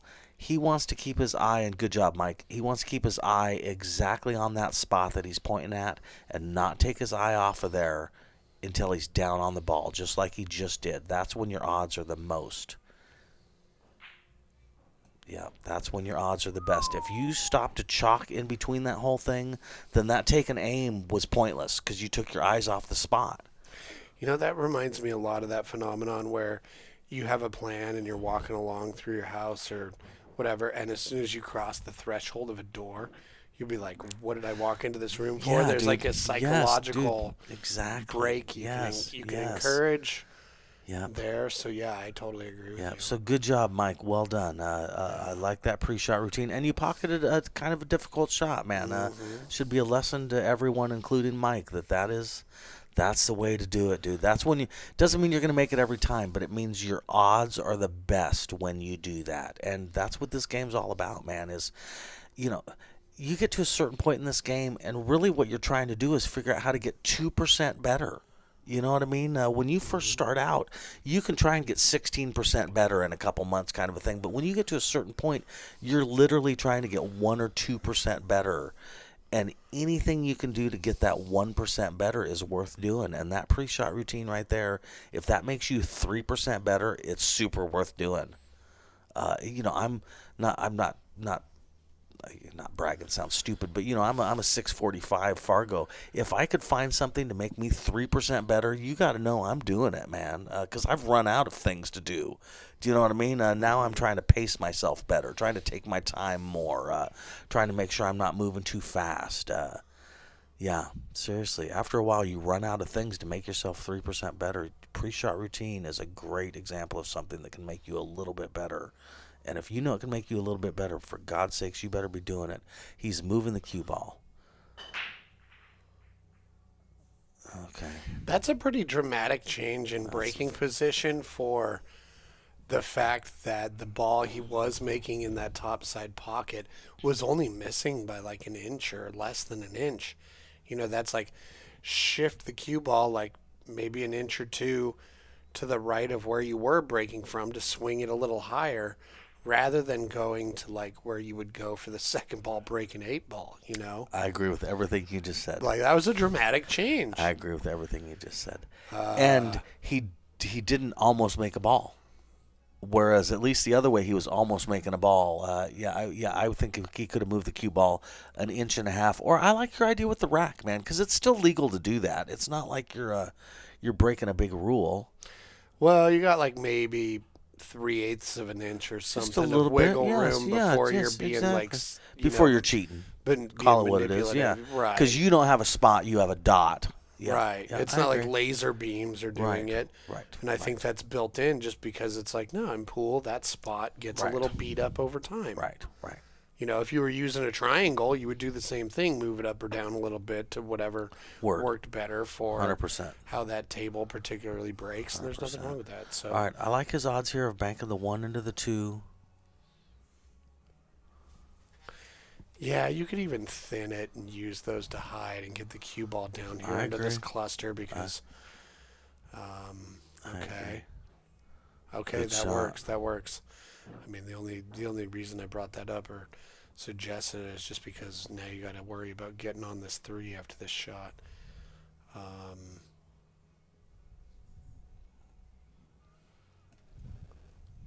However, I mean, you got to thump it a little bit, but there's like kind of a low outside, lots of spin, 2 rail, 3 rail, to swing it around and get underneath the 3-6. Right. You know, that's there. It is. I agree. Jamster says, shout out to all the people that have been here since 7 o'clock. Oh, Jamster, that's funny. I like you. Okay, roll that like this. And that's fine too. Still got a shot. Still got an opportunity. Like you can cut this in between the 5-9 with some outside and stay hidden between the 5-6. 3 goes up there on opposite on the top short rail. So the fact that it's not makeable isn't the end of the world. There's things to hide behind here. And even if you don't get hit behind, you know, you send that 3 ball up table in the middle of the short rail near the 7 ball, you still haven't left your opponent really a shot. So, yeah, just leave them tough. Leave them awkward. Okay, 3 in the corner.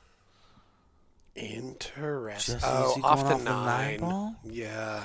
You know what I think he's really doing is calling something. Just because He's playing a safety, but he's calling something. That's what I'm going to assume he's actually doing. Or that's what he meant. Okay. Or like through his headphones, he's listening to us. There's the 30-second delay. With the delay, though, that's you and I had the same thought. Is at least with the delay, I can't be giving him any actual advice. Yeah, because I did think of that, and I thought, well, with the delay, that wouldn't work. And really, dude, if you were listening to us on a 30-second delay, it would be the opposite of doing you good. Right. Do you know what I mean? Dude, seriously. I'm going to tell you, hey, like right now, confuse your opponent. Right. Don't shoot at the 4. Shoot at the 9. Well, and it would just take away focus. Do you know what I mean? You know, anything I say critical of you, you're going to feel some kind of way. Any compliment, you're going to get overly confident. You know what I mean? You don't want to listen to us. Listen to us later, man. I will do you no good. I had the thrill of playing Efren Reyes at Derby City. On the AccuStats table, and Summerfield Habner was there watching, and he had the headphones that you can rent and listen to Jeremy Jones and Mark Wilson doing was there a that delay commentary. on that? No, I don't think so. Anyway, my point is, Summer said, hey, do you want to listen to this in between your shots? And I said, I definitely don't want to listen to that, Summerfield. What if they call me an idiot? What if they know, man, I don't want to listen to it, dude. No. Get those headphones away from me, Summer. He was trying to be nice, obviously, but I'm like, no, dude, I definitely don't. Thanks, bro. He was there trying to be super supportive, which I appreciate. Okay, that helps a little bit. For sure. Now he's got a huge window where he can leave this cue ball. A little steep. Just don't get blocked by the 8 by going too far back. Bro, if he can pocket the 5 ball, he golden. should be at 12. He should be a winner chicken dinner. Start the car. I'm going to steal all of Darren Walding's phrases. Yeah. And really, with some top left, this 5 ball goes, man. This is not, with the right English, this 5 ball goes right in the pocket.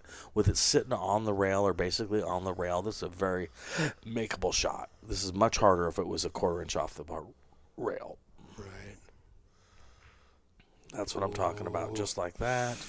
Oh, no. He got a bad roll on that. He got a bad roll. Oh, that's too bad. Because it went in. Yeah, okay. Dude. I only knew by his body language it went in. Right.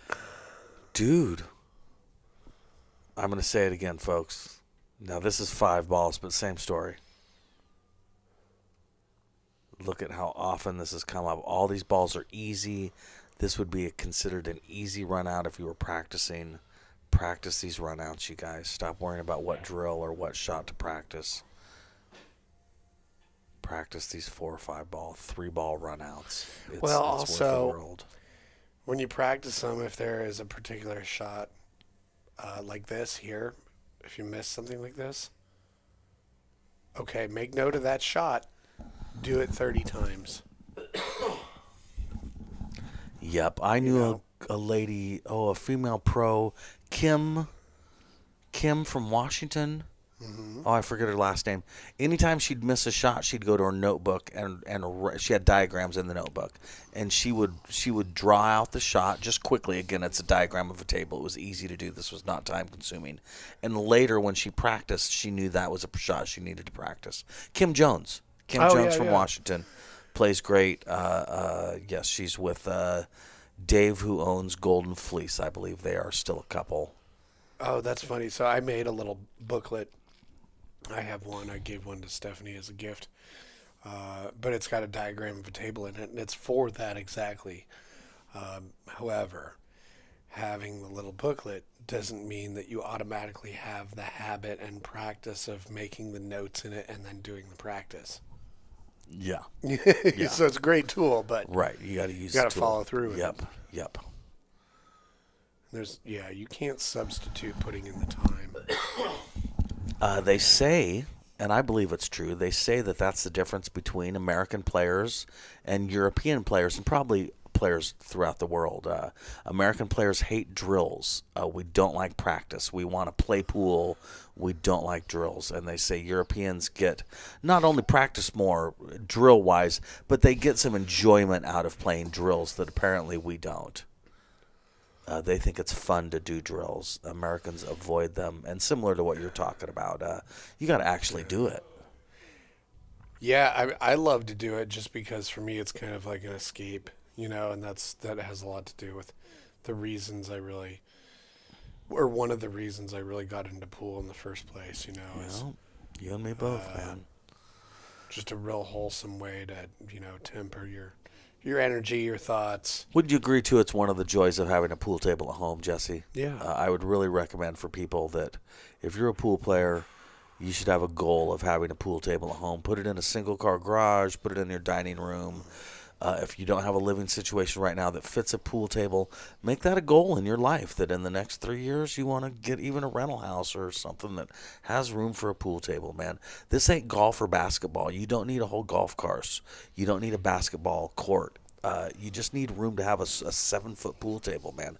That is an attainable goal. And if you're a pool player, that should be a goal that you have. It doesn't have to be one of these diamond tables either.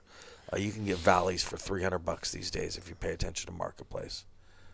You want to hear something silly? Tell me. So I moved to Arizona at the end of 2010. I think I ended up buying this pool table from Diamond, delivered, custom black logos on the ends and all that in walnut. Yeah. $5,000 delivered. Dude. Brand new custom table. And so I gave it some thought, $5,000, about how much time you have to spend playing on the table before it eclipses the amount you would have spent. I'm with you. Yeah. Okay, who won that game? Mike Choe. It's 12-10, right? Yes, sir. All yes, right. sir. Yes, sir. I'm just listening to your story. Go ahead. Yeah, so in table time you're talking about, it's right? so worth it. Yeah. Oh, it's so worth it, dude. Well, especially where I was at in the Phoenix Valley. Like, Bro. I have to drive 20-some miles to go somewhere. I mean, yeah, it's Phoenix speed, so it's only 15 minutes, but, Yeah, dude. Still, doing it, leaving the house, everything like that. So having a table, when you pull it off, if you really do love pool, it's like a life changer. It is, dude. It also, they last forever. They don't break. One thing I tell my son, because he has a goal of getting a diamond table, he's got room for it, is it's the price of a medium used car. Like even now, I think $6,500 for a table from John Scudder. That's the cost of a decent used car. And a used car is going to break down in 5 years, man. This thing, your grandkids will be playing on this table if you keep it. You know what I mean? $6,500, it ain't cheap, but then again, it's the cost of a used car, dude. It ain't that big a deal. If that sounds elitist to you, then okay, you can get a Valley for $300, dude. Right. You can get a Brunswick home You can table get for any $300, table, but, dude. Seriously. Yeah, if you just love the sport. Yeah, well, exactly. Well, having it at your disposal, dude. Yeah, it doesn't have to be a diamond, man. There are people all over Craigslist and Facebook Marketplace that just Can you help us get this? If you pay for the moving fees, you can have the table. Dude, a pool table's like having a piano, man. It's once you need to get rid of it, it's a huge hassle. Yeah. Do you know what I'm saying? Right. If you live with your mother-in-law or your mom, or you got a divorce, or you're moving, people sometimes are angry with you because you haven't moved the pool table yet. Find one of those people and buy Right. that pool table. I got a Brunswick Metro one time for $500 because the guy was selling his house and his realtor was like, "Hey, we've signed the papers, man. They take over the house in 3 days. You got to get rid of the pool table, man." And he didn't have any choice. He had to sell it to me for $500. Wow. I can count on 2 fingers how many people I know who have a pool table because it was part of their real estate transaction. Yeah. Yes. Right. Yes. Yeah. Anyway, that's my story. Okay, so what kind of options does he have here? Yeah, Dylan says he's seen 4 separate posts for Valley for $500. I That's think what I'm talking about, Dylan. this. Yeah. Thin this with a lot of outside. Use the 5 to hold it right about there. Okay. Right, all right. It might. Oh, he got the window. It's still not easy though, right? Yeah. No, it's not. Yeah.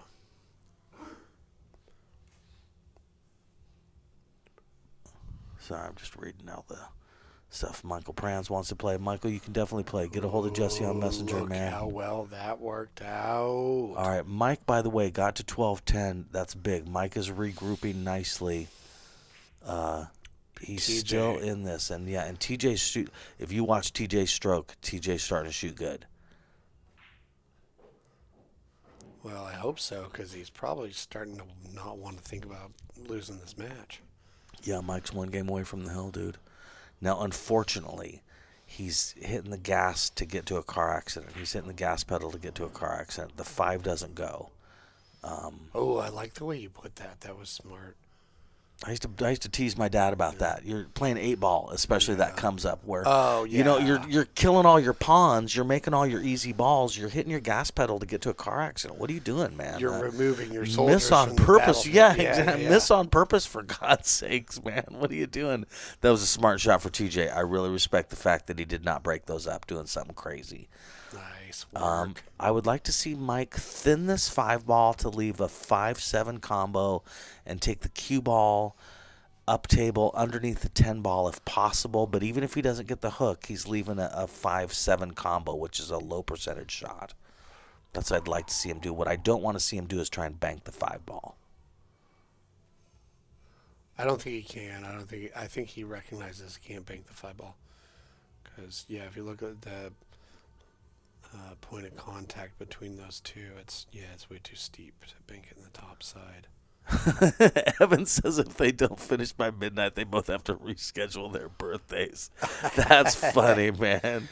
No, instead of that's giving funny, them the dude. cheesecake we have for them, we throw it at them. No, I'm just kidding. Yeah, that started out with Rick saying they have 42 minutes of birthday left. What happens if they don't finish it? You guys are funny, man. I appreciate you guys in the chat. Thank you. So too hard to get the man. hook, but he was trying to do what I said, so I like that. Well, maybe that's why he took so long to hit it, because he was waiting to hear what you were having to say. I thought that, but I wasn't going to say it, bro. Mike's like, I'm going to slow down this shit so I can get some advice. Mike D. Oh, dude. Okay, look at this. We have a situation. TJ's here. plays some nice, smart little safes. Okay, I'd like to see him thin off the 5-ball and use the 9-ball is the blocker ball. Well, here's what I would like to see him do. I would like to see him kick into this bottom rail into the 5 and have the 5 go 1 rail over to the other side. Are you testing to see if he's listening? Yes, of course I am. Like, you know it. I want to see him mass say this. Yeah, I want to see him think- flip his cue you know, around and hit it with the butt. Right. I want to hit him. He should hit this like Martin Luther King behind the back. Oh, shit. Oh, freak out. Oh, a little hard. Well, I mean, he's okay. And that's the point of doing that kind of a shot, is because even if you don't get the hook, you've left the guy tough. People sometimes put so much emphasis on a hook that they forget that leaving a guy tough counts too. You know what I mean? Well, I mean, the basic idea is leave your opponent so he comes to the table being like, Right. I just want an easy out, and this isn't it. So I would say TJ lost a little bit of patience there. He should have thought about that a little more.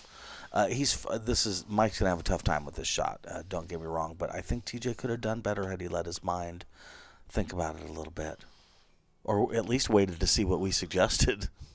Right? Yeah. I mean, maybe hold on a minute. Okay, I never suggested that, so he's obviously not listening to us. Did it freeze to the 7? Dude.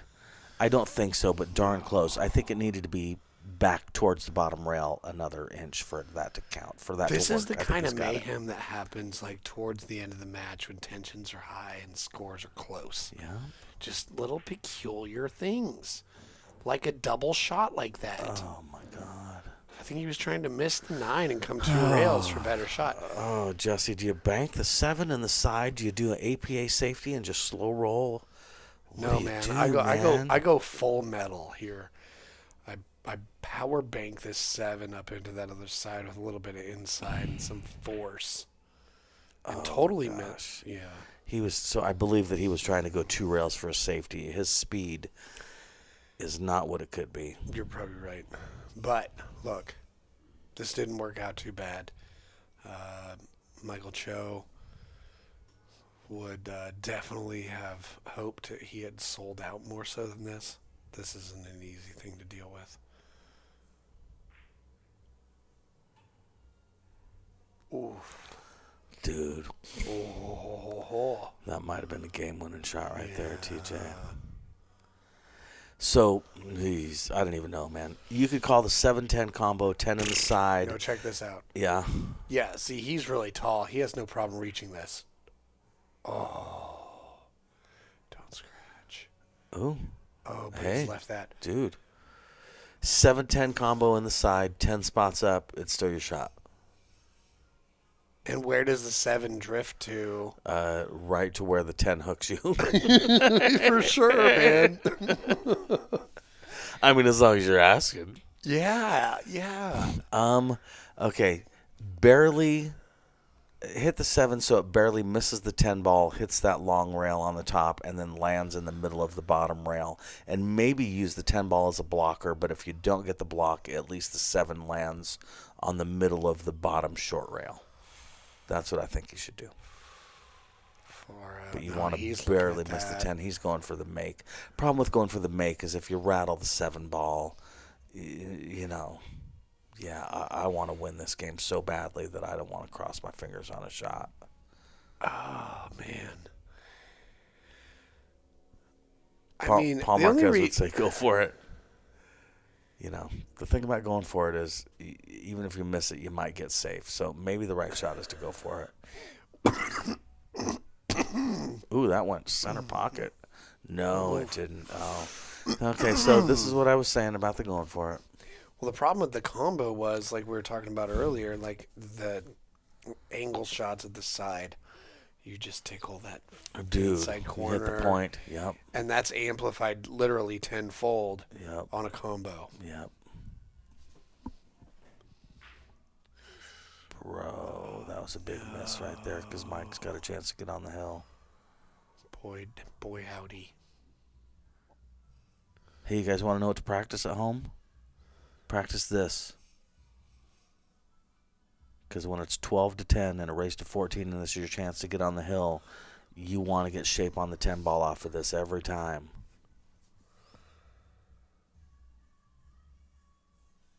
Yeah, not 50% of the time. Dude. Not 33% of the time. Not 80% of the time. 100%. They say part of how Tiger Woods got good was in his practice he would pretend that he was in the big matches, you know what I mean? And when you're at home, pretend it's 12-10 and a race to 14 and you have this shot. Try to recreate that pressure. For real. Seriously. Yeah. Oh, yeah.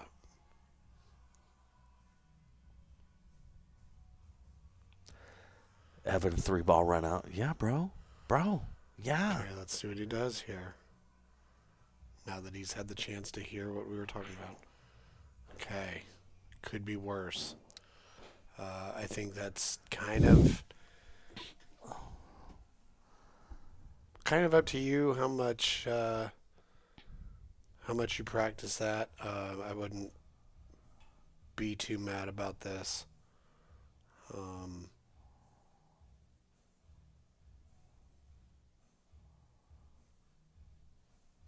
I think I would prefer this a lot more than if he had drawn it just a little bit too far.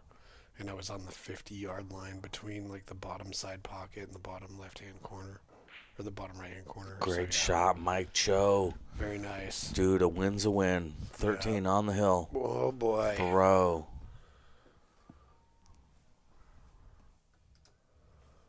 Dude.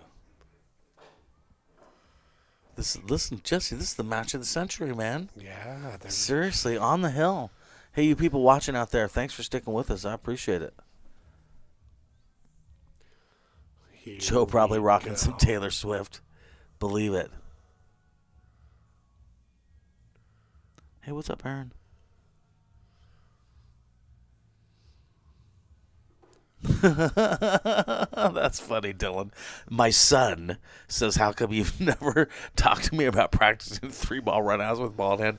He says that because I've told him that 9 million times. I bought him a table for his housewarming present. He's got a nice Brunswick home table that hits. Brunswick home tables hit really good, dude. Is this the same son that's the avid cyclist? Yes, it's the same son that's the avid cyclist. Yes, dude. Yeah, he's got my sense of humor. He's me and his grandpa. Yeah, we're all full of shit, basically. Excuse me. Yeah. He's very funny. Yeah, he knows that sometimes I get a little frustrated too with people that how do I get better, dude? Practice, man. What do you practice? That's how you get better. If you're waiting for me to tell you how to hold your pinky, you got a long wait for you, buddy. Yeah. Do I move my left foot? No, dude, just practice. Hit more balls. How often do you practice? I play league once a week. Oh, well, yeah, you're never going to get better. Well. Oh, that's too bad. That's too bad. That was a good break. He almost had a nice run out rack. But that he did do the hand flip, and I don't blame him because you're on the hill. It's been 4.5 hours, bro. Jesse, I feel like I was born here in this control booth. Well, I've lived my now whole that life I've been here. on that side of it, and I was only in it for 2.5. Yeah. So. Yeah, it wears, it's something else. But look at how well he did that for having been at it for a while. That was real nice. Real good shot. I should probably mention, I play every Tuesday for 5 to 6 hours practice with a buddy of mine. Whoa. And that kind of stuff helps, man. It makes a difference on these long matches. Yeah. I play from 5 to 11. Yeah, 6 to midnight. I do that once a week. I've been doing that for 25 years with this guy named Tom Moore. Oh, yeah. We love Tom. He's been here before. Yeah, Tom's good people, man. He's good people, dude. And, we've been practicing. Back in the day, we used to play from noon to 2 in the morning, man. We'd meet at a bar that had free pool, and we'd play 5 a game for up to 14 hours. I'd have to take the next day off of work. But, yeah, that kind of stuff. That counts. You got to practice these long matches. I know this is 4.5 hours, which seems like forever, but dude, I practice for 6 hours once a week. Not to brag, but I mean just so people know what, you gotta do it. You gotta make it happen, man. So I like kind of banking the 1. However, I use the 3 to stop the cue ball. Yep. And leave the 1 ball in the middle of the bottom rail underneath the 10 ball, basically, for a hook. Yep, I agree with you, bro. You might even be able to play the 2-way. So if you do make it, you still have a shot on the 2. Okay, but yeah, that was just as good. All right, this is a good example too, where he didn't get the hook, but he still left the guy safe. Again, don't drive yourself crazy getting a hook sometimes. Just leave the guy tough. TJ don't like the shot. Yeah, Just let him come to the table being, darn it. Yeah. That was a great shot, TJ. Great solution to that. Yeah. All right, I think Mike's got to go underneath this one and bang into it and cross his fingers. At the middle of that short rail. Basically, maybe a bit to the right of the middle of the short rail, but yeah, medium speed. Hopefully the cue ball ends up behind the 8 and you're hitting the 1 ball up. Good job calling something. Might as well call something, dude.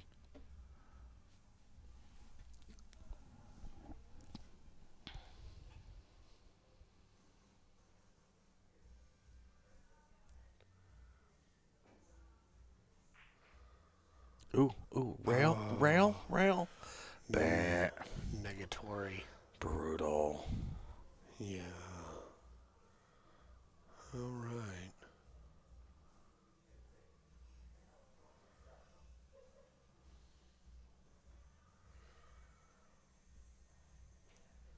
Now, he can shoot this into that top side and roll forward for the 2 down here in the lower right-hand corner.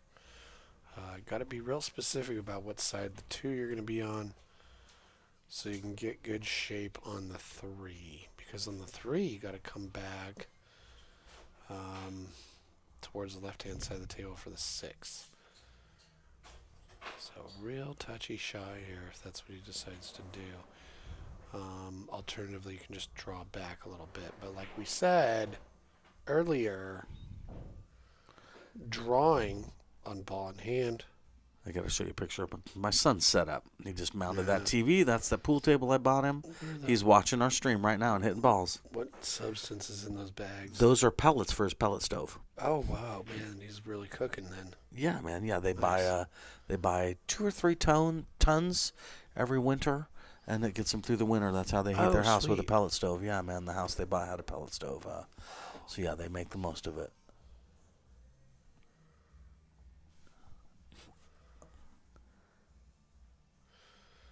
I think he's banking the 3 ball. Yeah, banking the 3? I think there might also be a 2-way here where you bank it and play it a little wide and go a rail under the 8-10. If it goes in, you have the 6. If it doesn't go in, the 6 blocks you from a shot at the 3, you know. That's an option I see. Or you could do the same thing, 1 rail. Okay, so he did do that. And, that 6 is blocked, perhaps blocked. Yeah, I don't know, man. I don't know. Yeah, I think you're right. Oh. Yeah. Boy, if I were, I gotta say, TJ maybe could slow down a tiny bit right now, especially here at the end of the set. You're in it, bro. I know he's on the hill, but you're in it, dude. It's 4. You won 4 games in a row a few times in this set. It ain't that crazy, man. Just play your best. Give yourself an opportunity to play your best. All right, from Mike's side of things, this is too bad. There's not a lot of safety options here. I don't even know what to suggest he does. Yeah. Probably cut it and hope that it goes off the 7 and lands in the rail. I mean, you can go rail first, spin into it, and drift out and hide. That was pretty good solution right there, man. Yeah, some version of that would have been my suggestion. Maybe hit a little softer so it didn't get quite so near the corner pocket, but it doesn't go. Yeah. All right, TJ, I like that he's lining up this 3-9 combo. I like how he's going into it. Ooh, good shot, TJ. And then they drift down the table. Ooh, I really like that.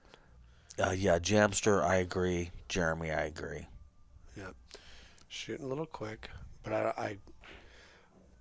I've been guilty of that myself now. This is going to work out for him. Oh, me too. I've definitely been guilty of it. Yeah, and getting tired's a real thing, too. You're tired, wound up, you want to force something to happen. Yep. Because you know you can run some racks, you know. Right. So you just want to kind of drag that out of yourself by speeding up. And also, like, there can be something to said for that because then you prevent yourself from overthinking it, and that can be a pitfall as well, right? I remember watching Rafael Martinez, who runs around the table, and thinking, I think this guy's just trying to keep himself from being nervous. You know what I mean? Yeah, Now, that's not really what's happening, but I remember watching him thinking, that'd be one way to not get nervous is you don't freeze up at all. You just go shoot, just go for it, man. Well, yeah, you let self 2 run the show rather than let self 1 get in the way. 100%. But Yep. on the other hand of that, like you can go too far and rush it and miss that Oh, definitely. shot I think it's a missed. horrible strategy. Yeah. You know what I mean? Yes. Yeah. Nice. I love how he shot that. Mike, well done. Now, if you can stop shot this 8 ball, you just won $500. Or even stun, roll forward a bit and take it in the top side. There's some options For sure. here. I agree with you. You know, I the agree with you. 50-yard line here isn't a bad spot just Yep. because I agree. both are makeable. So, yeah, He roll did forward. what you suggested. Oh, Mike, that's the best 2 shots you've played all night, buddy. Bro. Way to stroke, man. All right, now he has hit the point a lot on these side pocket shots. Well, he might be listening, so watch out for the point. If you're listening, Mike, don't masse this. Yeah, don't think about driving the 10 right into the inside Don't point. jump the 10 ball. Yeah. Oh, he did it. Wowzers. All right. Oh, 3 ball out for the win, somebody said. Yeah. Hey, thanks for joining us, guys. Oh, man, what a lovely Chris time. Nording, what's up? All right, we got to get Mike in here to talk to him. That sounds good. Dude. Yeah, look at the way they both kind of collapse into the chair. That's been a long night, and they both feel it too. So let's get them in here.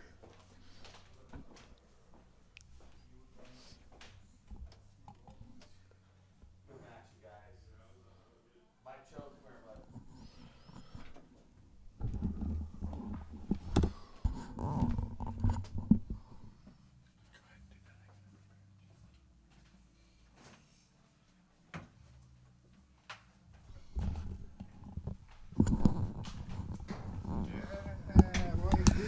Dude, good set, Mike Choe. Oh, Man. Thank you.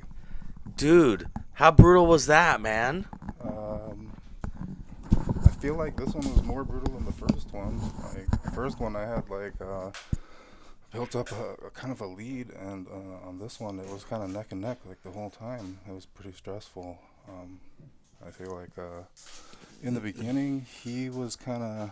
I was running a lot of balls, and then I was messing up towards the end, and he was getting out.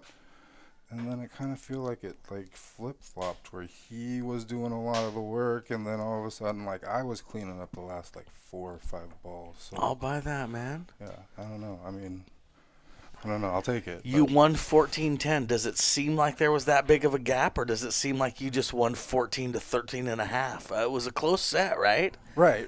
I feel like at the end you jumped ahead, man. Well done, dude. Yeah, there was that one last. We took a break. He had 5. We had 5-5, and then we took a break, and then he had 10, and then we took a break, and then I think I just kind of ran the rest of them, right? Yeah, dude. Yeah. Yes, So, yes. I mean, No, yeah, we took that break, and I will let people know. I talked to you and said, "Hey, man, you guys are basically tied. Don't be weird about this, man. You're in it, dude. Don't be dragging your cue or acting weird, dude. You're great, man, dude. Just shake it off, dude. You look sad." And I was like, "Bro, I was a little down, dude. I was up, kind of, I'd take a couple rack lead, and then I'd give it right back. Yeah, because you guys took a break at 10-9, right? He was 1 up on you. Yeah. Yeah, dude. But that was at a point where he had won a fair amount of games in a row to get up on. I think you had him by a fair amount, and then he won 4 or 5 games in a row. Yeah, I'm not sure. Dude. All I know is that I felt like I was pretty good for a second, and then I wasn't. This will be a good match for you to watch later, dude. No, I like the whole race to 14 aspect because I watched Morgan's the other night, and I felt like if there was a little bit longer with him and Luis, I was like, if it was a little bit longer, I feel like it could have been some back and forth, and there was totally that happened on this. Dude. Oh no! We got a birthday cake for you, dude. Sweet. Dude, I mean, I will. Well, you played great, and this will be a great match for you to watch later. Oh, we got cake. We got the camera on here too, dude. Jesse, happy birthday to you. Happy birthday to you. Happy birthday, dear Mike Choe. Happy birthday to you. This is pretty cool. I I don't know. I mean, I didn't realize that his birthday was on the same day, so like it was like, oh my god, we kind of have to now. All right, make a wish, awesome. man. Thank you. I hope you wished you got $500. I wish I didn't look dumb on the Dude. stream. Hey, Jesse, will you go get a TJ too? I want to talk to him, man.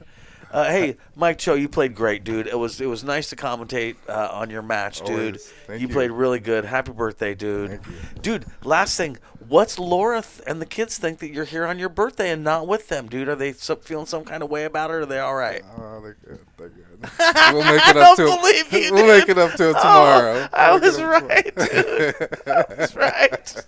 They're feeling some kind of way. Well, I'm glad you're here, I dude. got a video text message. So I was like, Oh, well, that's cool, man. All right. All right, man. I love you, Mike Choe. I'm glad you're here. I'm glad we did it, dude. Thank you. All right, you guys, hold on. I got to get TJ in here too, man.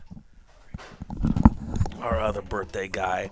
And thanks for everybody that's stuck here on the chat and watching this. Thank you so much. This was a big deal for both these guys. That was fun for me. It was a long match, man. 4.5 hours, 5 hours, something like that. What time is it? Post-match interview. 11:41. Yeah, dude. We started at 7. What's up, TJ? How you doing, dude? Marathon. Dude, yeah, are you worn out from that, man? I mean, that was a long match. You guys played from 7 to almost midnight, dude. Dude, we did. Dude, good playing, man. of How'd you feel about it? Missed some shots and made some shots. I saw some glimmers of you getting into stroke at the end, dude, and I was saying, man, Mike better put this away because TJ's getting in stroke, dude, Yeah. and I got a feeling TJ, when he gets into stroke, Oh, dude. happy birthday to you. We Happy did make birthday it, right? to you. Oh, 20, Happy 19 birthday, minutes. dear TJ. Happy birthday birthday, to guys. you. All right, man. Thanks. Dude. Hey, well, good set, dude. This will be good to watch later, too, Yeah. man. I like your pre-shot routine, dude. Keep that up. You played good. Yeah, dude. Easy shots to miss, but Well, and that's, key shots. that's, dude, and, that's, yeah. that's part of this whole process of getting better, dude. You Yeah. know what I mean? It really is, TJ. And Yeah. being able to watch yourself on a match like this later, you're going to see some stuff you don't like, and you'll change it. And some stuff you do like, and you'll do that more. Yeah. And that's what this is all about, dude. Seriously, For sure. man. Yeah. It was a lot of fun. I mean, Dude. walking away not winning, whatever, like as long as Right, dude. it wasn't a blowout either right, way. Right, you know? dude, right. I tell people, man, I've lost lots, so losing's not that big a deal. Yeah. I know sometimes I lose. It ain't that big a deal, man. Yeah. It happens. Yeah. Sometimes I win, sometimes I don't. Definitely. You can't let it be that big of a deal, man, or what are you doing? You know what I mean? And- Yeah, so good attitude, TJ. Yeah, this is where I want to move my game from doing league in a sense, but more. I don't want to say following your footsteps, but I want to travel more. More and play, competitive, I want to yeah, play dude. competitively. Yeah, like, dude. Yeah. There's but I some great think I have- tournaments I have, out there, man. I have what it takes. Like I'm Yeah, not a dude. 4.6. I'm not a 4.70. Yeah, dude. If I can be more consistent, like, Right, man. I don't know. Yeah. I've been told that I'm not a 4.70 for what I shoot and Yeah, how dude. I can play defense and Dude, you made some smart. You had some slow roll moves, what I call APA safes, where you slow roll into the ball Yeah. and just leave it there, which I love. You played that 4 or 5 times, dude, and I love that safety. Let your opponent do something crazy, Yeah. dude. Just leave them like that against the rail. Let them figure it out, Yeah, I mean- man. Instead of doing some sort of crazy 2-rail bank for a safe. exactly. And Just it do didn't, that, it didn't work dude. out every time, but They don't have to work out every time. They got to work out 60% of the time, and it's the right thing to do. It did work that one time. I left him good, and then it left him all the way down, and then he had another shot at it again, and he made it himself. Right. Right. but- Right. But dude, I like it, man. You played some sure. smart shots, TJ. Thanks. Hey, thanks for playing, dude. Thanks, man. Happy birthday, brother. Thank you. All right, man. All right, Jesse, talk us out here, man. Oh, yeah. All right, everybody. That was a killer match. Lengthy, but awesome. Lengthy.